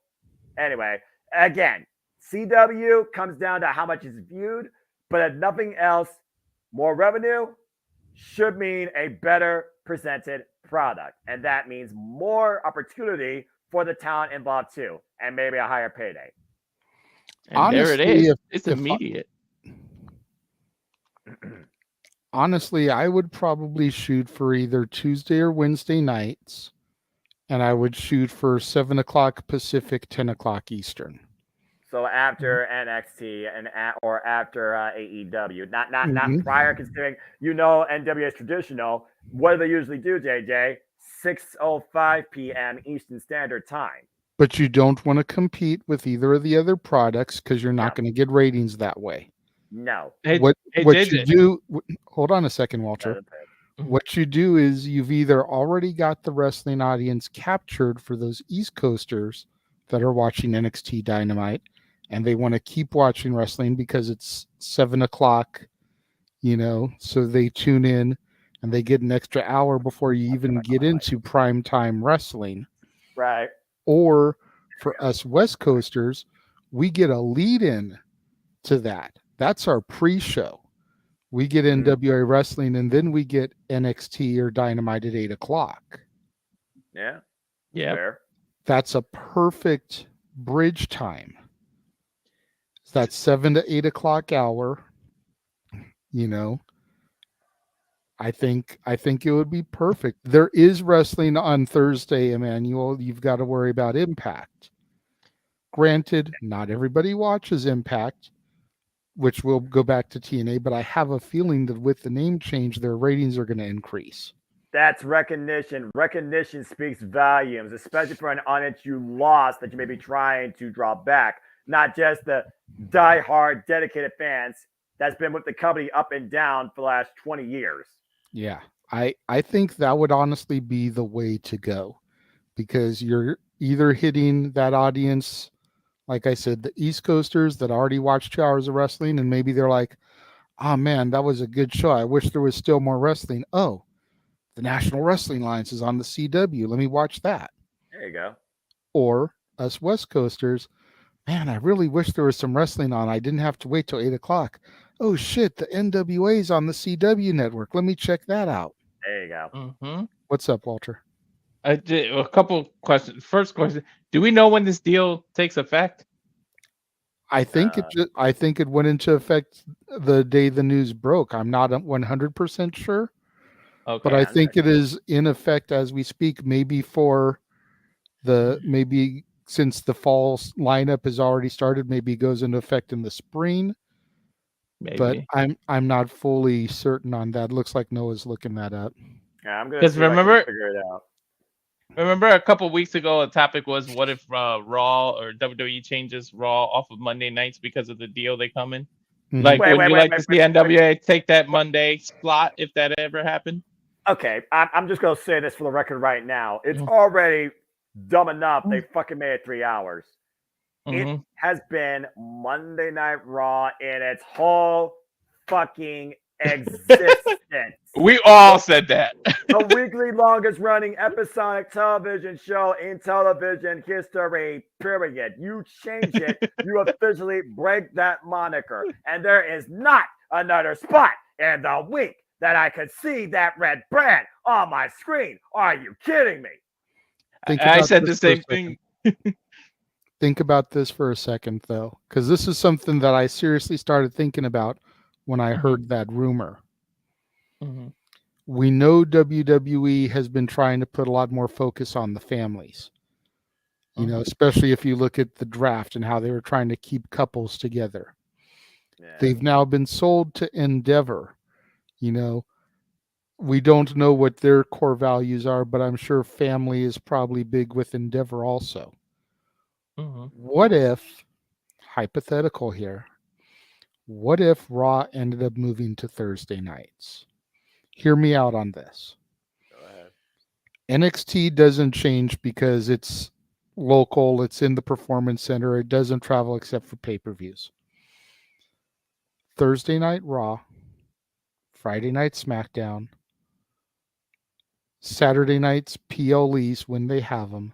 Otherwise, there's 5 days a week that they can be with their families. Mm-hmm. or even 4 nights if they do a super show house show on a Saturday night, as opposed to being away from their families for 5 days and only getting 2 days at home. What if this is something that Endeavor is contemplating? More time with their families, which means the performers are happier because they're not always away from home. It means that the performers are resting their bodies more and not so prone to injuries because they're traveling 50 weeks a year. You're not burning them out. Think about that as a hypothetical. All right. And Thursday Night Raw doesn't have that bad of a ring to it. Like the one you just said, it doesn't sound that bad. And Impact is on Thursday. That means that there's competition there, which would suck. Yeah. But think about the long-term positives for the WWE brand. Impact tapes 2 or 3 or 4 shows at once. Correct. It's not a big deal for them. No. More often than not, spoilers are already out for their broadcasts. Oh yeah. But WWE, that could be huge for their talent. 4 days at home instead of 2. Oh All yeah. right. And I see where you're going with the Homo Ralph thing. There's nothing officially about that deal is on right now. The only thing right now going on in NWA is their upcoming pay-per-view from Cleveland, Ohio, October 28th, called Samhain. Macadona Open Challenge. Taylor Rise and Natara Makova versus Pretty Empire for the tag titles. EC3 defends the NWA World Championship against Tom Latimer. Camille will be in her husband's corner. And a bunch of other stuff. Kenzie Page defends the title against Julie K. I don't know who the hell that person is. Apparently, it's the most diabolically violent pay-per-view event in the 75-year history of the NWA. A Halloween themed extravaganza. Nothing about a TV deal or like airing time or listing on TV. Just that Billy Corgan has signed a deal apparently with a top 20 network, and that is CW. What's up? Think about this too. Let's say that did happen and they moved to Thursday, and the CW gives NWA that Monday night spot. You know how many eyes are just automatically drawn to that because all of us have been conditioned for the last 30 years to watch wrestling on Monday. Whether we might not notice that it ain't WWE, but we will automatically be like, "Where's wrestling on a Monday?" And then WWE moved. Oh, but the NWA has it on the CW network. You automatically draw in so many eyes just because we've all been conditioned for 30 plus years to watch wrestling on Monday. That's a fair take, actually. I'll give you that as well. Like I said, to just put a bow on this, 2024 is going to reshape the wrestling industry. Contracts at the forefront and so much more, I guarantee you. And we're already seeing the teases put in place. TNA comes back. NWA is on TV. SmackDown is moving away from Fox. Raw might move away from Monday. What the fuck's going to happen next? And can AEW take advantage of this and have a real forbidden door with all these companies thriving? That's and not just have New Japan. I've been saying verbatim on City Predicting. Next year's Wrestle Kingdom, the first pay-per-view wrestling-wise, 2024. It is the benchmark. It is the marquee. It is the show of pro wrestling. Damn it. It's going to be heavily influenced, I think, particularly by Impact, if nothing else. Hi, Jeff. Hey, Jeff. Welcome back. Welcome back. I don't want to Los Angeles anymore. Welcome back. Welcome back in time for a What commercial. Happened? What happened? The 504? No. They were for people that are familiar with the LA area, the interchange to the 5 coming out of downtown hell was being worked on. Downtown so we LA. got I said what I said. So we got diverted completely off the fucking freeway, ended up no idea where we were. I need your navigator. All right. We ended up having to take surface streets all the way to the fucking San Fernando Valley. Yeah. You know what? You know one positive thing about the we're still world on the shutdown. You know that one positive about the world shutdown a couple of years ago is I was in Cali when this is happening. There was like no traffic because everyone was stuck home. I used to get to and fro in the middle of the night. There was no traffic, and the sky was smog free as a result of it. That was some weird ass shit. Yeah, I was in you Cali actually breathe in for years, SoCal. It's weird. Mm-hmm. So, just to show you how often I've been here, see if I can do this up. The prep work for the Greg Cherry Show is still in place. Oh Lord! Which go back and watch Completely that unused show chocolate if syrup. you missed it. All right, so we're going to take a commercial break before we come back for our main event topic. So you came back just in time, Jeff. Main event topic. Jesus Christ, we're not even on the main event yet. We will be back after this. All right. Hello, pals. Alyssa Marino here. And as a friend of Parker Kane Promotions, I am super excited to share the awesomeness that they've got in store for you this November at WrestleCade. You'll be seeing the world-traveling Capital Championship Wrestling Global Fighting Champ Rebecca J. Scott, a rising star who's been featured on Ladies Night Out, MCW, and more, the stunner Emily J., an internationally traveled talent who you've seen on NXT UK and Stardom, Angel of the Ring Zaya Brookside, and NWA World Women's Tag Team Champion Chicago's sweetheart Missa Kate will also be appearing live. It's all going down WrestleCade weekend in Winston-Salem, North Carolina. You can catch these stars brought to you by Parker Kane Promotions on Saturday, November 25th from 10 a.m. to 3 p.m. And be sure to stick around for Ladies Night Out the following day on Sunday, November 26th. You can get your WrestleCade weekend tickets at WrestleCade.com.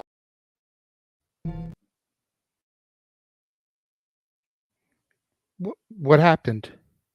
I didn't do it. I don't know.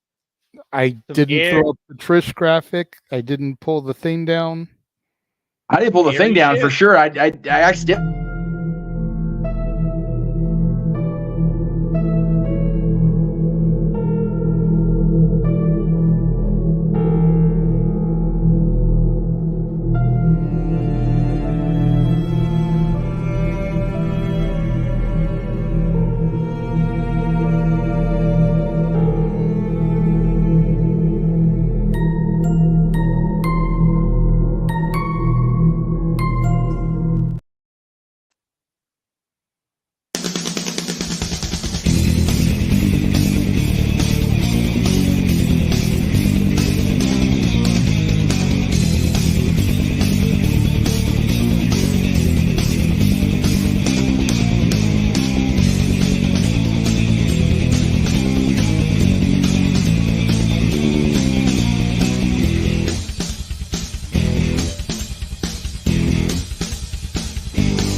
Noah, your line. You're muted. All the wrestling, all the wrestling, all the wrestling, the professional wrestling. Damn it! And sports entertainment. Why is Jeff Jarrett on my screen? Wee woo, wee woo. And that cursed fame and that woman. So before you say anything, Jeff, I know that video is already out of date because it's now TNA Wrestling Hard to Kill and not Impact Wrestling Hard to Kill. But yes, how was I supposed to know that they were going to drop something like that tonight? No. I was going to say it's one of the rare times we have no problem with being wrong because TNA is back and I'm here for it. Also, there you go. Yes. By the way, Noah, Jeff Jarrett's on your screen about to get that ass whoop, and I'll tell you why. Side bet on my world this week with Mr. Thompson and Mr. Jarrett. The losing team between, of course, Conrad's beloved Crimson Tide and the Tennessee Volunteers, of course, representing the Jarretts. The losers, the person whose team lost has to go to their home game next year wearing the winning team's colors fully gimmicked out. So at some point next year during a Tennessee Volunteer home game, probably against Alabama, Jeff Jarrett's got to go full Crimson Tide, goofy ass hat, Crimson Tide gear, and freaking burgundy face paint. So Jeff Jarrett's going into Collision all kinds of pissed off and frustrated at his damn football team, and Eddie Kingston whoop on that ass. And So Eddie Kingston is throwing hot dogs. Jarrett's having a bad Saturday. And Eddie Kingston right now is throwing hot dogs at Jeff Jarrett, probably from Coney Island, as these two are brawling around ringside. What the hell am I watching? I'm going to refresh because my volume levels are lower and shit. I can barely hear you guys, so I'll be right back. Oh, you're fine. I will wait for you to come back then before I run the video. I'm not going to say the line unless I absolutely have to, based on the result of this street fight or Memphis fight. Whatever the heck this is. It's not a picnic. Anyway, go ahead. Sorry, main event, JJ. Go ahead. No, it's okay. I wanted to wait for Jeff to come back anyway before I ran the video. So, can you hear us good now? I can hear you great now. Like, luckily, I'm at the main house. The old house, I don't turn you guys down. Hey. So, last week, New York Comic-Con. Oh boy. Mercedes Moné, dressed as Woody, is approached by a fan. And while I admit the fan initially didn't come off in the best light, the way Mercedes responded to him, I feel was a little bit crazy and unwarranted. And we're going to roll the video right now. And you guys at home can chime in the comment section and let us know what you think. Yes, Jeff? And we give full credit to whoever shot the video. We're not stealing shit. We're just reporting news. Yes. How's New Japan Wrestling treating you? I know that you had left WWE because of the creative issues. So is that the reason? That's what I read. Oh, that's what you read. You weren't there. So no. So what's the real reason? Why would I tell you? Why would I just tell you? I want to know. You ain't gonna see my interview. You ain't gonna read my book. You ain't gonna see me in the future. I do all of that. Yeah. All right, then just wait. We're next friends, but you are. Then you just wait. I got you. Okay, cool. Thank you, JJ. Appreciate you. Keep on reading your fiction books, okay? What are we saying? Listen to her. Don't listen to yourself.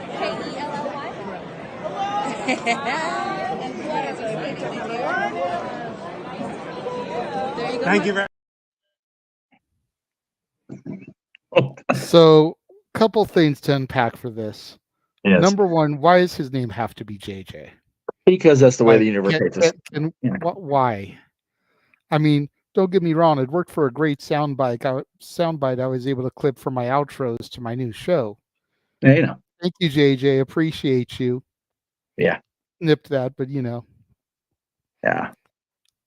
But okay. So he walks up to her and he assumes, based off of what the internet wrestling journalists have reported, as to why she left WWE.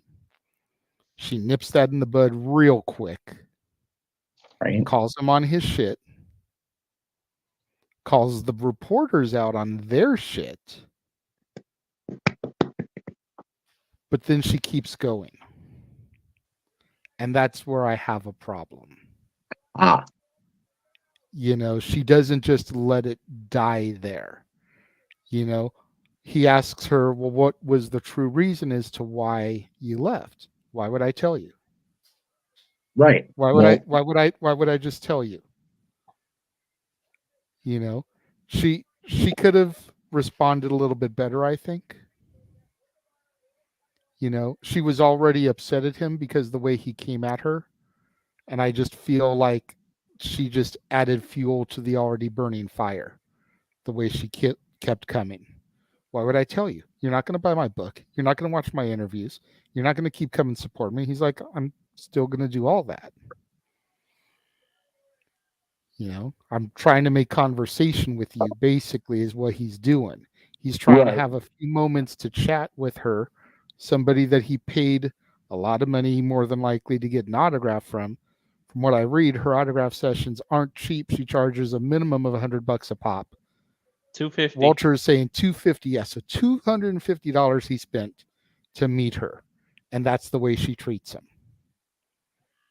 I only know that because I was supposed to go. That's the problem. If I'm paying $250 to go meet her, I'm not saying she's got to be kissing my ass, but I expect to be treated a little bit better than that.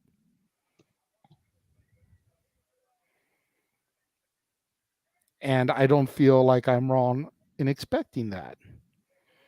If I had been that guy, I'd have been like, give me my money back. I don't want this anymore.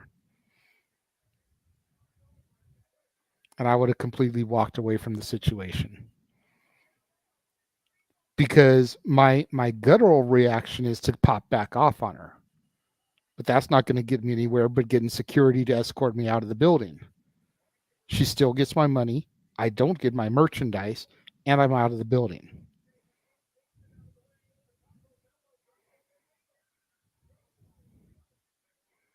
Mm-hmm.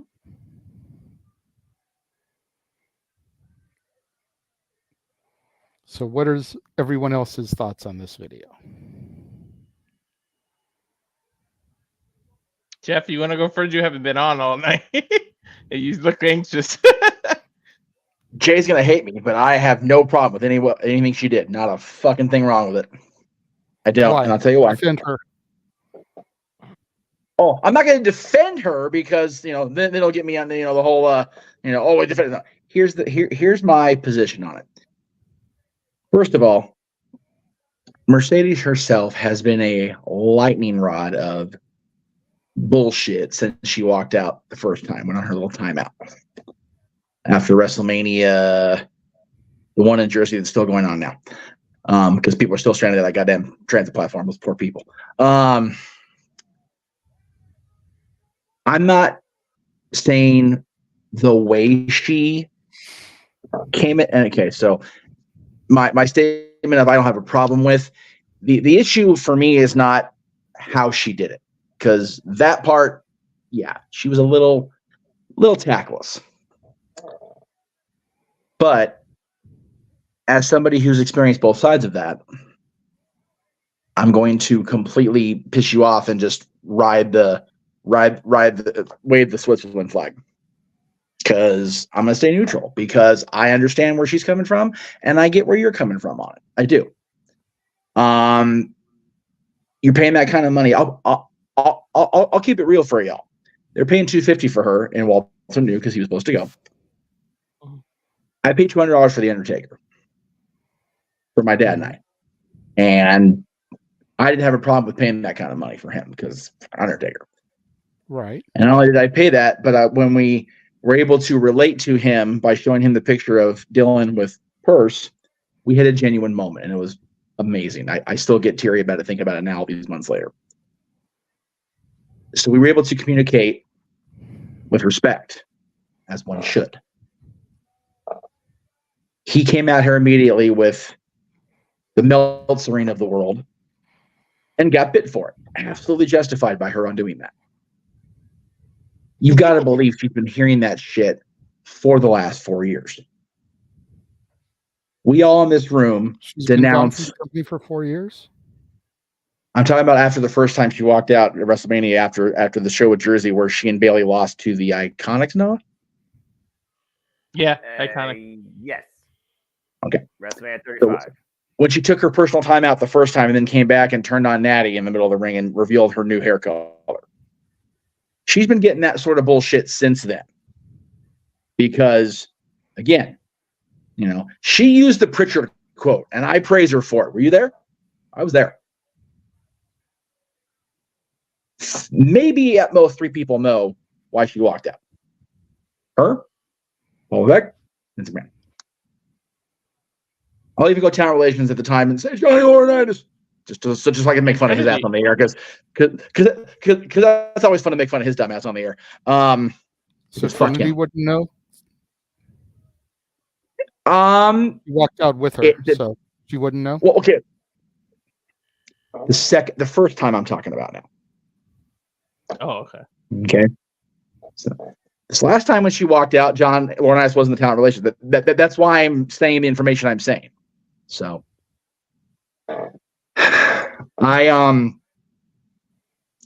I don't have a problem with the way she feels. I only have a problem, as you do, with the way she responded. It wasn't okay that she continued what was likely perceived by the person and what came off as just her continuing to dig the knife into the guy. But again, we've all been in that situation. Somebody comes at us with bullshit, very hard to dial it back down. and again, to your point, Jay, you would have found it very hard to not go off on her. You said as much just a couple of minutes ago. Mm-hmm. But the guy wanted to get his money's worth, and I'm sure he still got the stuff he paid for. He got the time with her. We're probably not seeing the fact that the camera got shut off, the video part, and they took a picture and whatever. So context is very much king. He came at her. She responded. Neither of them handled the situation favorably at all. So I don't think that her stance on it was wrong. I think her continuing, if what we're seeing in that video is the entire picture, then there's a problem. But I'm of the very firm belief that we're not getting the whole picture. We're getting what the other JJ, because I'm not going to throw you under that bus. Bus. Thank you. The words did not happen there. Wow. I think we're not getting the whole picture. Is what I'm saying. We're getting what that person wanted us to see to make sure she gets thrown under that bus. This also isn't the first time this stuff has been said about Sasha, though. This isn't the first time we've heard this type of information about her. I agree. Remember the personal appearances she did last year? Might have even been at the same event. Yes, I remember. Where she made people stand way the hell away from her for the pictures. And then Trent did the exact opposite. I remember. Yep. Here's my response to that. People already know she's like this. Why are you still paying to go see her? If you know about it going in, why are you subjecting yourself to it? It goes back to the discussion I had with James earlier. If it's not your problem, why are you getting involved? If you know it's going to be a thing, why are you dealing with it? Because it's possible that. Go ahead. Because if it's the same event, it's possible the promoters have already spoken to her about it. It's because possible. it reflects badly on their name. Right. At the end of the day, they're the ones bringing her in. Yes. They're the ones paying her to be there. In addition to what she's making off of her merchandise and selling her autographs and photo ops. Yes. You're paid talent to be there. You are expected to act a certain way. You don't want to drive business away from the promotion. Definitely. Help me out here. What is Mercedes' real last name? Vernado. People are paying to see Mercedes Monet, not Mercedes Vernado. That's the difference. They're paying to see the character, whether we want to have that line discussion or not. And her doing that has us talking about her at 12:23 in the morning on a Sunday. Right or wrong. Controversy creates cash, but context is king. I know I'm heavily Bischoffing here, but it's true. Because we may or may not be getting the whole context. And Emmanuel makes a good point. Mm-hmm. If she's getting asked this all the time, which based on what we read from the people that are making the reports in the first place, she is getting it a lot because she's refused to answer. And that is another problem and another reason why I'm just so in admiration of this man below me here on screen, Noah Foster. Because it's just one of those things. Are you blanking out, Jeff? No, don't believe what you read. None of us really knows what happened other than what the fans have reported it, other than what has been presented from the consumer or the viewer or the fan's point of view. We're not getting the whole story because Mercedes has stood firm on not on not giving the response because it's nobody's fucking business. King Mike's comment is right on the money. If I get fired from it, you know what? Here, I'll even relate it back to me. I got let go from Disneyland yesterday. Do y'all really know the answer? Is that really anybody's fucking business? No. Am I going to put it on blast? No, because none of you all, the three of you know why, because you're my friends.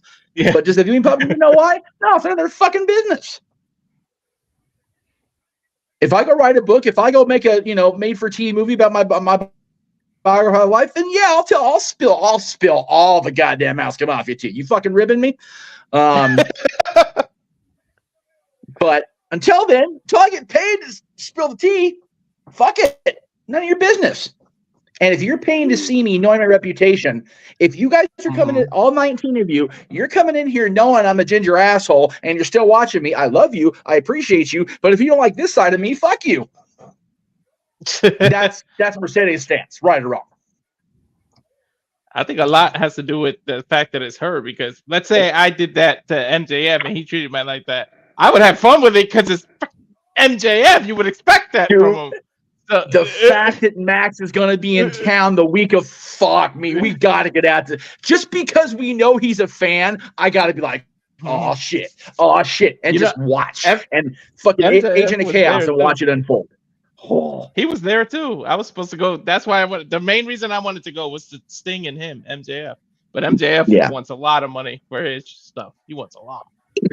He does. And that's why I'm not going to OG Collectibles. What's it? If I may, what's his asking price? I think it was either 3 or 4. We can find out. Again, though, you know what you're doing going in. You know, especially with Max, you know what you're getting. You know what you're getting. So anyway, it's just like if I was to go see Rock, I would want him to talk shit about me because that's what he's good at. Like. Seriously, and that's what I was making earlier.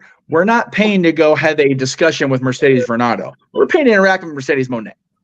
We're not paying to go have a discussion and go hang out with Maxwell Jacob or Max Friedman. We're going to get punked out by MJF.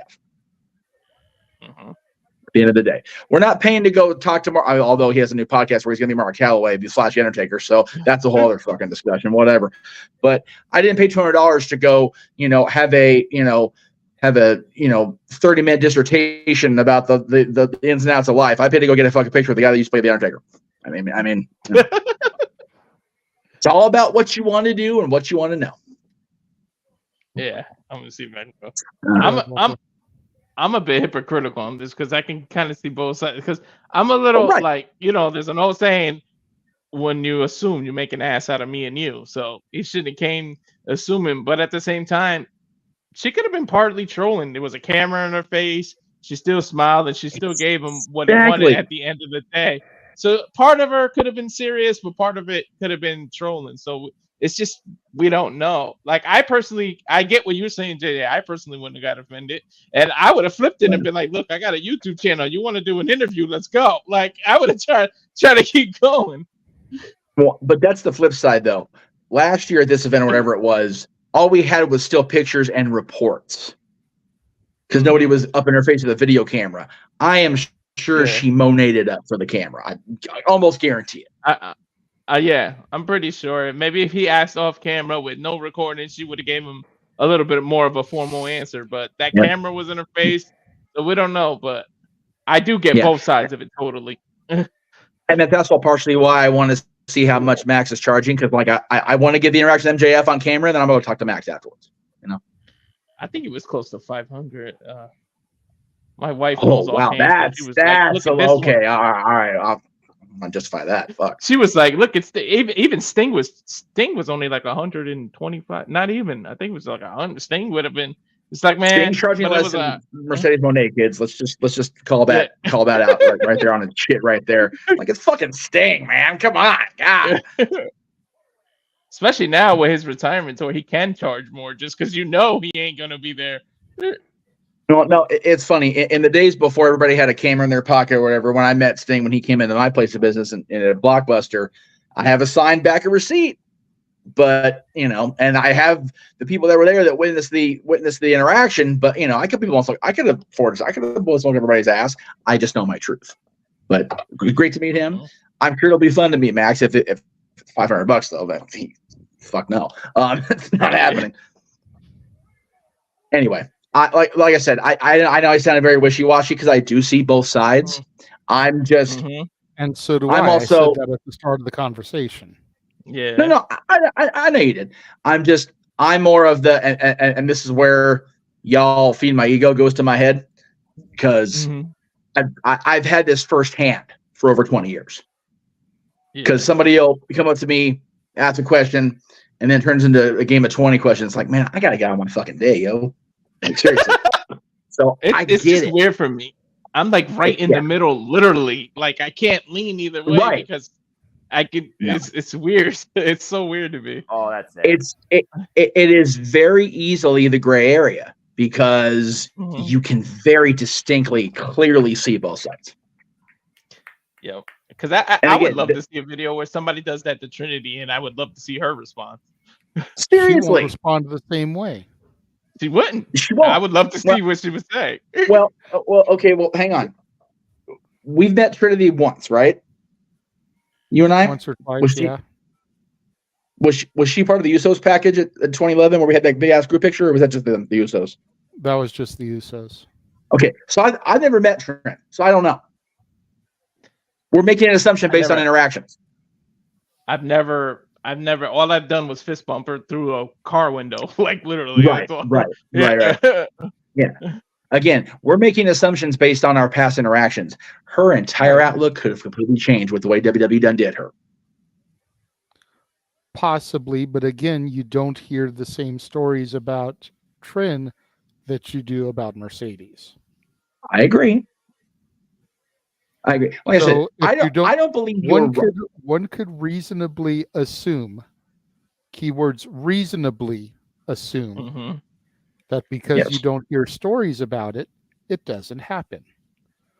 Whereas one could reasonably assume the fact that you hear these stories all the fucking time about Mercedes means it happens a lot. And the two people clearly don't know how to handle, or one knows how to handle it and the other one doesn't know how to handle it. Because all she had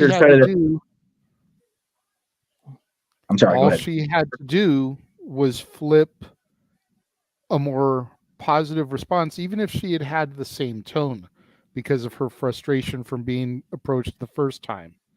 All she had to do would be to flip it and be like, I'd rather not discuss that at this time. And it would have come off a hell of a lot better, even delivered with the same tone that she had in the video. Instead of being like, why would I tell you? There's the difference. And having been part of the machine for as long as she had, she knows better. Even if she's soured on the machine, she was part of it long enough, she knows how to do press.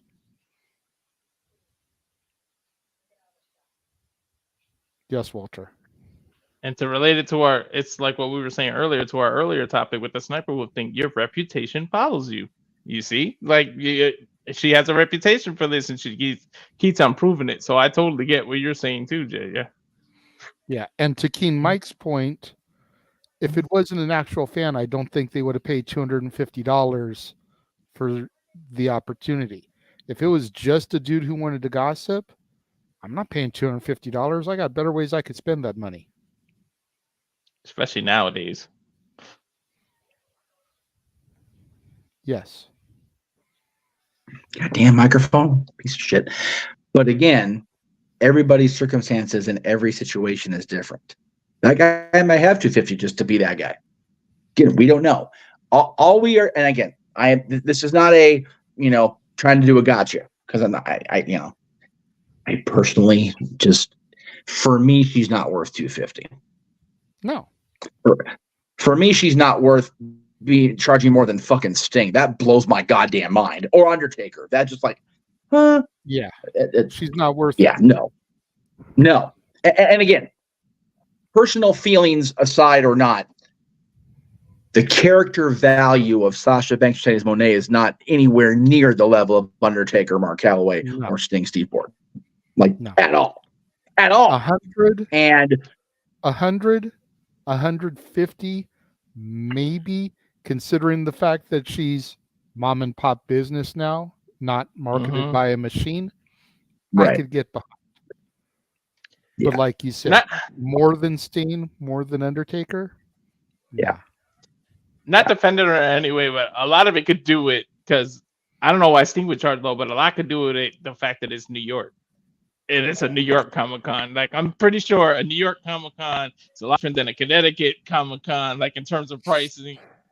So I don't know. I'm not defending her in any way. Most of the people that make the rounds on these circuits have a set price point for their stuff.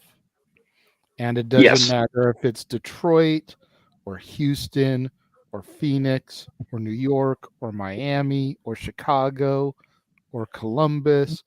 It's the same price point regardless. Right. Because you got to figure they're trying to recoup expenses. Yes. Yeah, they're getting paid by the promoter, but they're spending money, there's hotel money, there's car rental money. You know, there's all of that stuff. Very true. Very true. I'm listening. I'm trying to find a phone charger before this fucker dies. Again. It's been one of those days. Noah, you've been pretty quiet here. What would you like to say, if anything, about this? Before Noah goes, let me correct myself. MJF was only 140. Okay. That's a little bit more reasonable compared to $500. Still a little bit out of my price point right now. I was going to say, he's even charging less than her, which, again, world champion of AEW, major still right now hot topic versus she was a hot topic for a cup of coffee, then she done got hurt. And maybe that's part of why she's charging so much is because she still has medical bills she has to pay off and, you know, not as much insurance. There you go. She's her own brand, like you said, dude. Noah? I love it, Eddie Kingston speech from the heart. Talking about Jay Lethal, the shell of a man, the shell of a wrestler he once was. Oh, yeah, right. Fan and somebody engagement. People will do whatever they want to do with their money. I'm not going to judge them. What you hear, what you perceive from a short video feed is what you make of it. I'm not either of those people. Was he trying to wrap the character, or was he trying to get personal with somebody he has no relation with? Who the fuck knows? Either way, hey, as long as the guy's money's worth, whatever. But Mercedes Moné, Mercedes blank last name, Mercedes Sasha Banks, insert whatever freaking package deal you have at Comic-Con here. If the fan got what he wanted, then I guess that's all that matters. And hey, maybe she wanted to just rile up because she just wanted to bring out that character once again. Prove why she is still a boss of the industry. I really don't got much more to say about that. At the end of the day, both got what they wanted. Hey, Mercedes is the one that got paid.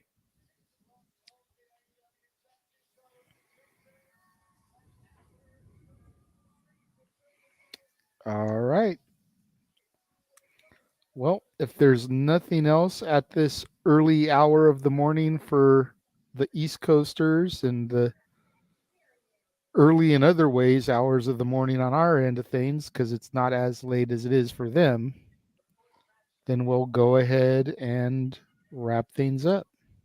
I'm trying to think of the Comic-Con I went to. I paid less than that for Dustin. I think it was like 80, and I took a picture, got him to sign, got him to subscribe to us, and it was like 80. Yeah. Dustin's one of those, like, if this sort of thing existed in '96, there'd have been a lot more fucking money because it was Gold Bust era. Dustin understands where he's at. And Dustin understands, and again, this is not a slight on Dustin at all. I kind of get a little sideways on how much I love the Rhodes family. But Dustin's not Dusty, and nor is he Cody now. And it sucks for Dustin because he was so talented. He still is talented. And he's got gifts that could be passed on for fucking ever if he lives that long. Like, seriously. But he for whatever reason couldn't get over that hump without the machine. So I'm going to disagree with Emmanuel, and I'll tell you why. Again, right or wrong, good or bad, she's a main event topic of Mike Night. So people are talking about her. Is she bigger than the Machine? Absolutely not. I feel like, to Emmanuel's point, more people are talking about Trinity these days than are talking about Mercedes. In a positive light, yes. But we're still talking about her. In a light period. Okay. Well, again, Trinity was in a featured contest tonight on the pay-per-view, and good on her and Mickey both for being in that spot. But if Mercedes hadn't gotten hurt, she probably would have been on AEW or Impact TV by now. And again, that's me making an assumption. But it's, again, context is a motherfucker, but it applies. And I think that, yes, she handled it in this particular instance, and in the instance we heard about it in New York last year, she handled it wrong. And regardless of how you feel about Mercedes Varnado, I do want to see her return to television in some capacity, be it in Japan or here or whatever. But they are talking about her, and I think that until we do get the reason why she left, people are going to continue to push, and that's going to create further problems. The access that Dave Meltzer and his kind have been given. I was trying to delete that and ended up clicking it on accident. Go ahead. The allowance of the Meltzers of the world have perpetuated this idea that we just are allowed to expect to know every piece of information in the history of wrestling. It's like, this isn't NBC Secrets Pro Wrestling. Some shit is allowed to be kept off the table. And I think people continuing to ask her, she's justified in being an asshole about it. Much like Punk was. And I'm not going to defend Phil Brooks very often, but I will in this case.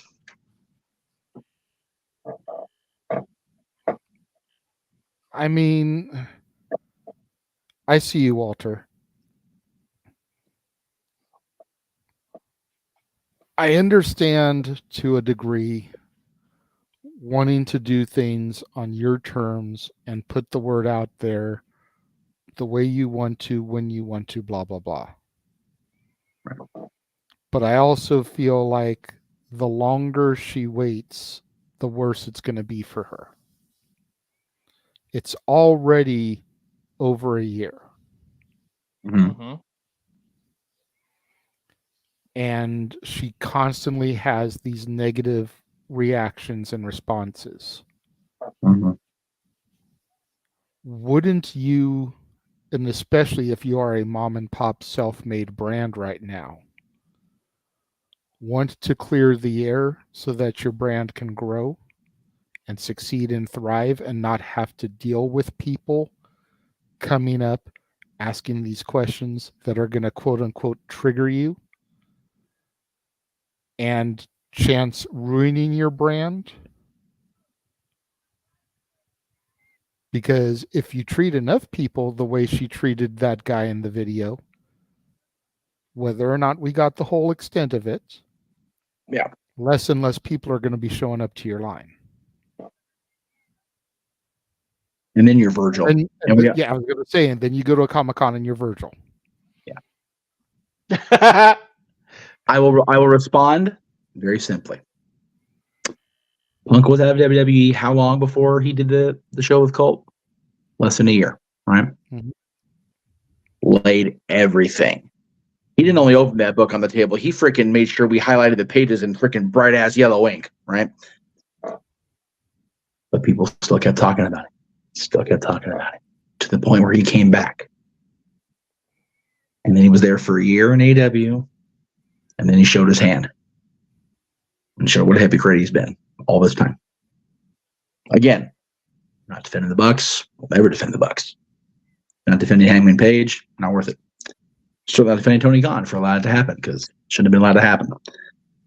But Punk leaving because of them, coming back, and then getting the shit with Jack just shows that much like Mercedes is coming off in that video, and like she's been reported to be, coming off like a petulant child. But a lot of people will defend Punk for what is at the end of the day the exact same type of thing, because it's CM Punk. And that in and of itself is a problem. That Punk can just basically have the bloody knife in his hand. I didn't stab nobody. But when Mercedes does it, every time. And my point I was going to make earlier was, as a concussion victim, once you get one, real easy to get another one. Even if she never says a negative word to anybody in her life ever again, she got the rep now. And reputation follows you. I said it. Yep. Yeah. Character is what you are. Reputation is what is what is. Pierce had a quote about it in one of his many pre-WWE posts or whatever. Worry about your character, not your rep, because character at the end of the day is what's going to define you. Character's who you are. Hold on. Character's who you are. Reputation is what people perceive you to be. Something like that. It was something like that. Yeah.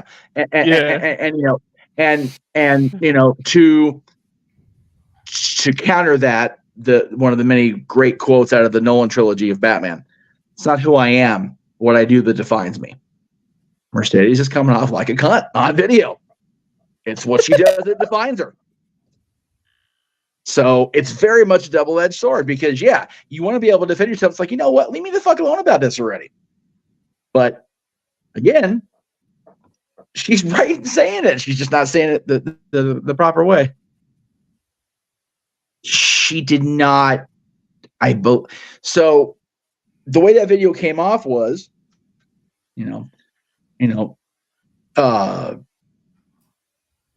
play the first part of the clip again, Jade. I want to make sure exactly what the guy said and what she said back to him. Just the first part about the actual question, if I may. I don't want to come off like an New Japan Wrestling trained you. I know that you had left WWE because of the creative issues. So is that the reason? That's what I read. Oh, that's what you read. You weren't there. So no. So what's the real reason? Okay, so he said, "I know," and then, oh, that's what you read because you weren't there. Okay, so it wasn't a question. It was he knew. It was a statement of fact that he allegedly knew. Again, I agree with Safet, but human beings don't always have that no comment trigger. Right, Tony? Sometimes people don't have filters. Yeah, Tony needs to stop drinking his coffee straight black. Just throwing that shit out there. Filter the fuck out of that drink, man. Wow. And Mercedes should too at this point. Honestly. If she wants people to get off of her case, if it's important to her, then she needs to hop off the bitch buggy. I'll wait till JJ comes back for me to say what I wanted to say. Well, he said be right back in the private, but yeah, I saw. It's, again, I still firmly say that the Meltzerine of professional wrestling is just left people entitled like they have to know everything. It's like, no, you don't. Just sit back for the 3 hours of Raw. Sit back for the 2 hours of the other shows every weekend. Just enjoy life and enjoy professional wrestling. It's as simple as that, right, buddy? Uh-huh. He's in the collision right now. He's in the collision because Jeff Jarrett's getting that ass whooped, I'm sure. Oh no, it's probably Andrade and Bryan at this point. Actually, I'm on the tag team, the main event with Absolute Starks and Big Bill defending the gold against Claudio Castagnoli and Wheeler Yuta. Don't get me started on that Jeff Jarrett Carney act fiasco and freaking Eddie Kingston playing Jay Lethal in his place, calling it what he's become, formerly the franchise, nothing more but Jeff Jarrett's bitch. And yet he has a Karen that he's married to. Start with me, that wretched. Nope, I am too damn tired for this shit. I am almost ready to pass out. Let's just wrap this thing up. I will say, since JJ is not back yet. I will say this: the main topic of the Jarrett podcast after they started with the sideways of Alabama, Tennessee, and they ended with it. But the crux of it was NWA 70 with the debut on a national stage of Ricky Starks, and it's like, man, Ricky Starks and NWA was almost a Jeff Meacham guest. Like, oh, that would have been so cool. Anyway. All right, JJ's back. All right, so this is what I want to say. Now, before anybody jumps down my throat before I say this, I already said I'm hypocritical on the issue, and then I'm kind of in the middle. But the more I think about it, to stop you real quick, Walter, everybody's in the middle. Yeah, everybody sees both sides and where they're wrong. But it's just a thing of like who's more wrong. Exactly, The but guy who asked the question or Mercedes for the way she popped off. And I see what you were saying. Now, the more I think about it, if this was in an airport where he did this in your personal space, 1,000% Mercedes would have been right. But this is a place where this guy paid money to go see you, to get your autograph, to wait in the line. And I'm pretty sure she had a big line because all the shit we talk about her, she's still popular. You waited all that time to get there and she reacted like that. Now I can kind of see where I think she was more wrong than him, because I get it when you're in an airport, you're tired, you just wrestled, you're traveling, and somebody went all in your personal space. But you kind of knew these people were going to be in your space here at the Comic-Con.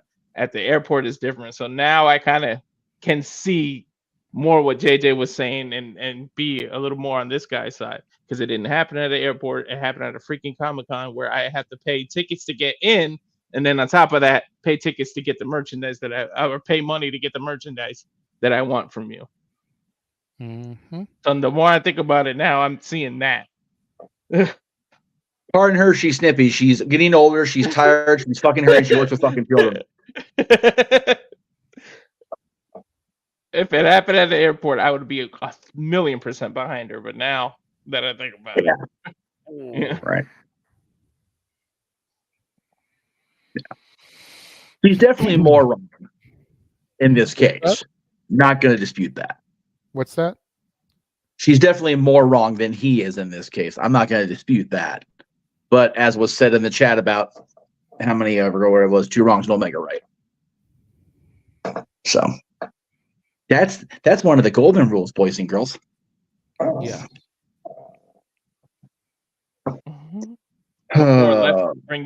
Before lefts bring you right back where you started. There you go.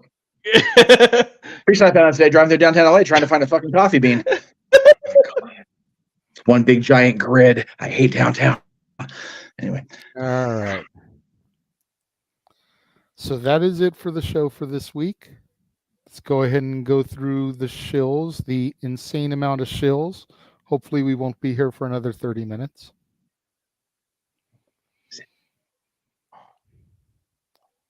Make sure you follow me on Instagram, the Renegade JJ Williams, on the Twix at ROWJJ Williams, on YouTube, Casa D18 Studios.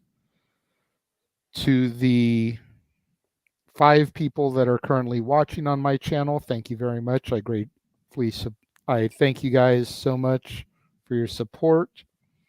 Go and subscribe to the members only section. Lots of stuff has been going up there. Well, not lots of stuff, but we've had a few match calls go up there recently with Noah and I. Another one will be dropping on Halloween. Eddie Guerrero versus Rey Mysterio, Mask versus Cruiserweight title. Hell yes. Go and support my new venture for the love of wrestling, Mondays through Thursdays, 9 a.m. Pacific, noon Eastern, where I cover the entire week in wrestling. Tuesdays, I cover Raw. Wednesdays, NXT. Thursdays, Dynamite. And then on Mondays, you get SmackDown, Rampage, and Collision coverage. All of that good stuff across my channel, my brand. Over 600 people, 600 views on the 3 shows that went this week. Combined, much appreciation for that, considering it's a new venture. Very cool, man. Definitely shows that live videos are where the ratings are as opposed to my canned movie reviews. So I do appreciate that. Speaking of canned movie reviews, although none have gone up recently, all the ones that I promised for Stephen King month will still be going up at some point. I am going to finish delivering all that content with you and to you guys. It's just taken me a minute because I've been trying to find the passion to get back in there. Yep. It's really what it comes down to. Burnout and doing all this stuff now, taking notes. I'm slowly getting there. I'm slowly starting to get that energy back to go in there, but just haven't had it just quite yet. Make sure you tune into the No DQ review tomorrow, 5 o'clock Pacific, 8 o'clock Eastern. Virtue and Aaron Rift, along with me and Jeff, apparently, will be rounding out the panel. Yep. I know Walter is on standby, or if they decide to have the 5th, he'll be there. So it'll basically be open mic night with Virtue and Aaron, Yeah. Except it'll be an hour, maybe a little over, instead of 4 or 5 hours of open mic night stuff. But anyways. If Walter and me are both on, it'll be at least half of the 4. Just throwing that out there. At least 2. We're going 2 tomorrow. Guaranteed. I'm going to piss Virtue off. Of course, you can check out Aaron's recaps on Mondays, Wednesdays, and Fridays of Raw, SmackDown, and Dynamite. All that good stuff over on NoDQ.com. Will you be doing a show on Monday, Jeff? Yes, I will. I will be. There you go. Yes, and it's current because I didn't make anything with Days of Our Life stuff yet. But man, I have a lot to muse on, good and bad, about Day of Days this year. I'll talk to you about it off air. Holy shit! Be glad you didn't go, Jay. Oh my god. But yeah, Meacham will be about Day of Days. It'll be about what's coming. Meacham is basically turned into a 2-part show. The first half is what happened since I last saw you guys. Meacham, and the other half is just chill the fuck out of the week. So that's what we're gonna do Monday. So tune in, because you know how we do on a Monday. We lead you into Raw with ridiculous self-promotion and talking about shit that has nothing to do with professional wrestling, damn it. Damn right. Damn right. Of nothing to do with professional wrestling, follow your barkeeps. Yeah. Stat Boy, give him a shout out. He was here earlier for Haunted Hangman. You can nice. follow him on Facebook, Mike Caldwell, on the Twix, LB Stat Kid 1977, on the Insta, Statboy13. Of course, his cohort, Dory Lou, Facebook, Dory Lou Hathaway, on the Twix, Hathaway Lou, on Insta, Dory Lou. I'm not going to show the Stat Boy Sports Bar graphic because they're going to be happy hour this week. What time, Jeff? 2 o'clock Pacific, 5 Eastern? We'll go with that for now for lack of knowledge. We'll promote the fuck out of it on Monday for sure. So I believe that's what you said the other day when you did Talk Wrestling, but I'm not positive. Because I was getting Tuesday confused with the following Tuesday, which is going to be Halloween and batshit crazy, for all the wrong reasons. It's just full of content, which is great. We're going to do a lot of content, but yeah, Tuesday I believe we're doing the leading them directly into Halloween Havoc, or at least close to it. Okay. So follow the Greg Cherry brand on all those platforms at Greg Cherry brand. And of course, support him on Wednesdays with the Greg Cherry Show live. Make sure you go back and check this week's out where they did Luck of the Draw if you missed that.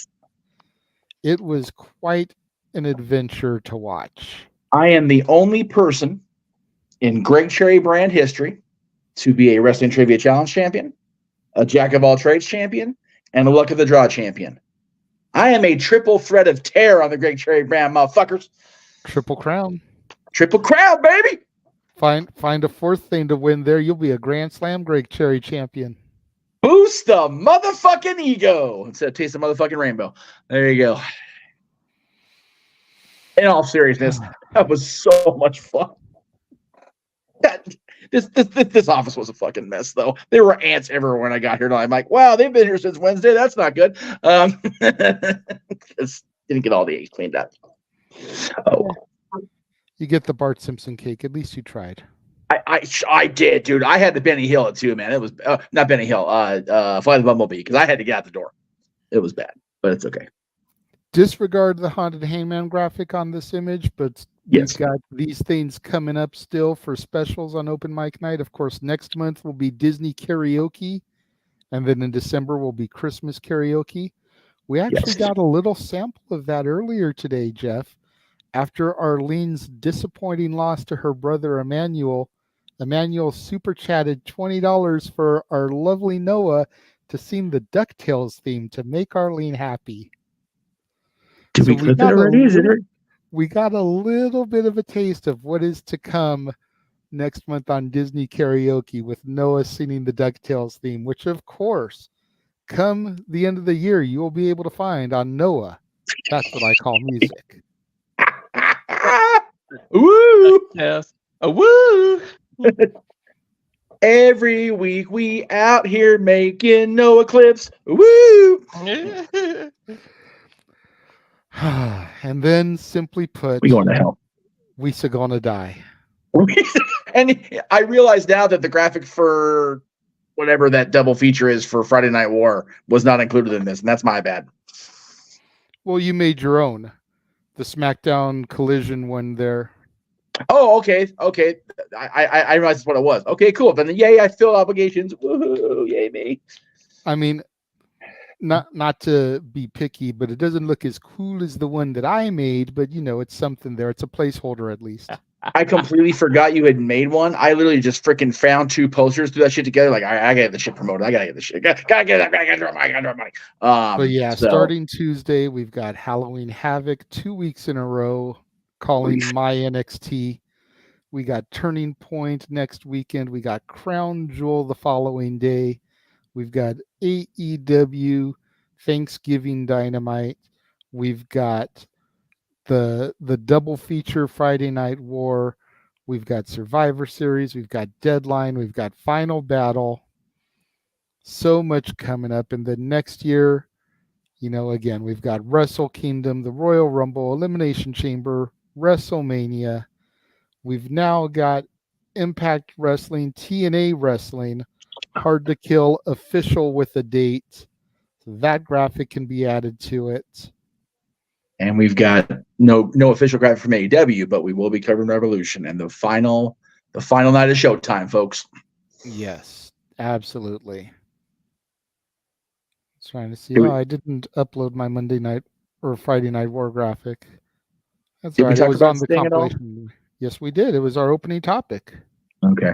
Just I don't have a whole lot to say. Just congrats, Steve. Well earned, well fucking deserved, dude. Follow our affiliate Datilla on YouTube, Rangers of Wrestling. She did post a review of tonight's show, Bound for Glory, up there a little bit ago. Cool. So make sure to check that out.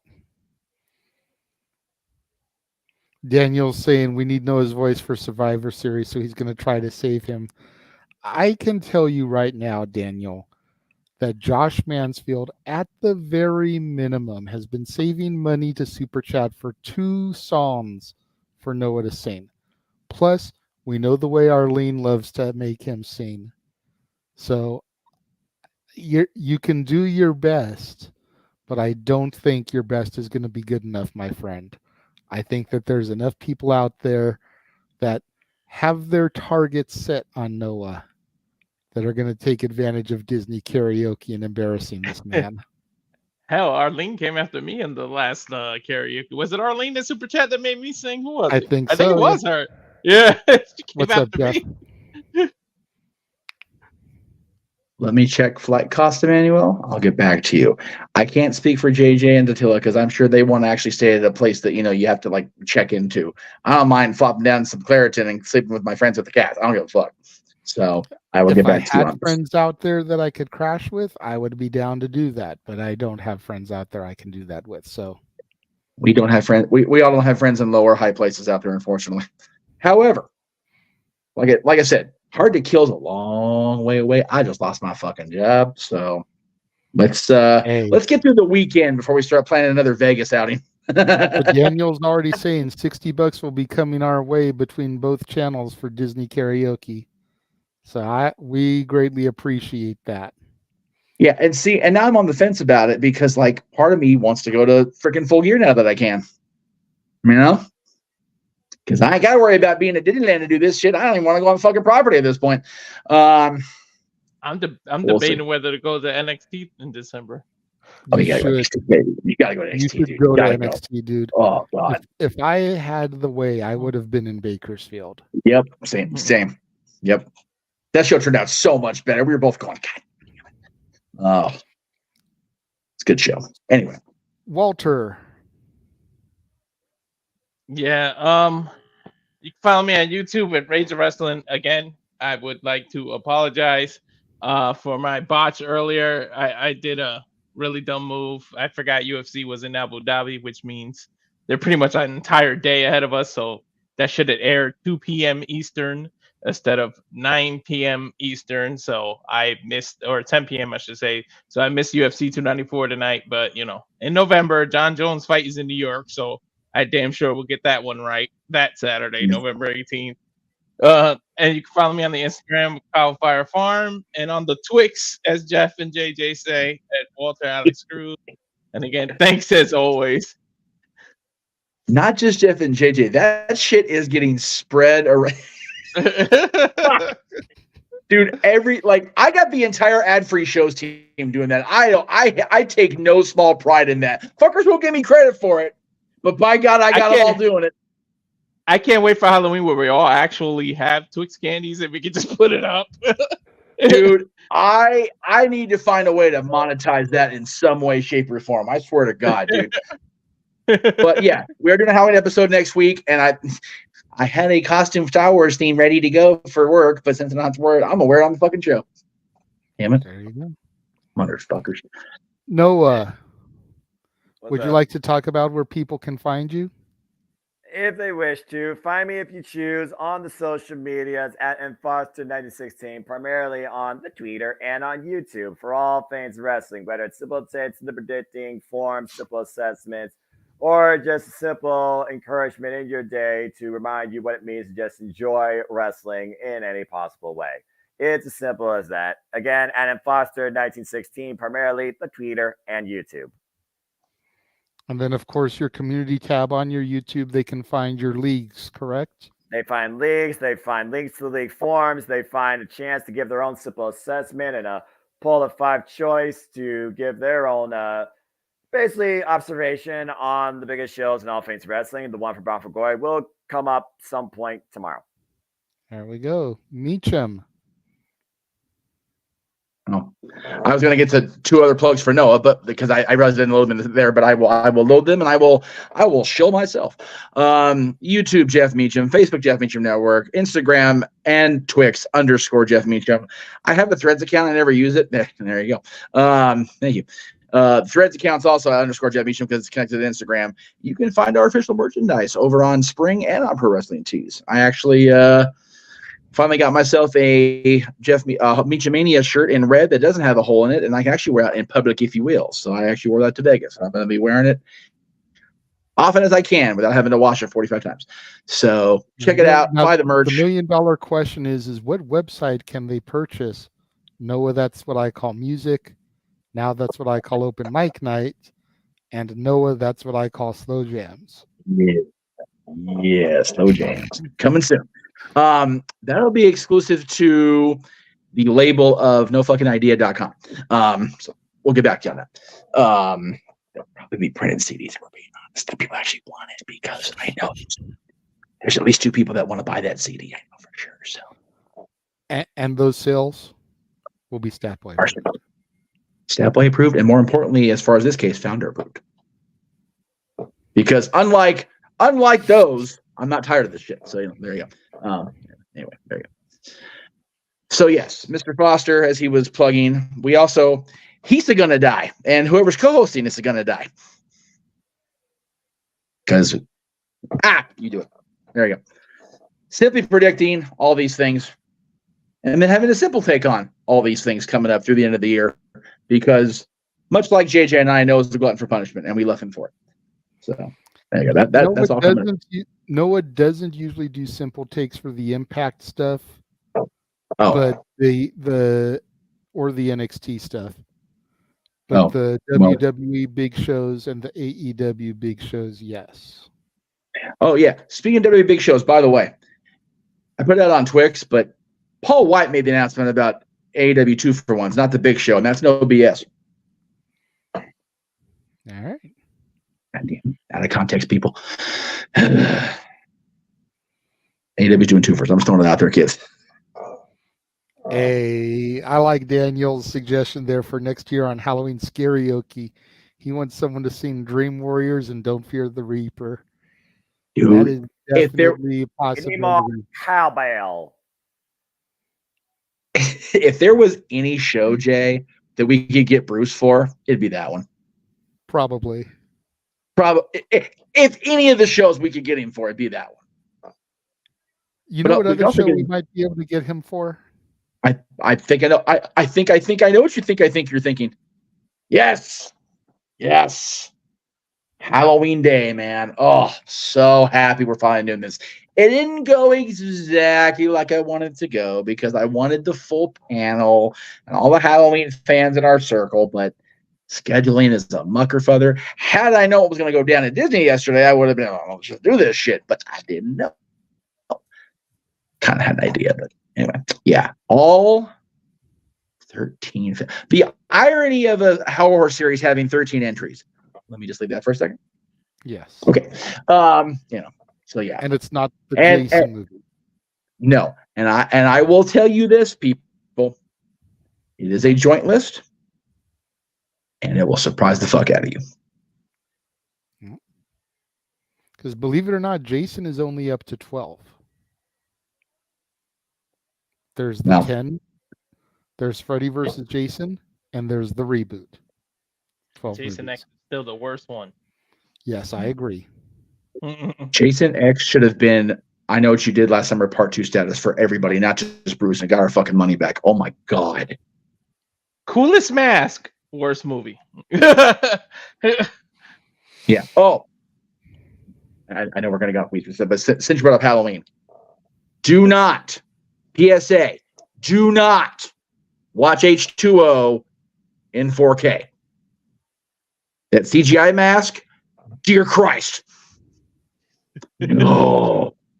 There was a screen cap in a Halloween group on Facebook. I went, oh, and I wanted to text Chris Duran and go, oh, dude, don't buy it. Don't just stick with your DVD. You'll thank me later. I'm nervous about that shit more than the movie subject. Anyway. I did not see the short film about Jason, but if it's a short film, then it's probably not canon, which means it doesn't count. Yeah. No. If we much like we're going to talk. If we counted short films and fan films, then Halloween is technically at 15, not 13. But there's 13 canon official movies. I do know the one he's talking about though, and even the folks that are associated with Friday were like, damn, like everybody's been giving massive praise to this, and there's going to be a sequel of it, I guess. Yes, the gentleman that plays Tommy is in it. So yeah, I would definitely I would advise any Friday the 13th fan to give it a look. But yeah, there was a question earlier, Jay, during the shows about are we going to see Luck of the Draw open mic night for a game night? Never say never. A little late for Mr. Cherry, but we'll see. Yeah. I would be open for it. However, ... It's the type of thing that everybody would have to pre-film their taking their punishments. Yeah. Even the chocolate sauce. Yeah. And then if we play the game and you end up not having to take the chocolate sauce, we just don't run your video of it. But we film everybody taking the water, taking the egg, taking the chocolate sauce. Right. And then as we play the game actually on open mic night, we can run the video of us taking our punishment. because Yeah. as late as it is, it's just too rowdy of a game. You know, you figure it's 4:15 for them right now. Right. 1:15 for us. Granted, we usually do it like right at the 8 o'clock hour, but still, Right. it's too late to be getting that rowdy. And Mhm. I know Noah's Yeah. not trying to douse himself with chocolate sauce in his workspace there. I know Walter's not trying to do it there. So it would be one of those type of things. But I would welcome it. Yeah. I Yeah, enjoy it watching would- it. I think it would be a fun game to play, but it would definitely have to be a punishment pre-tape situation. and unfortunately, Greg is very much against the pre-taping thing because it's all about the live reactions to knowing you're fucked. So I would say there'll definitely be conversations about it going forward, kids. It's just a matter of logistics. Maybe not Saturday nights, but again, it's totally doable. I would say the best bet if we're going to make an open mic night presentation is let's let Mr. Williams get into his proper housing setting first and go from there. Emmanuel is correct. He did call Greg out. Yes, I know. So You did? Again, you were watching? You saw that? it came up in the chat earlier. Yeah, it came up in the chat earlier, so I did see the reference to it. That's awesome. So the next game is Price is Right, which you wanted to be part of. I'm here for it. I'm here for having Greg be on one of the shows he wanted to be on for game night. So if he can pull the late night with the rest of us, absolutely. We will definitely talk about that during the course of the week and as we get into January. Whatever week we're off in January, because I think everything's booked up at this point. Hard to Kills one weekend, Royal Rumble's one weekend, January 20th. I'm sure I'll get booked up pretty soon. So, And I don't know if you missed it earlier, but you're gonna add with CW and NWA. I'm gonna study my ass off, and me and Noah is gonna start calling NWA for you to add another wonderful. one too. That's so great. That makes me happy because I know again I love the presentation and I love being able to help, but commentary is just not my bag, baby. So I appreciate it. That's awesome. Of course, we're never gonna sleep again on this goddamn channel, but What is sleep? Exactly. What is It's sleep? an illusion. Making no money. Sleep is an illusion. Sleep when I'm dead and you can't make money no more. Mm-hmm. All right. Yeah, Walter turned heel and said he might come for Emmanuel's championship. Yeah. Hey, you know what? If he survives Price is Right, and we don't end up not doing the couples thing in February, we'll talk, Walter. Yeah, partners. I helped to get his title, so I'm gonna have to do the Shawn Michaels through the glass barbershop window. Although, you know what? Here we go. Hold on a minute. We're gonna do it on the spot thing right now. I know we're trying to get off the air here, Jay. Yep. I had 3 very distinct couples in mind for Clash of the Couples in February. One of those couples is him hawing around on me. It's pissing me off, if I'm being honest, but I'm not going to call them out at one team. They ain't fucking watching anyway. If I can't get the third couple that I'm trying to get wrangled up for that, and I'll tell you off air who it is because I don't want to throw them under the bus, especially where they live. Would you and your wife be down for being that third couple? Oh yeah, definitely. Because that would fuck up. Be quiet, and it'd just be fucking sound bites forever. Exactly. All right, we will talk off air, my friend. All right. All right. So, as we get out of here, reminder: Tuesday, 7:30 Eastern, 4:30 Pacific. Our coverage will begin for NXT Halloween Havoc. Say yeah to NoDQ.com. Yeah. And Noah, will you please turn your attention back towards us and take us out of here as eloquently as you always do? All right. Let's finally close this thing out. Oi. Well, this has been a fun, long, extended night of entertainment and engagement in both discussion and competition. Hope everybody enjoyed the weekly Saturday Night Shenanigans and Open Mic Night. Thank you for tuning in once again. But people, you want to know more about me, know this. Why do I do this amongst these people? because I am but a simple man and a lifelong fan of professional wrestling. Damn it! But as always, I only wish to encourage you that there are no winners, there are no losers, there are no betters. Just fans with opinions, with passion we all share. So at the end of the day, folks, support one another, respect each other, protect your mentality too, treasure your families, and just enjoy life and enjoy professional wrestling. It's as simple as that. Thank you, everybody, for tuning in to this presentation from the Jeff Meacham Network Multiverse of Media. We will see you guys next week. Have a good night, folks.